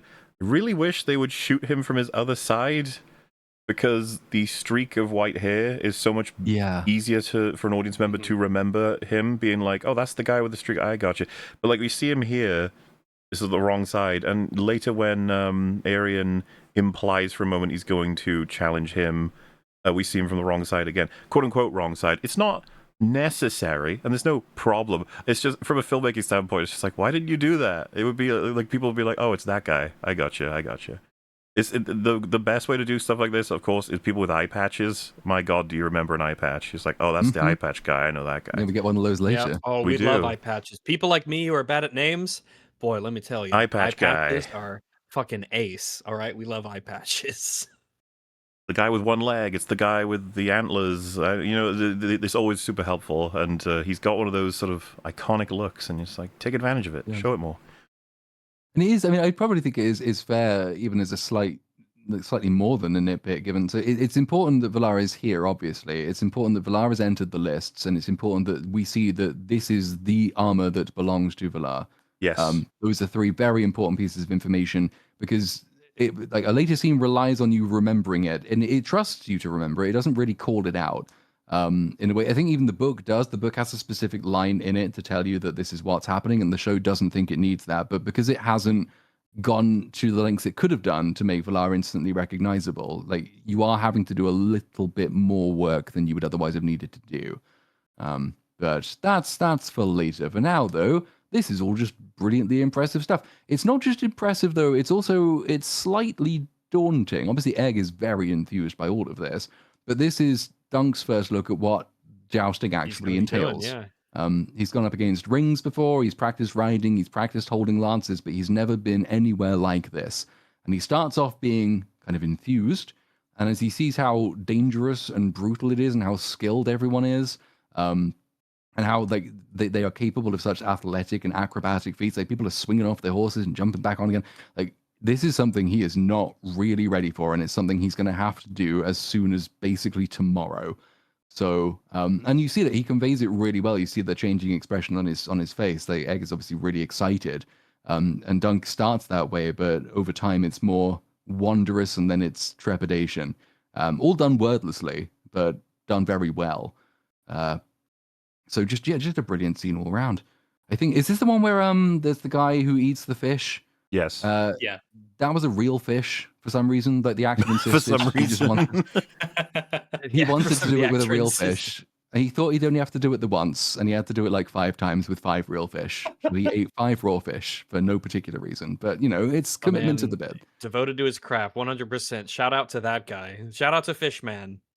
Yeah. The storytelling on display as well, just top tier for there's so much you can dig out of it. Like the flashes of Arlen's grave. You're like, what exactly could he be thinking about, as well as maybe some more obvious bits? And it's like, if he already considers himself not a great knight, barely even a tested knight, possibly not a knight at all, simultaneously, the maximum potential he has is of the person who brought him up and trained him, right? And it seems that this is a moment where he's like, how good was Arlen? How good was he that he died on the side of the road and no one knows him? And that's the guy who's set me up to be going into this. What does that Arlen mean for never me? Took me here. The fact that I've never seen an environment like that before. What does that say about Arlen's capabilities in a martial sense? And then what does it say about mine? It's just all achieved with a look and a couple of flashes. It's just good stuff, guys. Because, you know, I'll always want more if it's good, but these are pretty lean episodes, and they get everything you need. And Dunk basically ends his spectacle part of the scene with like a minor panic attack as he's cutting between these flashbacks. It's obviously this grave symbolism plus burying Sir Alan, plus Sir Alan being everything you mentioned he was, and it's all the things that he's now doubting in himself. And we just end quite abruptly. We go back. It's over. It's just done.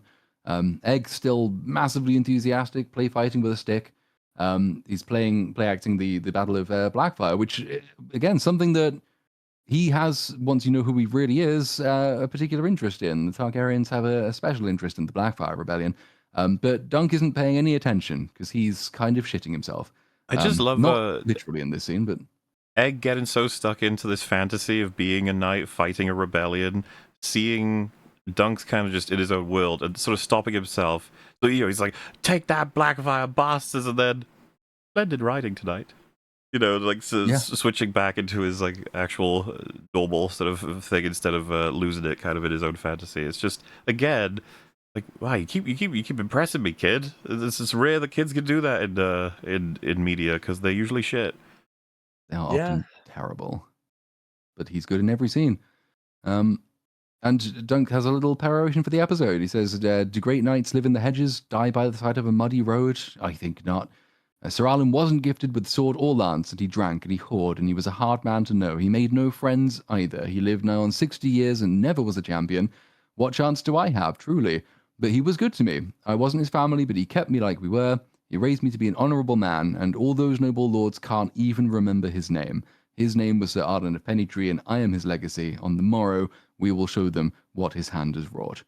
Which is multi-layered again. Most of the dialogue in it is obviously it's a nice speech to pick up the memory of the person that he feels has been wronged by everyone else, but it's also trying to reassure himself that this honest upbringing is actually equipped him for what he's about to do.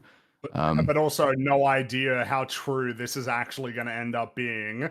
What will Sir Arlen, what will through Dunk, what impact is this going to have on the world? Is it going to be much greater than anybody might realize? No one ever would have thought that Sir Arlen's basic values / some notable ones would change the kingdoms forever, but it will. Well, indeed, and in quite short order. I kind of appreciate how he's so bumbling and uncertain at basically all times, but there's this confidence that suffuses him whenever it comes to the idea of like living up to Sir Arlen's legacy, because it was it's the same it's deal a hardcore after the line. conversation with Really good. Baelor. Like, "I'll fight bravely, you'll see." Indeed he shall. He's almost having a little mini like second act low point then recovery in that scene of like Arlen actually wasn't the things that have been implied, but it's like, but that's not gonna stop me, damn it. And it so sets you up for him moving into a jousting tournament and then being like, he's gonna make it, damn it, I hope he does. But episode 3, that's what I mean, like how good the line is, because you watch this again after seeing episode 3 and you're like, oh, and you're like, yeah, that's what that means, in a subtextual way. It's just an interesting choice to me that he essentially like resolves it all by himself. Like, a more conventional choice you might expect is this sort of revelation comes after having some more conversations with Egg or someone else, bouncing ideas off another character to move to a new place. But no, he's got it on lock by himself. Yeah. And that takes us to episode 3. And it is dawn, the morning after. Dunk is still asleep, snoring, but Egg is already awake. Because this is going to be sort of the more... We've seen Dunk's perspective on all of this, what he's thinking and feeling, but we're now going to get much more of Egg's attitude toward all of this, because he, overnight, has sort of, he's come down from the euphoria of the experience, and he's now also realized what they're all up against. And like you see him watching during the last episode's joust, that he's been watching what the squires do. He's watching what he needs to do as a good squire to his lord. So it's time for him to go and prove to himself that he's going to be up to the task as well. So he goes out to feed Thunder, the warhorse. He tries lifting Dunk's sword, which is huge compared to him. It's basically the same size as his body, because he knows he's going to maybe having to throw that around. And he's going to have to try and control Thunder as well, which is going to be tricky for him. So they go walking through the woods, and just some beautiful shots, I think, in this scene. Just like the backlight of the dawn coming up and the light going through the trees. All you need to do is just find a very pretty location and sit a camera there, and it looks amazing. Nature will take care of it for you. beautiful. You don't need the CG. No. And so yeah, then they go out into a field, and Thunder then refuses to move, and Egg is not very happy with this, and he starts scolding the horse. Says, "You're as stubborn as old iron. He's twice the size of your last rider, and the field could be just like this or worse. So you best get your feet under you." And the horse does some acting, as the horses often do in this. It kind of snickers at him. And Egg continues talking. He says, "My father said you should never talk to a horse. He said they're dumber than dogs and they only understand the crop." And Thunder sort of goes, "Don't know about that." And Egg says, "I don't think that's true. I think a horse doesn't want to be ordered about any more than a man does." And Thunder nods, which is nice and funny. It's so pitch perfect silly for this show and wholesome. He's basically borderline threatening the horse, right? An implied threat of you only understand the crop, and then like a more serious, like the horse is staring at him like, meaning what? And then he's like, "But I don't think that." And then the horse is like, "Oh, cool, okay." We can be friends. You know what? I'm going to help you out a bit here. I thought it's really tricky to do as well, because on the shot on screen at the moment, for example, most of the shots that are not from like the front of Egg, basically there's an entire team of people who trained this horse, frantically gesticulating, standing behind Egg, waving at it, trying to get it to do stuff, which I think would just be quite funny to watch. So Egg says, "Sir Duncan only has us. If he loses, he won't even have that. I can get the weapon in his hand somehow." And then Thunder sort of laughs at him again. But Egg says, "But then it's up to you." And he commands him to go.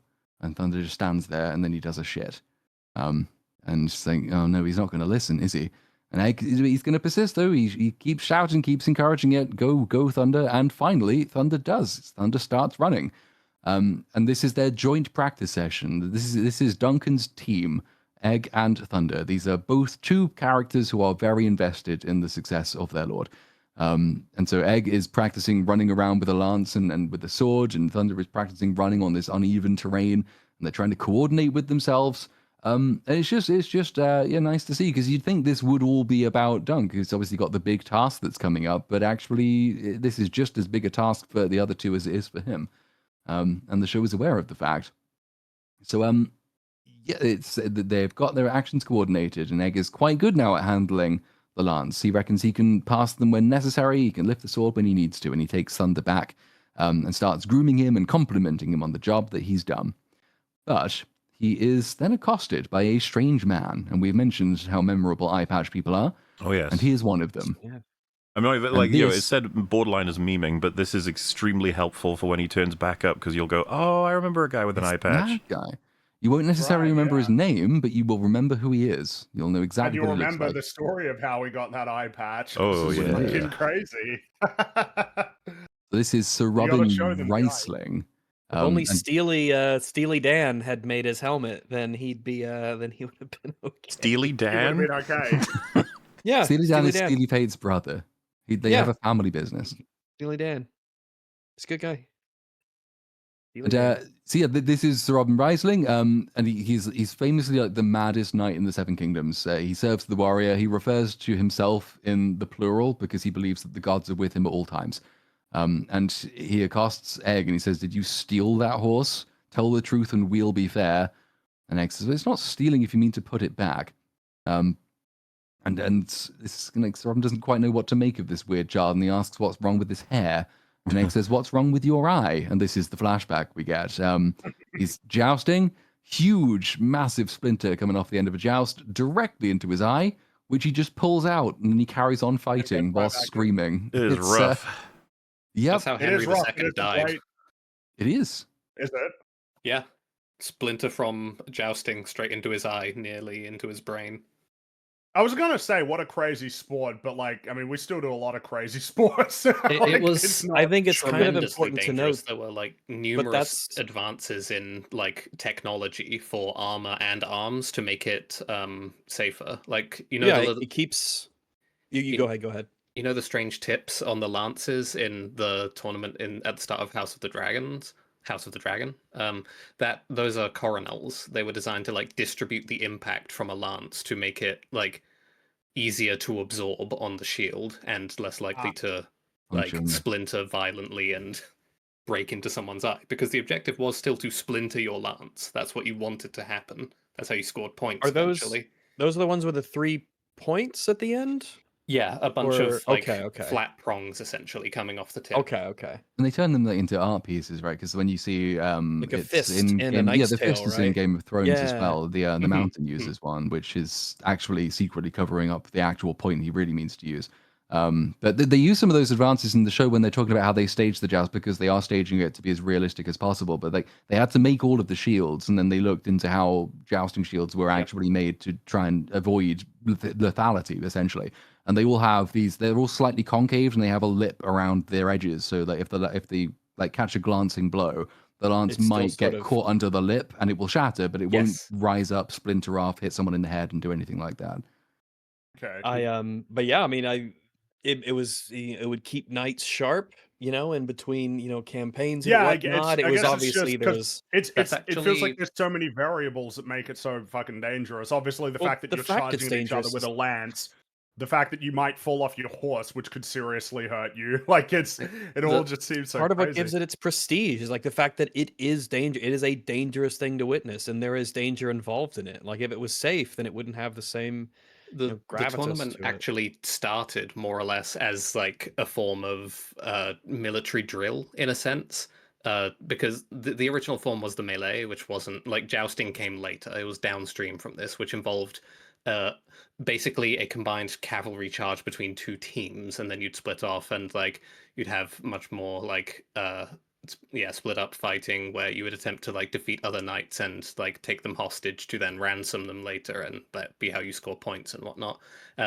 And this was like before all of these sorts of advances had taken place. It was tremendously dangerous, and people died a lot more frequently back then.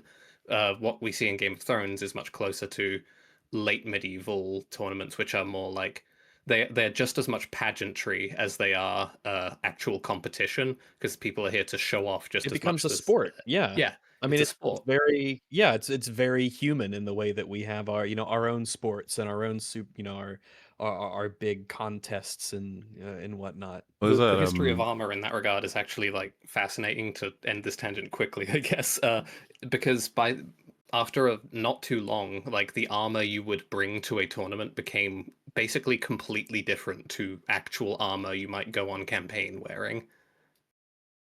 Yeah, like the I don't know the name of it on the the piece that would essentially that was made to fit in the like it would like cover up the whole Yes. arm almost like the elbow that was specifically there to be extra armor for the part that might show if you're doing the joust, and so it's like a specialized piece of gear that you would have on your armor for Super it that reinforced on that side in general. Yeah, It was even yeah. some knights were like it was known as like a cheating method for knights to bolt their armor to their horse, essentially, to like steady themselves so they wouldn't be thrown off their horse as easily, because that was how you lose, obviously. Interesting. And on the front of just humans being wacky, there's a video I think I sent you it, Fringy, of the dude doing UFC, and he like is punching a guy and he breaks his arm while doing it. Doesn't even realize until he's like doing a sort of victory lap of I got the guy down. And then he looks at his arm as he lifts. My arm's a bit fluky. He lifts both of his arms up, and one of them just flops over, and he's like, "Oh Jesus!" It's like, my arm. So, Egg then recognizes Sir Robin Reisling, says, "You're the maddest knight in the Seven Kingdoms," which is a nice, polite thing to say to someone. And Bring that back, by the way. Calling instead of don't say crazy. You're mad, yes, or this is madness. because it's not necessarily a slight on someone's mental fortitude. And that's how Sir Robin takes it. He says, "When madness is bid, it is madness delivered." We are a vessel for the warrior. So it's like, yeah, madness is a perfectly legitimate state of mind to be in when you are doing the service of the gods in combat. Whereas if you just said, oh yeah, you're insane, that might have been slightly more offensive. And he notes that Egg is small for a squire, and Egg says, I serve Sir Duncan the Tall. He's large enough for the both of us. And Robin Rice says, we've not heard of him, but Egg says, you will. Because they've worked at this now. They are absolutely ready to go. They think they are a well-oiled machine, and Duncan is in safe hands with them.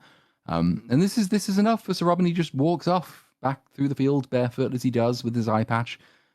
Very, very distinctive man. And Egg takes Thunder back to Dunk and finds Dunk is sewing under a tree. And he's looking tense, is Dunk. He's obviously been brooding on the enormity of the thing he's getting himself in for. And he's quite terse with Egg in this scene as well. He says, where have you been? And Egg says, training.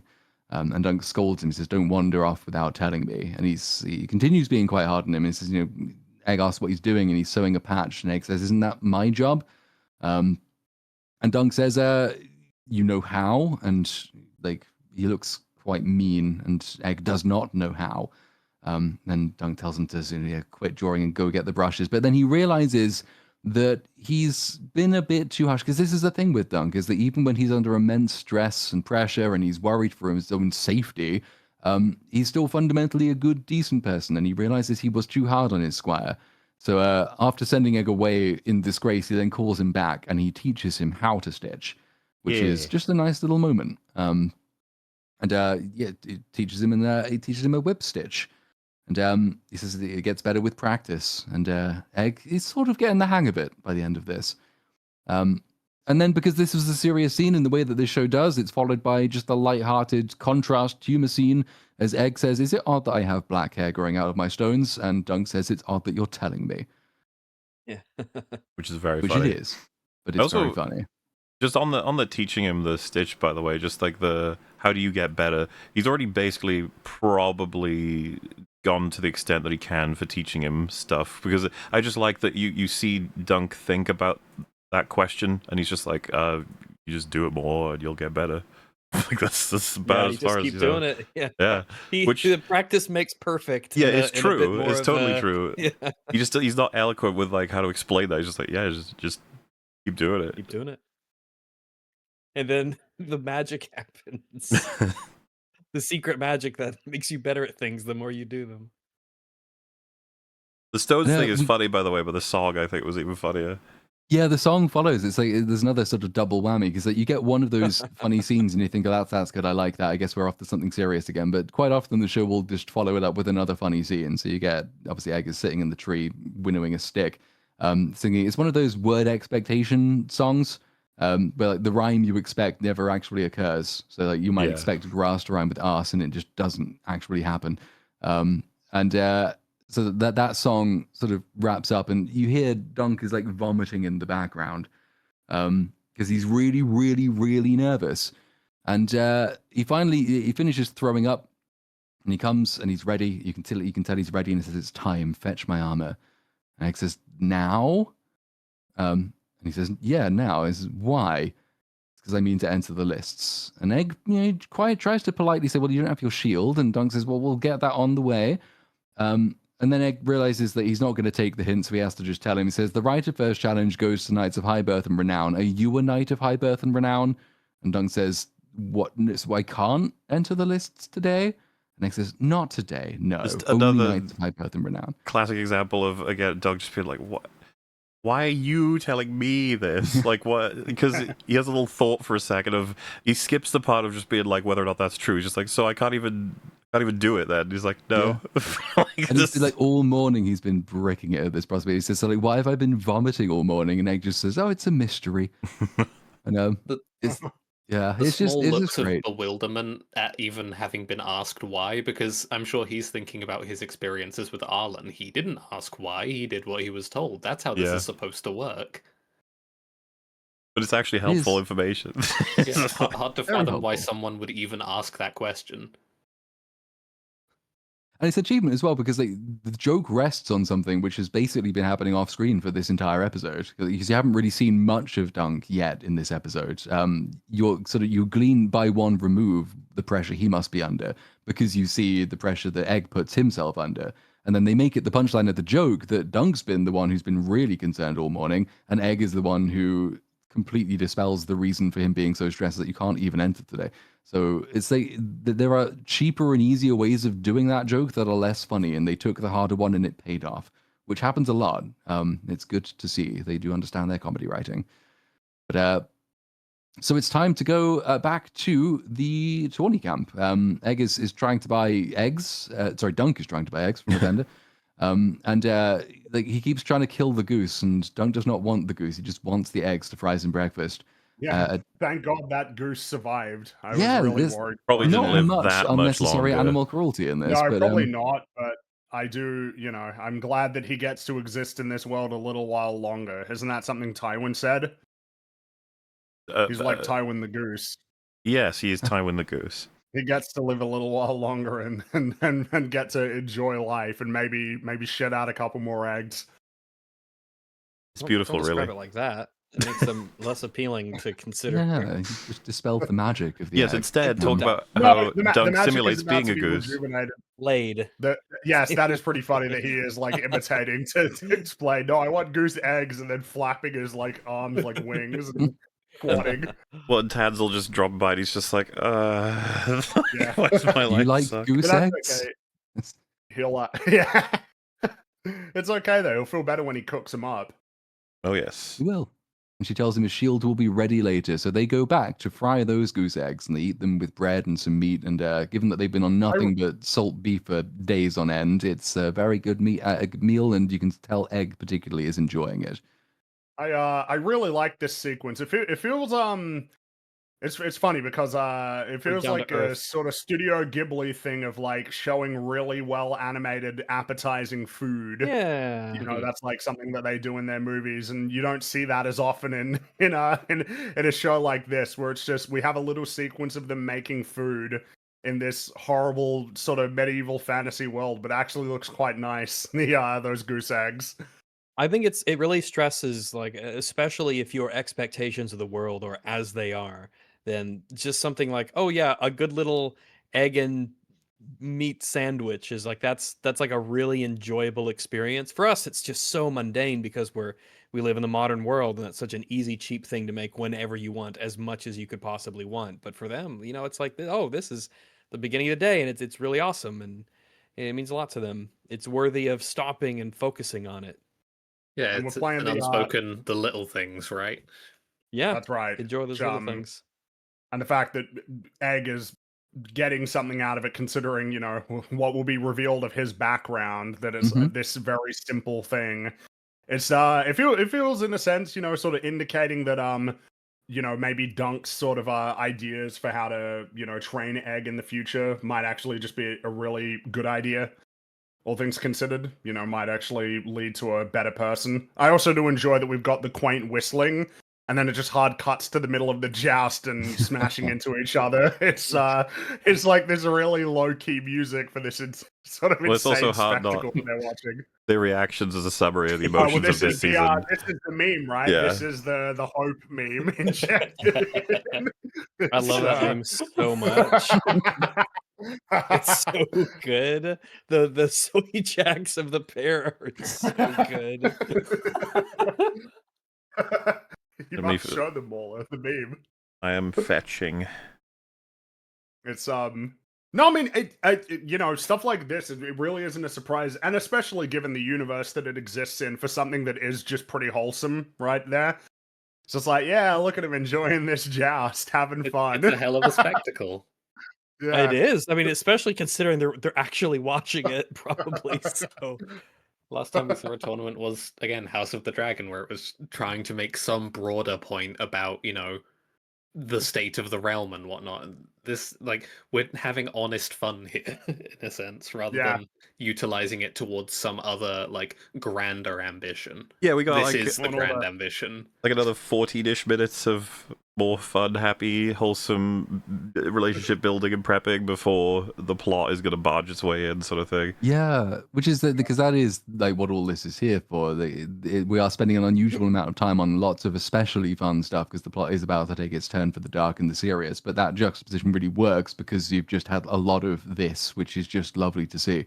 And they start taking the piss out of each other That's throughout great. this scene as well. Yeah, it's like Dunk taking the mick out of Egg's little high falsetto voice. They say, "Oh, Egg, I It can't was even just eat very half your beef. actually I just super eat lovely funny. food and grapes and all that. Can't even drink a pint of ale." It's yeah, all the way through, It's and they actually keep really going as well. funny. Well, Egg, or I guess Dexter, credit to him for doing the northern voice, like, ooh. All the shit they say, the hard salt beef. It feels like something that may not even have been in the script. It feels so genuine. Yeah, and then it cuts away from the joust, and we find them they're lying together on a hill overlooking the camp. And Egg, it's a bit more wistful, this scene. We've done the funny, and Egg says, I think I could be quite happy in a place like this. And Dunk says, you're in a place like this, because that's just how he thinks. And Egg says, I meant for a while, after I lead a great campaign for my lord, and I return a war hero, and he gives me a parcel of land for my very own in the hand of his second most beautiful daughter. And Dunk is confused by the second most beautiful daughter, and Egg says, well, you've already married the first, haven't you not, sir? And you hear the crowd cheering in the distance, and Egg sort of, he's imagining this future for himself. He wants to keep horses and plant oats and peas, and he wants to raise cows, and Dunk suggests lambs, and Egg says, fuck your lambs. Because this is the payoff. And that seemingly irrelevant piece of information about how he got here in the back of a sheep herder's cart really, really pissed him off. He now really hates lambs. So he wants nothing to do with them. He says, I don't want to talk about it. And, Dunk's complimentary as well. He says, you're a good worker when you put your mind to it. And it's hard to hear this about himself. And he says, does this mean I can stay on as your squire after the tournament? And Dunk's, he's still remembering how difficult this tournament's going to be. And he says, if I lose my first joust, I won't even be a knight after the tournament. But Egg's the optimistic one. And he says, if you win, and Dunk is he says, if I win, and he doesn't quite finish the sentence, because you get the sense he's not entirely convinced he thinks he can win. But he doesn't have to commit to this yet, because they're interrupted in this moment. Plumber has arrived, and he wants to have a private word with Dunk. So he takes him down by a stream, and I think it's a notable bit of editing, added, right? We're so used to him fucking hawk-toeing that he when he does the first half of that, and then we cut to where they're going to be talking next, where he's continuing this bit. Like, it's just there's little details, little flourishes that make it all even more fun to watch. Good show. It's a pretty neat show. So I think the scene that follows is one of the scenes that I don't believe is in the book, or rather, there is a scene in The Mystery Night, which is the third Dunk and Egg book, which is quite like this scene. This scene, from what I remember, doesn't appear in The Hedge Knight, which is the one we're adapting here. Mm-hmm. But they've evidently thought, well, it would be a good idea to sort of begin seeding some of the skullduggery that goes on behind the scenes of this place, given we are turning toward the more serious aspects of the show. By having a relatively small scale offer of basically impropriety. So Plummer is here because his Lord Ashford, has somewhat overspent on this wedding, and he needs a way to make some money back. So he's offering to involve Dunk, who he also knows needs money, in a bit of an underhanded play. He's offering to have him kind of take part in the conspiracy, because there's another person who will be jousting in this tournament, and if he's unhorsed, then well, against all the odds, what happens if you win a bet against all the odds? You tend to make quite a lot of money. So if all the people, including Lord Ashford, who backed this unlikely winner, did back this unlikely winner, then they'd all get lots of money, and Dunk would get some money for this as well. It's not all that serious in the sense that this doesn't really have very much to do with the grander stakes that we're about to head into. But it is a test of Dunk's propriety. It's a test of who he is as a person. Is he going to stick by his honor at all costs? Is he, in fact, going to become more like the knights he sees around him? Like one of the knights he's been offered the chance to unhorse in this very scene. And I quite like this addition, I think. You could have just probably ignored it completely, but then it would have been a way harder cut into the nice light-hearted half of the show to the very, very, very serious half of the show. So, I mean, do we think could we have done without it, or are we vaguely happy that it exists? This works as a reflection on the whole notion of the show of what is a knight, right? Like, if you get the event itself, you get the armor, you get means and money, you get the prestige, everyone knows what happened and everyone considers you a winning, victor. And there's no, let's just say for the sake of this, that you wouldn't have much concern about the truth being discovered.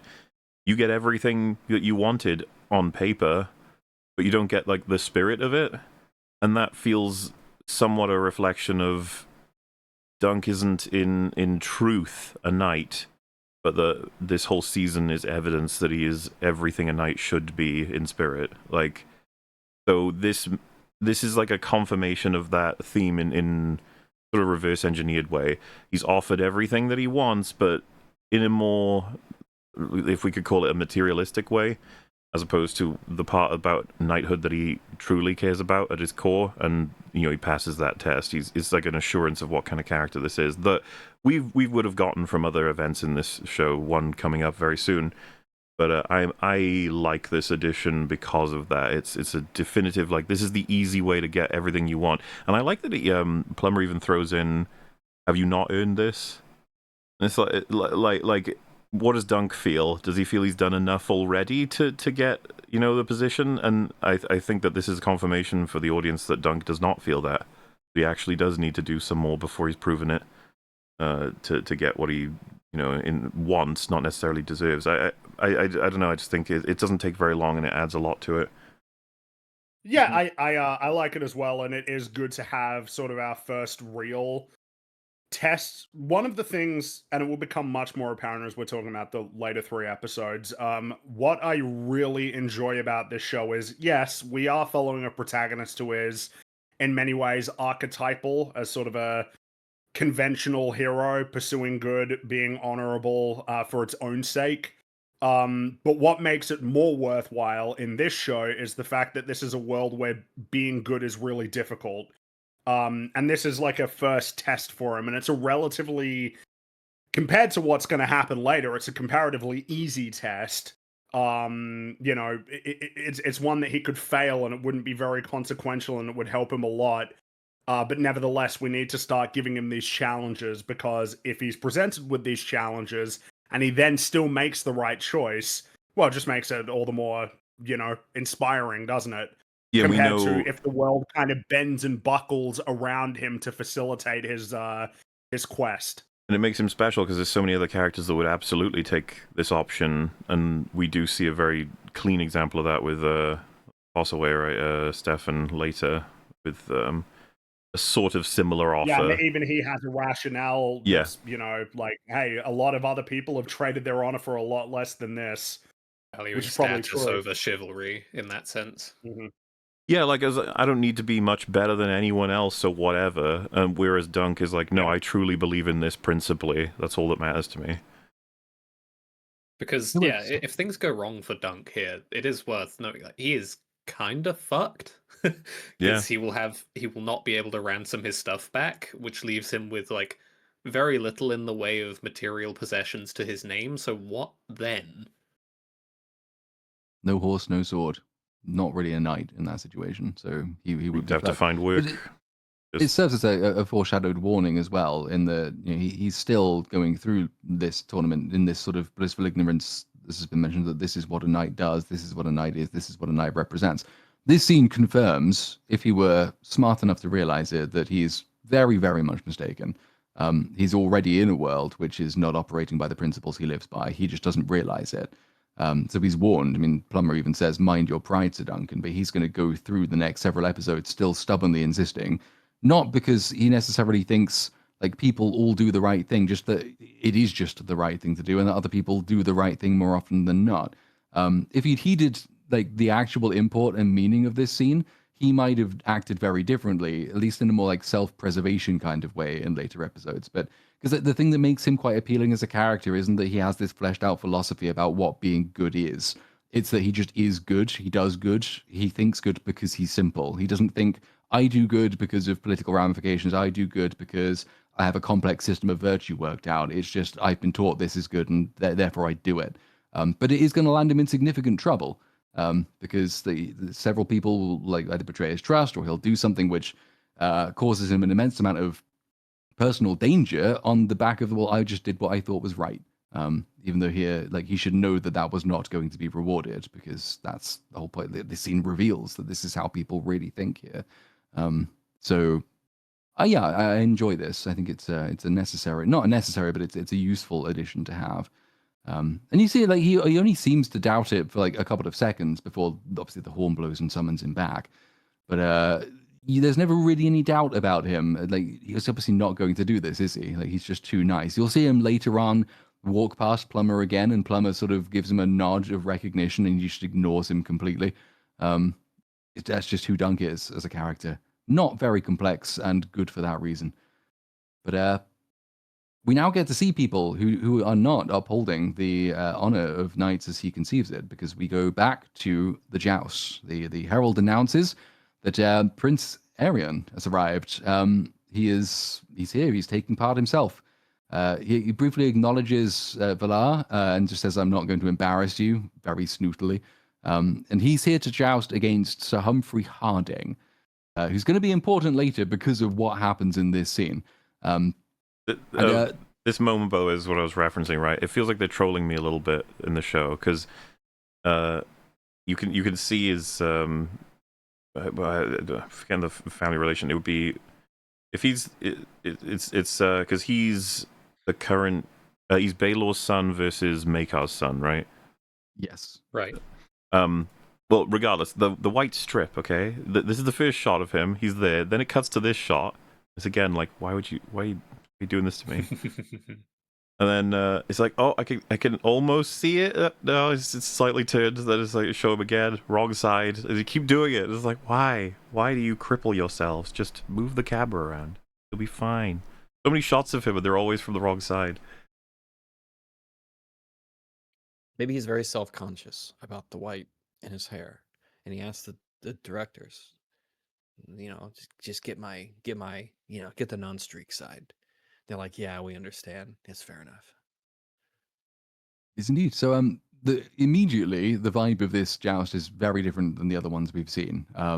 We don't have the same sort of celebratory music. It's much more focused. It is one-on-one. There's more polite clapping. The crowd is still enthused, but there's obviously more interest in this, particularly from Egg. I think he plays that particularly well, because obviously he is much more interested in this for reasons that nobody else knows yet. But everything the show does, kind of the way it's shot, the way it's filmed, even, that you get those long sort of foreboding distance shots, which you didn't get before as well. The armor conveys it as well. Everything about it tells you Arion is bad news. And so it very quickly proves. So the joust begins. And Egg starts shouting, kill him, which is it's not a reaction we've had from him before. And it's not what you should be hoping for in a joust, unless there's some maybe personal history going on here.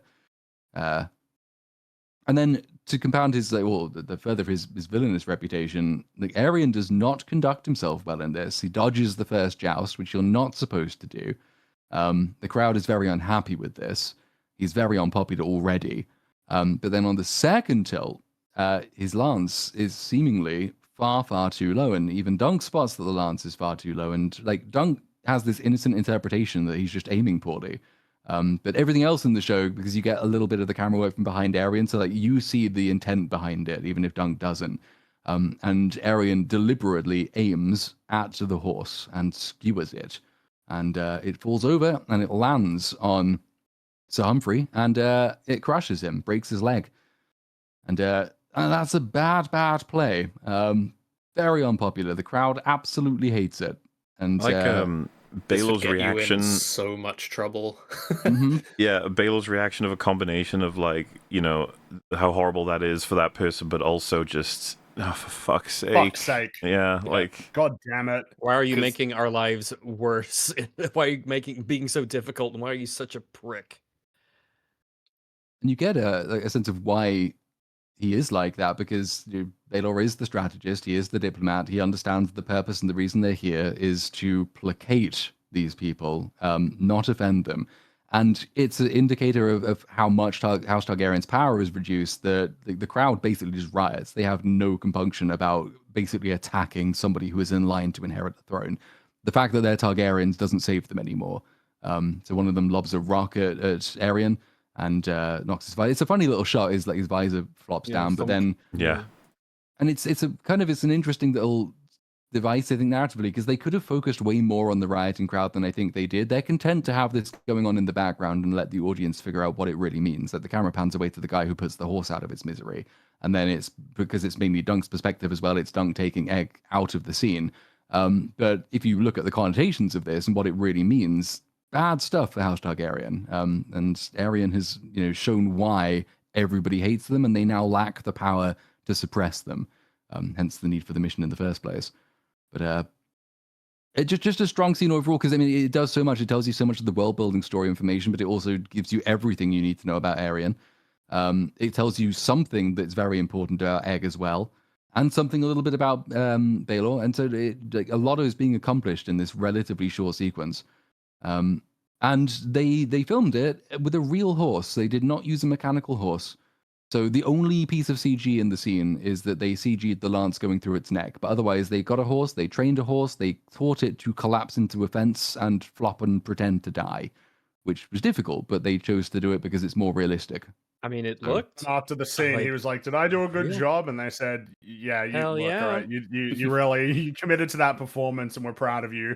Now here's some apples." And he was like, "Yes, I will have some apples because this is fiction, and the horse is okay."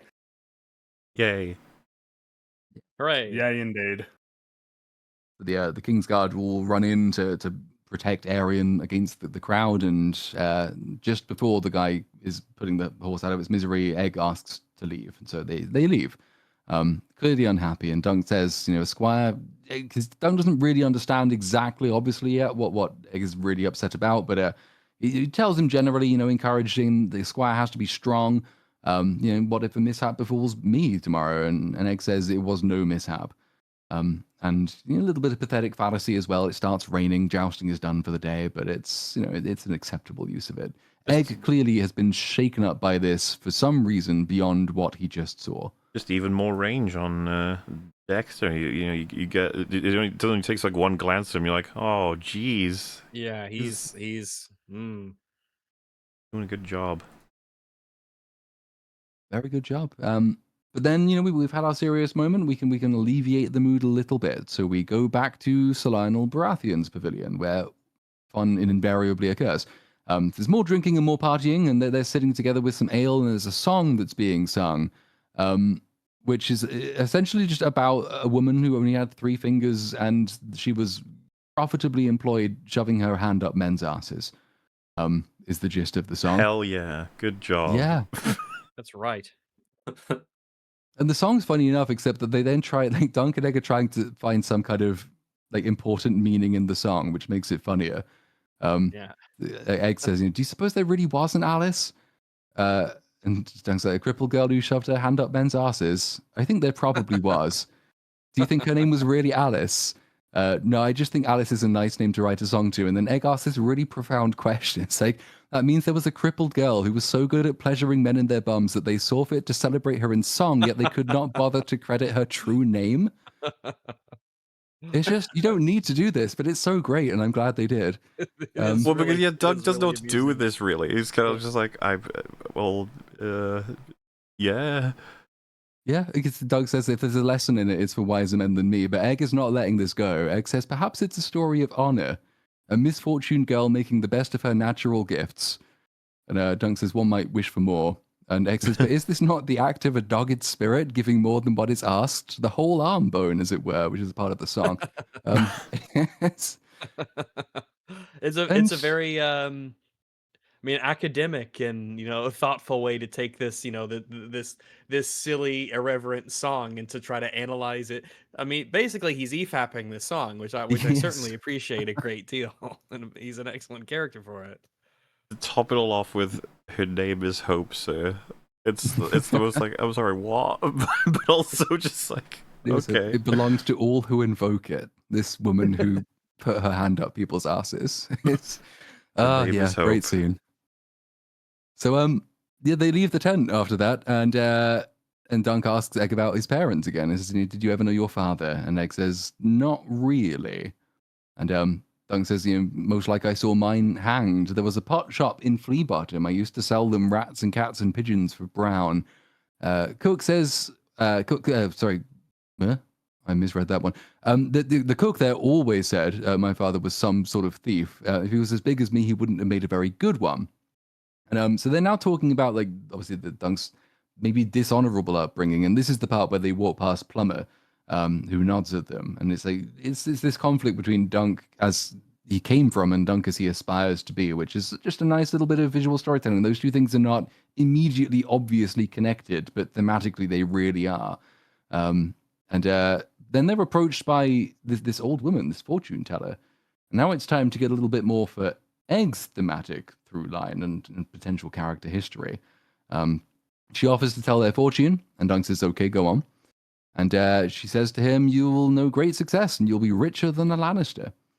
And this obviously sounds like horseshit to Dunk, because no one can be richer than a Lannister. And he says, do the boy now. And then things take a very, very, very sudden, sinister turn. And she says to Egg, you shall be king and die in a hot fire, and worms shall feed upon your ashes, and all who know you shall rejoice in your dying. Which, don't always love to hear that, No. Not a great, yeah. I love the music getting super sinister, and then it just cuts back in with Doug going, that was great. Look at you doing your fortune cookie shit. Okay, anyway, moving on. He sees no reason to take any of this even remotely seriously. Nope. Why would you? Let's say the idea that Egg could be king is obviously absurd, just as the idea he could be as rich as a Lannister is obviously absurd. To Egg... He's from Flea Bottom, so he's probably heard a million stories like that from charlatans, right? Yeah. Mm-hmm. And yes, as book fans will know, that is a Summerhall reference, which Dexter has been doing his best to spoil for everyone else, but we won't bring that up. Which is so funny, because if they actually did do one season per year, we still wouldn't get to that for a decade. Yeah. But still, you can talk about it now if you want to, Dexter. It's okay. Yeah, that interview's funny, because Peter's like doing the whole stop talking expression. But so they walk off, and Dunk just doesn't think anything of that, but Egg's a bit shaken by it. He says, why would she say that? And Dunk just, there's nothing. He just said, why would she say what? Come on. And then they meet Raymond Fossaway again. And he greets them, says, hi, I saw you earlier with this boy. And he introduces Dunk, says, the boy's my Squire Egg. This is Raymond Fossaway. And they bid each other good day. And Raymond invites him into his tent for a cup of cider.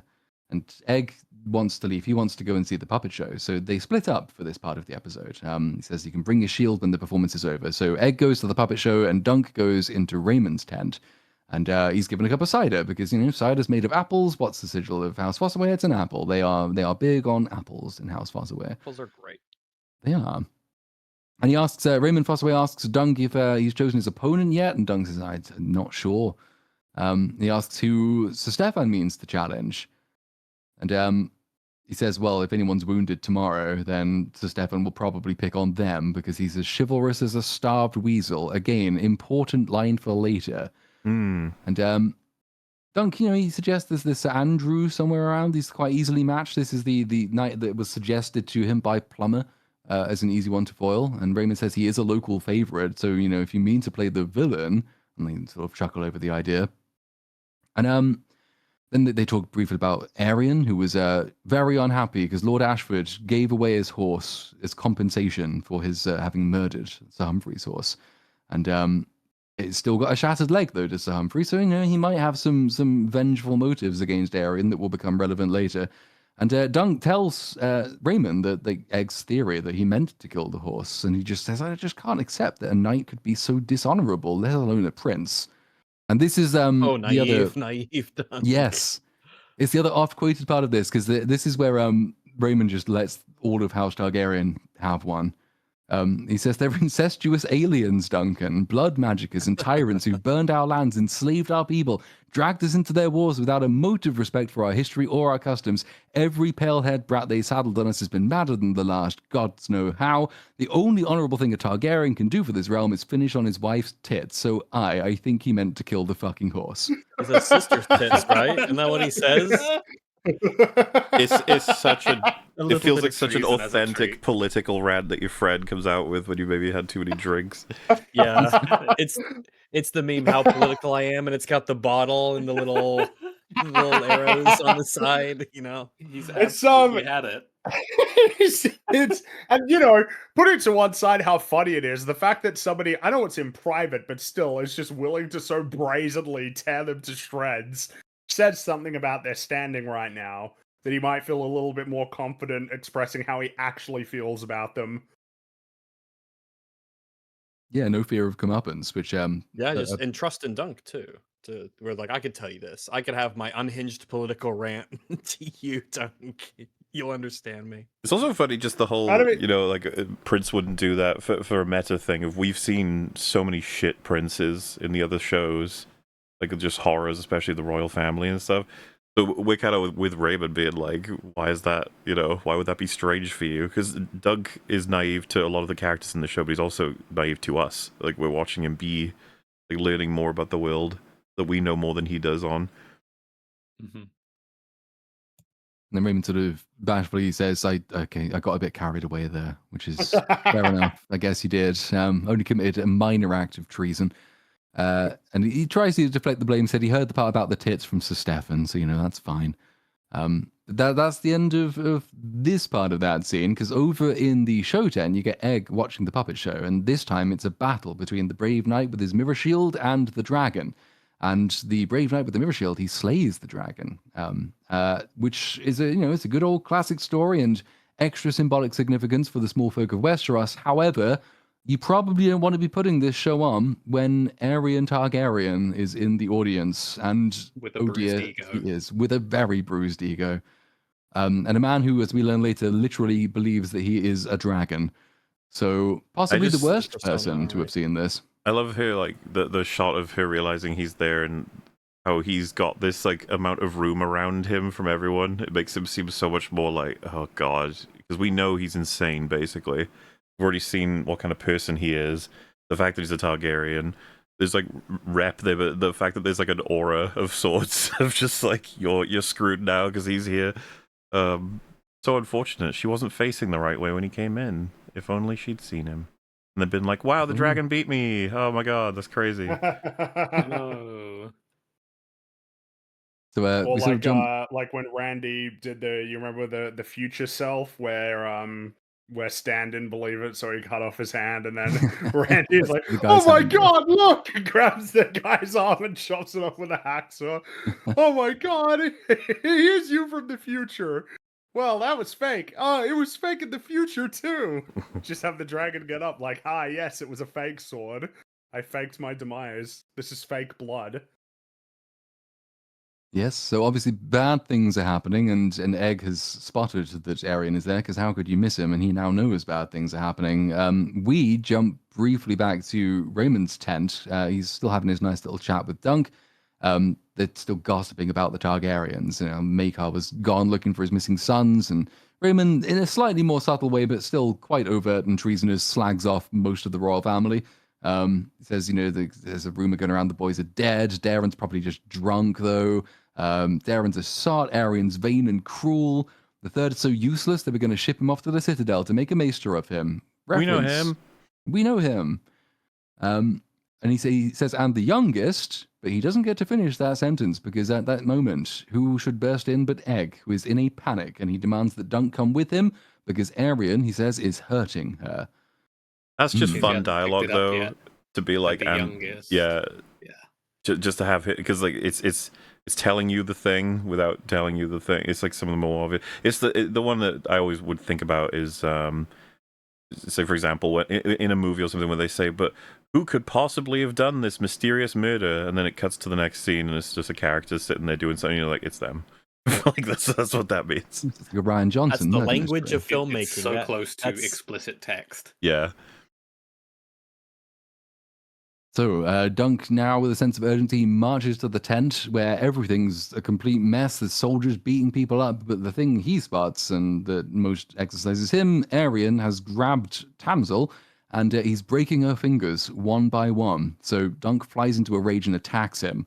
They had to use a stunt guy for Aerion in this scene because Dunk's quite strong, and he literally does pick him up and lob him across the room, and they didn't want to risk the actor. So it's a stunt man who gets thrown across the room and then kicked as well. Dunk, though's doing all of it himself, and then it takes like 3 or 4 men to restrain him. But obviously, maybe punching any prince is inadvisable, but punching Arian, just about the least advisable thing you could have done. So Arian picks himself up and he ominously says, "Why did you throw your life away for this whore? She's scarcely worth it. She's a traitor. The dragon ought never lose. Nothing more to say. You've loosened one of my teeth, so we'll start by breaking all of yours." Because he's just a dick. In every way, good old classic Targaryen mold.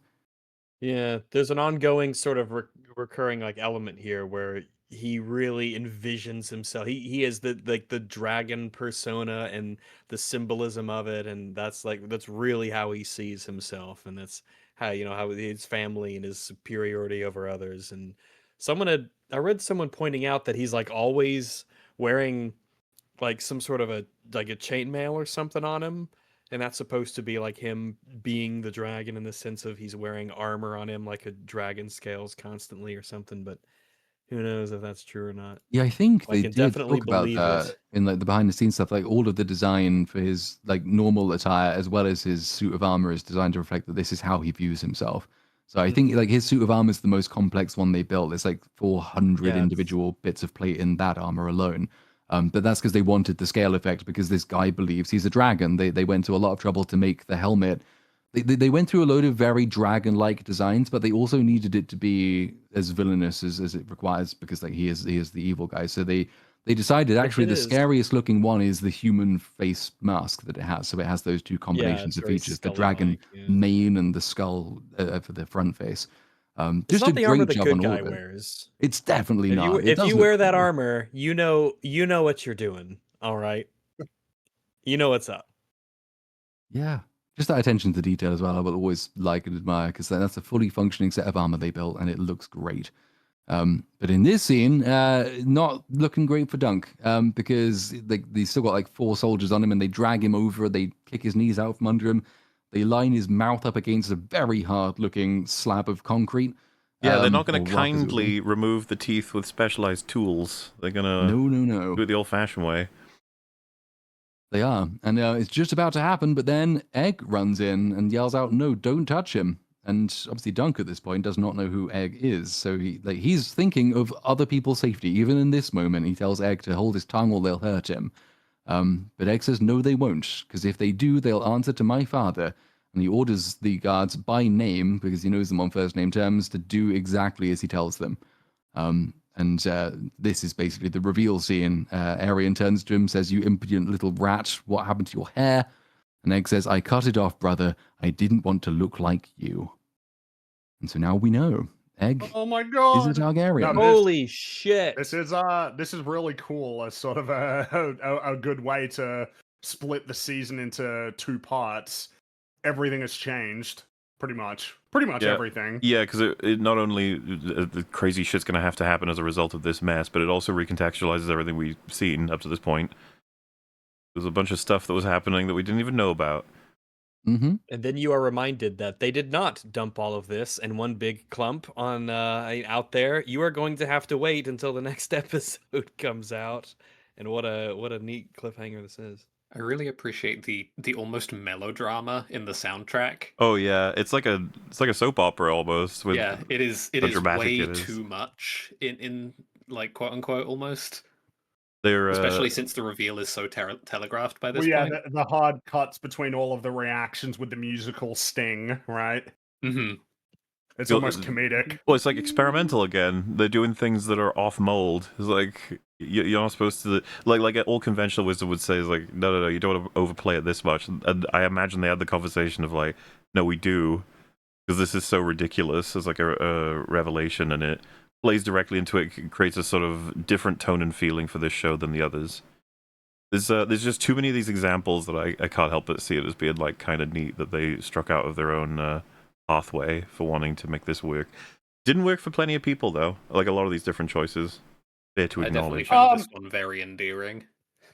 I'm kind of on board with most of them. Like I even like the jazz music in episode 6. Mm-hmm. Listen, I'm with you. But it was I appreciate the boldness. We'll talk about it when we get there, but certainly so far as this scene goes, I really do like the ho, and it's like and it shows. I like it. I think it's dramatic. I think it kind of helps to. I don't know. It's a little bit of let's call it meta grounding for the tone, but it is dramatic and it is a bit of a reveal and I liked it. I felt it. I felt it fit. It fits into this show in a way that it wouldn't fit into House of the Dragon or something like that. Yeah, But I mean, I feel it with I the think tone and there's stuff. that note of It irony in works. it, right? It's not sincere. It's not doing it to say, "Look how amazing this twist is." It's kind of it's semi winking at you because I think they probably know that a load of people have already guessed this. But yeah, it's And like the you show's still have asking, to, "Isn't this dramatic?" And I'm sitting there going, "Yeah, this is. yeah, Yes." It was also just the clash of, again, we were doing such a grassroots guy making his way through the world story, and in a moment's notice we were not only crashed into the royal family and major events, but we've been doing it for longer than we even realized. Like, you've got a Targaryen Yeah. attached to you this whole time. You're like, wait, what? It was all something of a ruse. The semi comedicness of it very much does seem to read as almost like don't get too concerned. Almost like again, Yeah, like like tonally grounding it. this is a very perilous scenario, but like, don't fucking kill yourself. We're still over it or having a bit of anything, fun right? here. Yeah, we're gonna Yeah. have a bit of Yeah. fun. Consider we're- this in terms of how will the hero make his way out of this one, not Yeah, oh my god, yeah. it's so Which I think over. I think it follows considering that Tune in next it's week. notable that there's no music during the sequence when he sees Tanzel getting her finger snapped and then launches into the fight. It's all diegetic sounds of just the punches, kicks, and grunts and everything. It's all very stark. So then to come back in with the music that's very familiar throughout most of the show, throughout most of the sort of I guess what you could call like exciting moments, even if exciting, not strictly positive, but just when things are happening besides characters talking to each other. On that, by the It's way, like bringing you back. I love his reaction when he sees what's happening to her, because it gives you a full sense that this is just an authentic reaction to his core, like defend the innocent. Something horrifying is Yes. happening and it needs to be stopped. Yeah. I wonder if he got that from someone. Who could say? who could say? But well, it's good that we began by talking about the merits of staggered releases and not binging everything all in one go, because we will not be binging all of this in one go tonight either. So you have a weekly release to look forward to, and don't you just love it? So Because we've nearly reached 5 hours and we're already halfway through the show, so it looks like we're gonna have to split her in We're going to be half. talking about episode 5 almost certainly for ages, so Yeah. I have to Compare imagine. this, to our Wonder Man coverage, where we were just like, yeah, but that's true. Fuck show. it. Yeah, let's just get this. I mean, let's get this is fucking more show apt as a over. comparison to, unfortunately, when we go back through fucking Daredevil, Born Again, it's going to be like this. It's going to be long. Born again. It's funny. Oh, that's such a sad That's soon. revelation That's every soon. time it gets Soon, I don't- remembered. That's so rude. That Oh no, they... this one will be good. This season will be good. Yeah, no, they've now they're back on track. It's all the guys who made the best episodes that totally weren't actually the worst episodes. But it wouldn't be a week though, because I think we're gonna have to move this to Wednesday because we're already booked for next week on what EFAP would do. oh, we are. So, let's just say you're gonna get plenty of us talking about stuff in the coming week. Don't you worry, chatterinos. You're gonna have Indeedy-do. fun ahead. But yes, also just the horrors of upcoming Daredevil. How far away was that again? When does that At start? the end of the month, I think it's like 3 weeks away. Something Oh. like that. See, I think Yeah, I it's pretty read- soon, honestly. It's like the end of March, 24th. Yeah, 24th of March. I Did actually I read correctly as well that they've changed the so now it's not going to be a double episode opener. It's going to be one, so it's going to be an extra week of coverage. Oh, all Yeah. right. I'm And actually then okay after with that, we got that. fucking Mario Galaxy. Yay! Well, because I was gonna say it's funny. Rings of Power, I think, leaves our screens for long enough that when it finally turns back around to be like, "I'm here," you have a sense of like, "Oh, here you are." But after like 2 episodes, you're like, "Oh God, I fucking hate you." Yeah. But He's Born like, oh, Again, look at it's the punching bag, hooray! And they're like, Yeah. oh, I'm actually tired. I'm punching you. But- That funny He's game taking it out that's of like me. terrible that you boot up for a meme and then quickly Yeah. remember, oh, this actually like it's really actually sucks. miserable. Yeah. It's like a David Cage game. But Oh, yeah, what I was gonna say about Born Again feels oh. extremely rude. Like it's arrived way too early. It's like no, another year at least. And it's like no, I'm coming earlier. You're like, ugh. I'm coming every year. I'm here every year. And at the same time, Smiling Friends is gone forever. But you know, it's just like you do what you can. As is the point of this whole stream. We got ourselves a really good TV show, and hopefully, if you're still on the fence about watching it but watched all of this, you got 3 more episodes of us to break down later. So go watch it. Go see how this concludes. It's all available right now. Go see how Dunk and Egg make it through this perilous journey. It's hard not to like. That's sort of my impression of the show in like a very ambivalent sense, even. Yeah, man. I don't know anybody who went through the whole season and said it was shit. I'm sure they're out there. It's just that it seems that it's very it appeals to a lot of different demographics.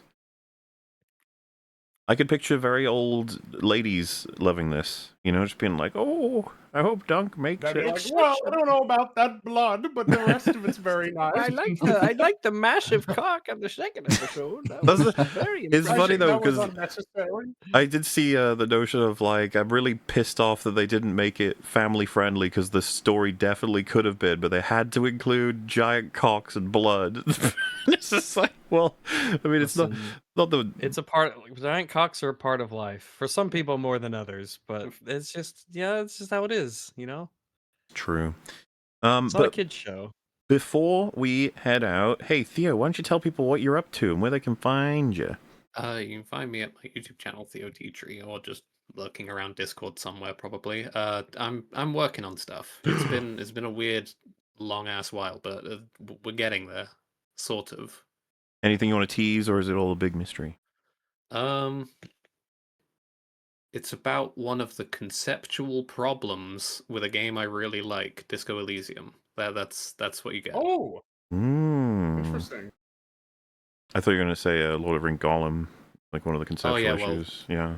I'm so glad I managed to like dodge getting like press ganged into that game, dude. Why would you say that? No reason. All of chat like, You know, we've had super chats say because we did the 2 episodes covering 2 different montages of 2 different sets of people playing it. They're like, "Can we do a third?" It's like, well, No, who would we man, be able to come collect? on. And you've just volunteered, basically. So I thought Okay. it was over. okay, we still don't have enough to make a full. It's fine. We don't worry about it. Just don't bring it up again, and everyone will forget. It'll be great. Well, you know, it sounds exciting, and of course, you'll be on, in theory, the next episode to maybe talk about an update Ideally, that will yeah. definitely occur within the next few days, and let everyone know. Some amount of something will have been done in that time, you know? Words will have been written / recorded by then, and you will be able to update everyone on that. But We will have edited out a few breaths. There you go. hell yeah. Fringy, Rags, Platoon, anything you guys want to mention?